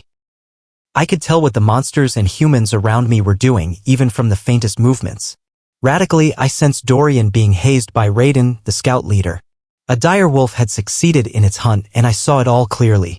But the range was limited, and I couldn't maintain this heightened perception for long, probably because this was my first try. Then, Raon's voice echoed. Raon, what's the matter? Shark moles are coming this way from underground. I blurted. Shark moles? Here. Raon's eyes widened. This isn't their territory. But the tremors grew stronger. The ground rumbled as the monsters drew near. And then I saw it, the terrifying truth. The shark moles had indeed made it this far into Stalin Mountain. Shark moles? They actually came here? His heart pounds as he steels himself. I have to focus. It's just me and the newbies here. His mission is clear, get everyone out and alert the squad. Suddenly, frustration flashes in his eyes. Damn it. Why did my foot have to slip at the worst moment? He positions himself to block the relentless attack of the shark moles. Turning to Captain Raon, he commands, you should call the others over. He presses his hand to his sword, a determined look on his face. I understand you can't trust me yet, but at least trust my sword. Be careful, Raon. Just avoid them and stay alive until help arrives. And so, the fight begins. Raon's skills sharpen as he wields the Rabid Fong sword. Its performance is better than I expected, he muses. Normally, opponents of this caliber would require him to use his aura, but right now, he's holding his ground with just sword techniques. What's fueling his confidence? His cold energy, meshed seamlessly with the surroundings, the power of Glacia. He realizes this is the true strength of Glacia, a power honed through real experience. Slowly, he adapts, learning to sense his enemies better, making faster progress than he had dared hope. I feel like I can take on any opponent at this level now. Meanwhile, a voice calls out anxiously, Raon, are you all right? Reinforcements arrive, and Raon takes a step back. Fall back, the others shout. As the dust settles, everyone's stunned. Did he defeat all the shark moles by himself? They wonder, knowing these monsters could cause casualties even if the entire squad fought together. Who is this? Their minds whirl. Perhaps, considering the look of disbelief, they realize he's not just a rookie, but someone extraordinary. His pride might be hurt, but he remains silent, humble. From behind, a voice breaks the tension. I'm sorry, and we survived thanks to you. The captain bows his head. Because I didn't believe in you, a dangerous situation happened. I won't make excuses about experience. Raon nods, understanding. Thank you. It's a rare moment, an apology from the captain. Raon's eyes widen. I didn't expect him to apologize so quickly. I wouldn't have believed someone who just joined for the first time and acted like you did. Then a realization dawns. Now I finally understand who you are. Confused? Pardon? What are you? A thought crosses his mind. Did he find out I'm a Zeekhart? You're an angel from heaven who has come to save us. No. Captain Raon then announces, to celebrate our new recruit's first mission, everyone return to the tavern. It's all on me. The squad erupts in cheer. Our cheapskate captain is treating us. Laughter echoes through the tavern. At the Frost Branch Tavern, the chatter turns lively. One of the staff raises an eyebrow, teasing, if he was that strong, why would he come here as a rookie? And he doesn't even look 17. How does that make sense? Doubts swirl, but the mood is festive. The conversation shifts to taste. The combination of cheese's greasiness and pineapple's acidity is the peak of flavor, someone muses. But another raises a concern. Is there a reason we're eating it this way? Something's off. A staff member comments, young master, your taste buds are quite unique. Another retorts, I ate that pizza earlier and couldn't stand it. Suddenly a new face introduces herself. I'm Yua. She smiles warmly, offering a diverse menu. Would you like to see more? One of the patrons, intrigued by the variety, exclaims, considering how remote this place is, the menu is surprisingly extensive. Then, a playful voice chimes in. This king wants to try the mint chocolate chip ice cream. Yua responds cheerfully, no problem. Our mint near Haven Castle is especially fresh. I'll have one. As the ice cream arrives, everyone's excitement grows. Eat it quickly, someone urges. The king takes a bite, eyes widening. The refreshing taste spreads immediately, and just as it almost becomes too much, the sweetness of the chocolate emerges. It's a perfect balance, cold and sweet, just like the king. Meanwhile, in a more serious tone, Raon considers his powers. Hey Wrath, he asks, I felt earlier that there's more than one way to use Glacia, right? Wrath, the king, smirks. You've already figured that out? He nods. Just like training techniques humans use, Glacia isn't just for detection. It's about using cold energy efficiently, attacking, defending, all with maximum power. Raon's eyes light up. So, I can use it while attacking and defending? Wrath affirms. Exactly. It heightens your senses and boosts your combat ability. Then, with a teasing smile, he adds, for someone without much talent, you might take a year to master it. Raon protests. A year's too long. Wrath chuckles. Did you think it'd be easy? It's only been a year since I've been guiding you. He then proposes a challenge. Let's make a bet. If you can master Glacia in 6 months, I'll be impressed. Raon hesitates, sensing Wrath's confidence. 5 months, then. Wrath accepts with a grin. Let's do it. And so, an unspoken agreement is made. Raon's journey to mastery begins anew. Dorian, let's head back to the dorms now, Raon said gently, a hint of exhaustion in his voice. Okay. Dorian chirped eagerly. Suddenly, a voice interrupted, warm and friendly. Oh, just a moment, please. Before you go, I have something for you. Raon turned, curious. You really seem to enjoy the pineapple pizza. With a bright smile, the speaker revealed a small bag. So, I made some pineapple cookies with the remaining pineapple. Would you like some? Thanks, Yua. Raon replied appreciatively. Yua grinned. Well done, pineapple girl. I hope you like it. Please stop by if you want more anytime. See you. As Raon and Dorian moved on. This is an emergency. I must return quickly and report to Commander Milland. There are ice trolls gathering in the area. Dorian's eyes widened.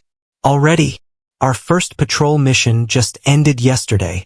Raon nodded grimly. I know it's tiring to jump into another mission so soon, but it's the higher-ups' decision. I can't do anything about it. He paused, recalling the details. Earlier, Patrol Team 2 found a group of 13 ice trolls near underground pit number 4. It's possible more are on their way. He clenched his fists. We'd better hit them first before they cause trouble. Pit number 4 isn't far from number 5. We were planning to handle the trolls at number 4 before moving on to investigate the shark moles near number 5. I don't have a good feeling about this. You go with them, Vice Commander. Understood. Take the commanding team and the Wolves mercenaries. Kill the trolls and then investigate the regions around the Northern Sea before returning. I'll take Patrol Team 3. We just heard that Raon took care of all the shark moles alone during his first mission quickly and without injuries. If that's true, he'll be invaluable for this mission. The others nodded. If he's that skilled, he's coming with us, someone said. All right, get ready and sleep early tonight. We're going straight into action. Dorian looked nervous. We just finished our first mission, no rest, and now we're thrown into the next? I didn't expect that. He hesitated, then asked, Young Master, do you think it's true that swords can't even cut ice trolls? Raon nodded. Ice trolls have thick, sturdy leather because of their cold habitats. It's said that you need to imbue your sword with aura to really cut through them. Plus, they have great regenerative abilities, like all trolls. It's going to be tough. We're probably going to die during this. Dorian's eyes widened. I should write my will. Raon patted his shoulder reassuringly. Don't be so scared, Dorian. If you use your speed, I believe you can defeat one. Dorian looked unsure. Even if you say that, I'm still scared. Raon smiled softly. There's another way. Want to know how not to be afraid of ice trolls? Dorian's eyes lit up. What? How? Raon grinned. Duel me. When you fight me, an ice troll will look just like any other monster. Dorian hesitated, then suddenly brightened. Let's train right now. He exclaimed, Ah, ice trolls are actually weaklings. That night, outside Haven Castle's main gates, it was time to take attendance. Raon glanced around. Yuian, I think anything's better than a duel with you. Are you all right, Dorian? Raon asked, concern in his voice. I'm glad, Dorian responded, trying to hide his nervousness. Suddenly, a friendly voice broke the quiet. Hello, you're Raon, right? I'm Beto, captain of the Wolves Mercenaries. Nice to meet you. Beto's squad was lively, and his words were teasing. My mercenaries always say they'd love to duel you. Raon nodded politely. Nice to meet you as well. I didn't realize you were part of the patrol team. Beto grinned. Looking forward to working with you today. Raon hesitated, then thought to himself, I don't really trust him. He looked into Beto's eyes and felt a strange unease. I don't like him, he muttered. Take his eyes out. People who look like snakes tend to betray you. In my experience, those with snake-like eyes are often backstabbers. 8 times out of 10. So, 20% chance he's trustworthy? Raon shrugged. I'll keep that in mind. Still, I feel off about him. Sorry I'm late. I prepared all the food you ordered. Oh, Yua, you're getting cuter every time I see you. And your cooking's improving too. Yua blushed happily. Thank you. You're the pride of Haven Castle. She handed Raon a small bag. This is beef jerky my grandfather and I made. It's really good. Please take some. Raon looked at it thoughtfully. Why are you giving me this? Yua smiled shyly. Because it's your first expedition. Please buy from us next time. Raon nodded with a smile. Thanks. I will. The squad gathered, ready to depart. All right, everyone listen up. We have 2 objectives. Take down the ice trolls and patrol between Mount Sterling and the Northern Sea. Our goal is to keep everyone safe. Raon's senses tingled. That energy coming from the mountain, I can feel it. It's strong, but could it be him?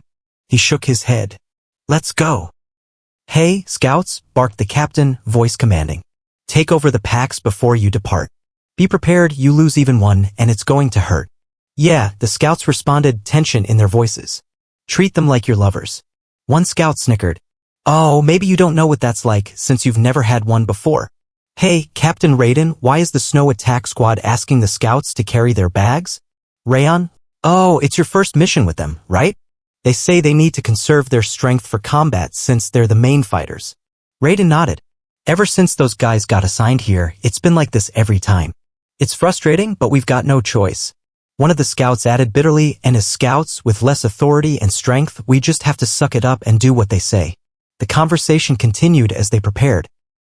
Still, this is better than last time, one muttered, eyes wide with surprise. How did it all fit into that bag? Another sighed. Last time, even after the battle, they made us carry all the gear back. They even dumped the entire post-mission cleanup on us. It's unfair, but try not to let it get to you. It'll be easier that way. The squad leader stepped forward, taking the gear. Leave all your gear with me. Here, strength and rank are absolute. It's so absurd. While they prepare for combat, we're the ones risking our necks scouting ahead. They looked around, disillusioned. To scout means we're the first to encounter traps or enemies, and yet we're mistreated. I thought there would be camaraderie on the front lines, but apparently not. All of this seems to be led by their leader, Captain Edequil. That guy actually thinks this situation is normal. So that's Edequil, eh? His toxic traditions all revolve around him. We just have to crush that guy. Suddenly, a voice interrupted. What's going on? There aren't any ice trolls, contrary to the report, someone said, puzzled. This can't be right. Redeem, are you sure about what you saw? Someone asked. Raiden nodded firmly. Yes. I saw 13 ice trolls gathered on the forest outskirts. That's why I said scouts shouldn't go alone, at least one swordsman should accompany every scouting mission. A young scout, trembling, spoke up. But I definitely saw them. Let's talk later, Redeem cut in. Everyone spread out and searched for troll tracks. Hours passed, but no signs of the trolls appeared. One veteran sighed. These people have lived here a long time and are skilled. Even if the ice trolls leave fewer tracks, they shouldn't leave nothing behind. A tense silence settled. Could there be someone else behind this? Deputy Commander, may I try looking? Just want to confirm something briefly. This won't do if we keep wasting time. Don't stick your nose into this, Redeem snapped. Help set up camp or something. The sun's already setting. Do you want to embarrass yourself like those others? Edequil, watching the scene, scoffed. That's enough, Redeem. Let him try just once. Are you serious trusting that clueless brat? He's just wasting our time. I found them. They're near the frozen valley, northeast of Mount Sterling. What? Edequil snapped. Do you think this mission is some kind of joke? Yes, I'm sure, Raon said confidently. Is there a problem? Do you think it's funny to mess around in this situation? Edequil yelled. Raon responded calmly. I'm not foolish enough to joke around under these circumstances. Edequil's eyes narrowed. How exactly did you find the trolls? Raon explained simply, I used a method I learned from someone who moves through forests and mountains like it's his own backyard by expanding my energy detection. Energy detection? Someone exclaimed. Do you realize how far the frozen valley is? You can't confirm that with just that. Did you hear that, Tarion? Do you really believe him? Edequil challenged. Tarion hesitated. He's right. Given the distance, relying on energy detection alone isn't convincing, especially for a rookie barely a year into field duty. Raon looked into their eyes.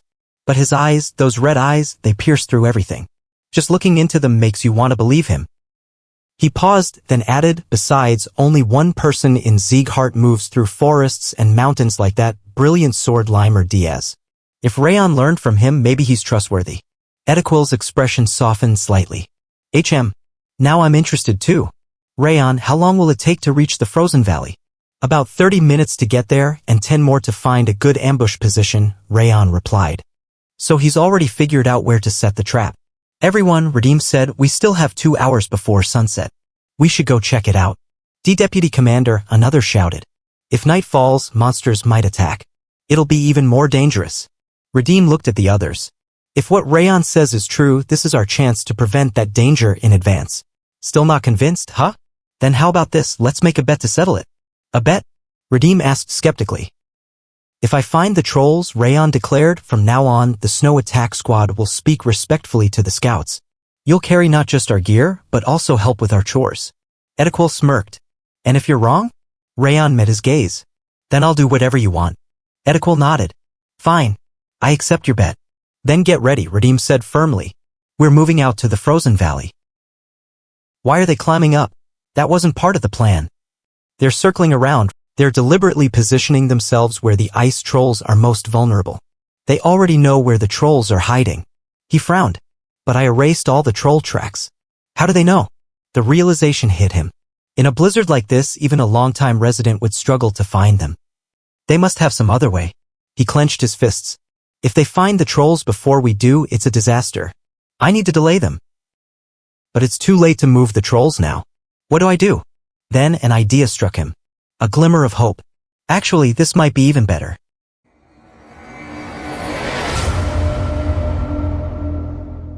The frozen valley northeast of Mount Sterling was a chaotic battlefield. Snow churned into crimson slush under the clash of steel and monstrous roars. Raon Sieghart stood poised, his rabid-fanged sword gleaming with the cold energy of glacia, his senses sharpened to a razor's edge. The ice trolls, hidden in the blizzard, had been located exactly where he predicted, much to the shock of the Snow Attack Squad's captain, Edequil. How did this happen? Edequil stammered, his voice barely audible over the howling wind. There were actually trolls here. No way! Raon's red eyes glinted with calm certainty. How did he find these trolls from that distance? Edequil muttered, his pride stung. You didn't forget our bet, did you? Raon said coolly. After this battle, the Snow Attack Squad will handle all the chores. Edequil's face reddened. You're the captain of a squad. I hope you won't go back on your word. This arrogant... Edequil began, but Vice Commander Tarion cut him off. Enough, Tarion commanded. It's hard to believe, but we're extremely fortunate to have discovered the trolls thanks to Raon's senses. We have a job to do now. Edequil gritted his teeth. All units, prepare for combat. Tarion bellowed. Lock load. Fire at will. The Snow Attack Squad and Wolves mercenaries sprang into action, arrows flying and swords flashing. Their movements have been hampered, Tarion shouted. Don't give them a moment to recover. Trolls will regenerate if you leave them be. Aim for their necks and hearts. Don't leave any survivors, he added as the squad tightened their formation. Left side, maintain formation. Raon observed the battle, noting the squad's cohesion. Seeing how they move as one, they're definitely veterans. They're using formations effectively to suppress the ice trolls. His gaze shifted to Beto, the Wolves mercenaries' captain. But Beto, that person is quite different when he fights. Just a moment ago, he was quite calm, but now there's a different light in his eyes. Was the ominous feeling I had before the sort of thing because that tendency was leaking out? Dorian, trembling beside him, broke his focus. Raon, why are you standing still? Normally, you wouldn't have been able to stop yourself and have jumped in already. You're too calm today. Our mission is to protect the scouts, Raon replied evenly. We should stand by at our current location, and I have a separate opponent. What? Dorian asked, confused. Scouts, don't approach, Tarion ordered. Just provide support from the rear. Those with swords block the trolls from the front, and those with crossbows scatter the trolls' attention. The battle unfolded smoothly, the ambush giving them the upper hand. The battle is going a lot better than normal, a scout exclaimed. We were able to overwhelm them from the start by ambushing them. The trolls still haven't recovered their momentum and are confused. This is all thanks to that newbie Raon. But the tide shifted as two formidable figures emerged, an ice troll warrior and a shaman. How did they? An ice troll warrior and shaman, a soldier gasped. Focus, Radin. If you don't, you'll die. All right, understood, Radin stammered. Damn, it seems warriors are definitely different. Tsk. The shaman is supporting with magic from the high ground, Tarion noted. If I also need to account for him while fighting, it'll be difficult. All units, don't let your guard down. Edequil and the Snow Attack Squad suppress the warrior Beto is fighting. The scout squad will disrupt the shaman's incantations. Yes, sir, the squads responded, crossbows reloading. Scouts, understand? Reload your crossbows and... Ice bolt, the shaman's voice rang out, another projectile streaking toward them. You finally came out, Raon said, intercepting the magic with a swift slash. Raon, what was that just now? Rodin exclaimed. Kehe, the little child that blocked my magic. The shaman sneered, revealing himself as a member of Eden, cloaked in blue. And the vice commander who understood the situation and made good strategic orders. You're both amazing. You, Eden Blue Spirit, Raon said, his voice cold as the surrounding snow. I was thinking that the trolls' sharp movements were weird, but it was you bastards. Don't get so worked up, the Blue Spirit taunted, casting a spell. Sorcery, Cold Shadow, Demon Curse. Cuke, this is... Tarion grunted, his body seizing as chills overtook him. I won't leave a single one of you alive. I'm suddenly getting chills and my body won't move. For our most noble restoration plan, I shall take your lives today. Die, the Blue Spirit declared. But Raon moved unaffected. What? How can you move under my curse? You wouldn't know, Raon said, drawing his rabid-fanged sword. I've lived my whole life with a stronger curse and stronger cold energy. He lunged, executing the savage fang dance. Relying on curses too much leaves your close combat capabilities way too weak. The blue spirit's curse shattered, and he fell with a single strike. The curse was lifted. That guy, how did he break through the curse that even got the vice commander to kill the blue spirit? Everyone, we're still in combat, Tarion rallied. Suppress the remaining trolls before they can reorganize. Yes, sir, the squad responded, resuming their assault. Raon turned to the blue spirit's crumpled form. You must be displeased. After all that, you weren't even able to kill one person. Now tell me why you ambushed us. Then I will give you mercy and end your life painlessly. Keh? Mercy? The blue spirit mocked. I don't need something like that. In fact, you all should want to kill me quickly. What? Raon pressed. Oh, over there at Haven Castle, the blue spirit gasped, pointing. My motive from the beginning was just to split up Haven Castle's troops. Since we're here already, I'll give you a present. Thanks to your pathetic mercy, Haven Castle shall fall in this battle. Smoke rose from Haven Castle, visible even from the frozen valley. Sir Tarion, a scout shouted. Please look behind you. There's smoke coming from Haven Castle. What the hell? Tarion exclaimed. Cuckoo. The blue spirit laughed. The original plan was to use you as bait to pull Milland out here, but things didn't go as planned. So as a contingency plan, before you guys came here, I used an incantation to unleash a horde of trolls on Haven Castle. They'll probably be wreaking havoc inside the castle by now. Koo-ha! Stop running your mouth, Blue Spirit, Tarion snapped. Haven Castle won't fall just because a few trolls got in. Raon nodded. Tarion isn't wrong. Even if Haven Castle's elite squads are out here, Commander Milland is still inside the castle. You can't destroy Haven Castle with mere ice trolls. Maybe there were only ice trolls. The blue spirit sneered as the ground began to shake. Did you really think Eden would have prepared so shabbily? You were always dancing in the palm of my hand. The only thing you can do now is watch the fall of Haven Castle from afar. Arrogant bastards! Is it an earthquake? A soldier cried. Tell this to all units, Tarion ordered. Return to Haven Castle immediately. Prioritize evacuating the villagers. The first squad should suppress the fire, and the second should block the ice trolls. Back at Haven Castle, Commander Milland took charge. Good, Tarion. We're currently being ambushed by a horde of ice trolls. Did you find anything out of the ordinary while deployed? We actually had something related to report, so we came back immediately, Tarion replied. This ambush is the work of Eden. We took care of the blue spirit that was summoning ice trolls at the scene. But after hearing his words and this earthquake, it seems their plans won't end with the trolls. I did think something was off, Milland said. I see, so Eden was responsible. But something is strange, Tarion added. There isn't really much for those bastards to gain from targeting Haven Castle like this. Forgive me, we weren't able to find out their goals, a scout admitted. However, Tarion continued, due to their intervention, a monster wave will occur earlier than expected. The traces of the ice trolls and monsters that were gathered by them, there's a high chance of them causing a wave to head in this direction. The inside of the castle is a mess because of the ice trolls and the earthquake just now, a soldier despaired. And now a wave on top of that. We're finished. We're all going to die. As the situation is worsening, the soldiers are losing their rationality, Milland observed. A battle will be difficult in this state. All of you, calm down, he roared. How dare you become cowards so quickly? Have we ever fallen to a monster wave? This is Haven Castle, the iron castle that protects the continent from afar. If we fall, what will happen? The people of the continent, our families and friends, who will protect them? The soldiers flinched, their resolve rekindling. We can do it, Milland declared. We have done it so far, and we will do it now. Collect yourselves and hold your swords, not for yourselves, but for those you hold dear. We will follow your command, the soldiers shouted. Amazing, Raon thought. He completely turned the soldiers' morale around with just a few words.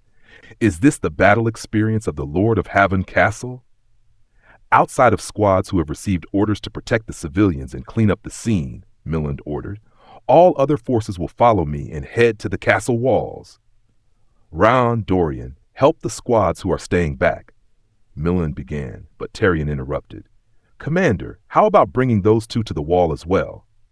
Tarion, are you serious? Milland asked. The walls will have to face the wave head on. No matter how talented those children are, if they misstep once, they will die. I understand your worries, Commander, Tyrion replied. However, Raon defeated the Blue Spirit in one strike, and Dorian returned from this incident with no injuries as well. Even if those two gave a bad first impression, there is no reason to underestimate their abilities. So please trust me this time. I will give you two a command, Millen decided. Come to the top of the castle walls and protect Haven Castle with us. Yes, sir. I will receive your command, Raon responded. Scout, how are the movements of the enemy? Have you seen anything new? Millen asked. Commander, this is big, the scout reported. The wave situation. The wave was unlike anything Haven Castle had faced before. What's the scale of the wave? Millen demanded. We have identified 1,000 of them, the scout replied. But given their continuous approach, there are likely tens of thousands. This is a wave on Haven Castle, a soldier gasped. Yes, I know at least a bit about them, Raon said. This is also my first time seeing this many before. Those words are correct, Millen agreed. I can't even count them with my senses. Raon, do you know about waves? Millen asked.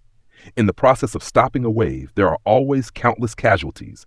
The reason there are endless reconnaissances and expedition missions are to prepare for waves and reduce the damage by even a little. Destroyed castle walls can be rebuilt, and new castle gates can be made again. But dead people do not come back. So please, protect as many soldiers as possible. That is your mission. I understand, Raon replied. It looks like we no longer have the time to talk, Millen said as the ground trembled again. All of you, lift your swords. I understand that everyone is scared of this wave scale. However, this is a trial anyone who has trained at Haven Castle can overcome. Like always, we will endure and conquer. Let's all raise a drink to celebrate after this is over. Shield warriors, spear warriors, to the front of the walls, he commanded. Archers, take position on the ramparts. Fire! The battle erupted, monsters swarming the walls. Koreka, they roared as an elite orc charged the gates. Wait, look over there. An elite orc is running over. Shit, he's targeting the gates. Arrows aren't working. Do not fear and maintain your ranks. Millen shouted. I will protect these gates. Everyone come to your senses. They're climbing the walls, a soldier cried. Block them. We can never let them climb over. Block him quickly, another yelled as an orc breached the top. Ah! An orc got over. Save me. Are you hurt anywhere? Raon asked, pulling the soldier to safety. No, thanks, the soldier gasped. This truly is hell. Even though I feel like I've already killed a few hundred, it doesn't look like I've even made a dent to their numbers. All units prepare for impact, a scout warned. A boom skull is approaching on the right side of the castle. Coke! There's even a suicide bomber monster boom skull, a soldier groaned as an explosion rocked the wall. Ah! Coke! My leg? My arm? Where did my arm go? Did they get caught in the explosion and fall off the wall? Raon thought, receiving an aura message from Millen. Please wait there. Don't go, Raon. Millen's voice cut through. Protect the walls that haven't fallen. If you focus on the small things, the big things will crumble. You have to endure it. That's the correct decision to make, Raon acknowledged. If we give up the walls to focus on the injured, the defense we've centered on this place will eventually collapse. But his resolve hardened. I'm not a commander. My mission is to prevent the soldiers of Haven Castle from dying. He leapt off the wall, landing amidst the chaos below. You're insane, Rath's voice echoed in his mind. Did you even think before jumping down? Do you think you can hold out while protecting the soldiers down here? It'll be hard, Raon admitted, but I'll have to push my senses to the limit and try. You idiot, Rath scoffed. To think you'd make such an emotional decision. The only thing in front of you is a dog's death now. An emotional decision, huh? That's true, Raon conceded, even though the right thing to do in this situation is to run away. In this life, I swore to myself that I'd live not as an assassin, but as a swordsman. Before I fall, not a single one will get past me.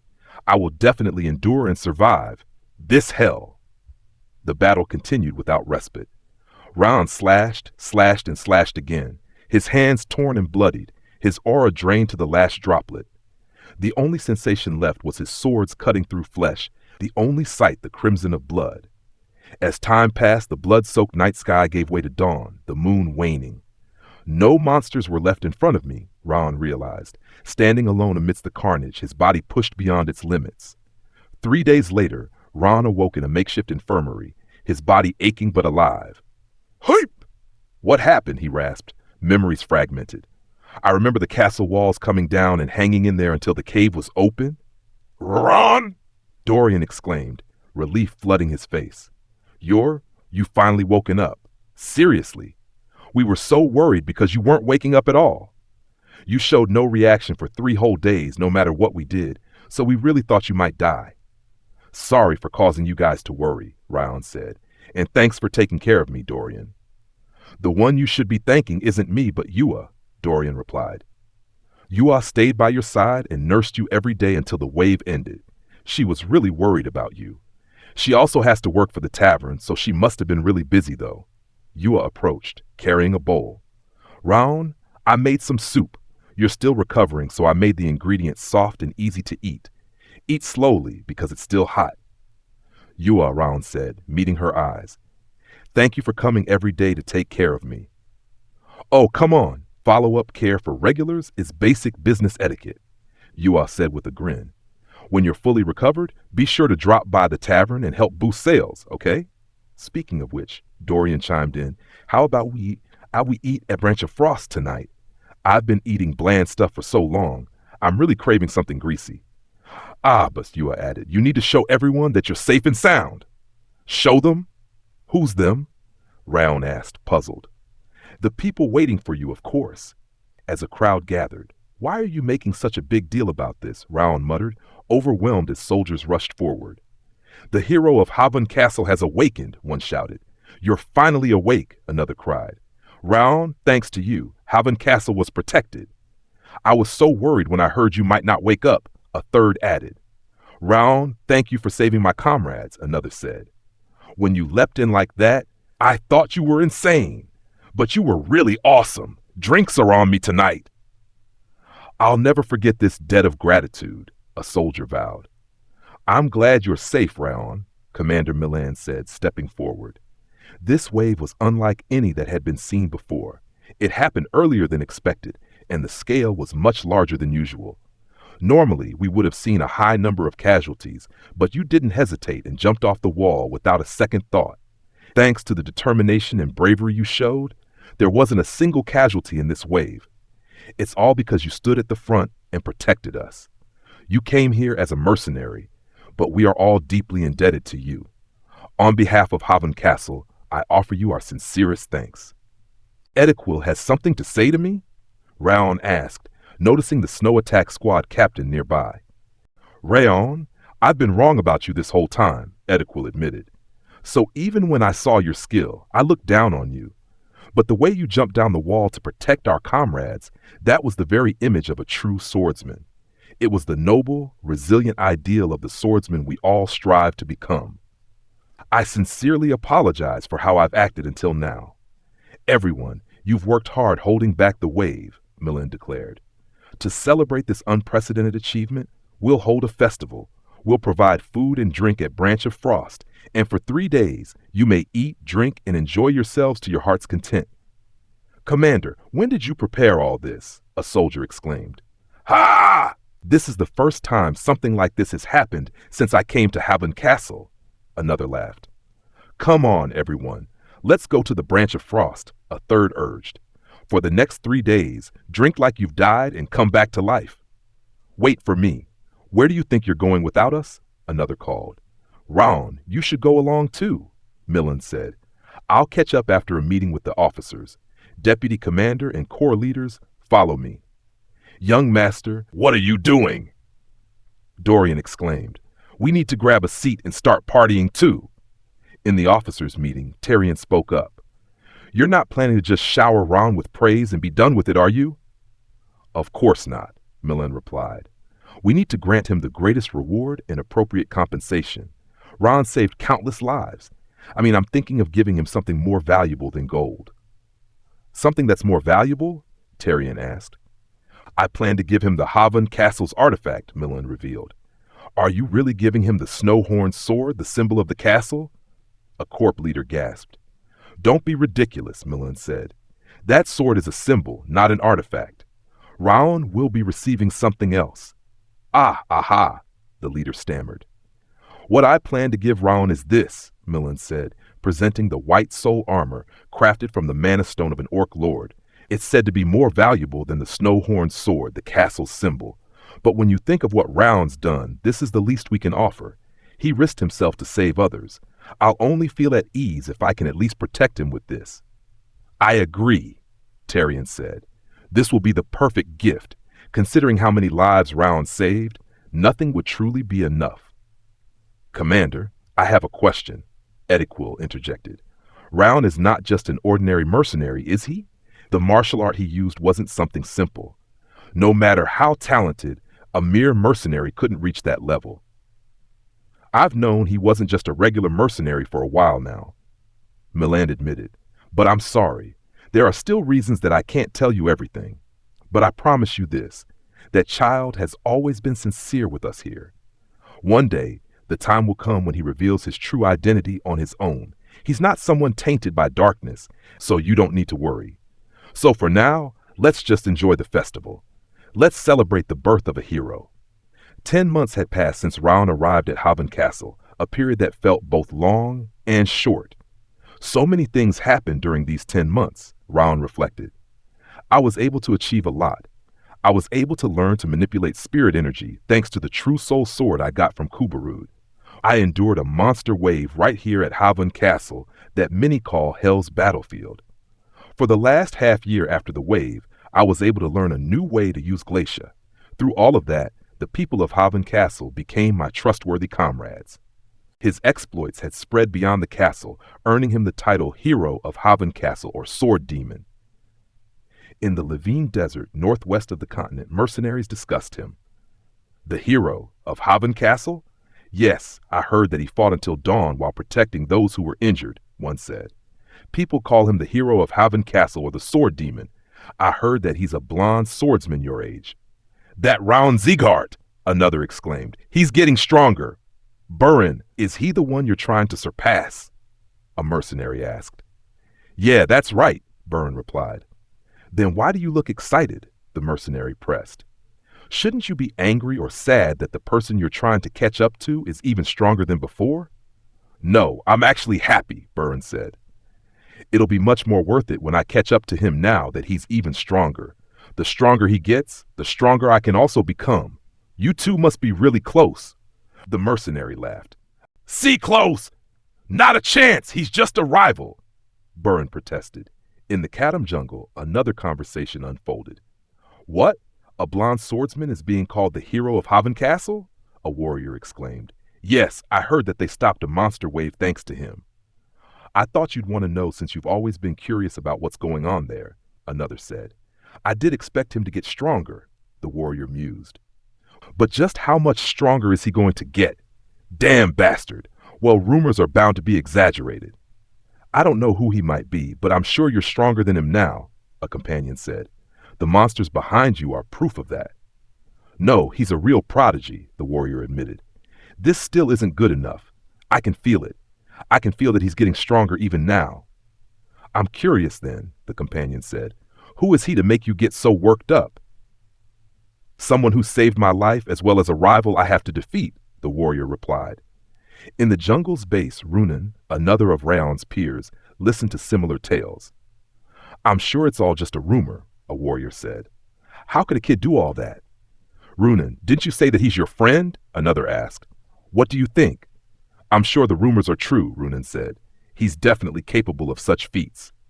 Hey, Runan, just how strong is he? A warrior asked. I feel like he has to be weaker than you. What? You're kidding. Yeah, you got through this jungle in just 6 hours. Even an experienced warrior needs 8 hours. No, he's stronger than me both physically and mentally, Runan admitted. You take on a different atmosphere whenever the topic is about him, the warrior noted. Is he like your rival or something? Are you here to get better than him? No, I'm not here to become stronger than him, Runan said. I want to become strong enough to be able to aid him by his side, so that I'm not a burden, so that I can help him. Back at Haven Castle, Raon honed his skills.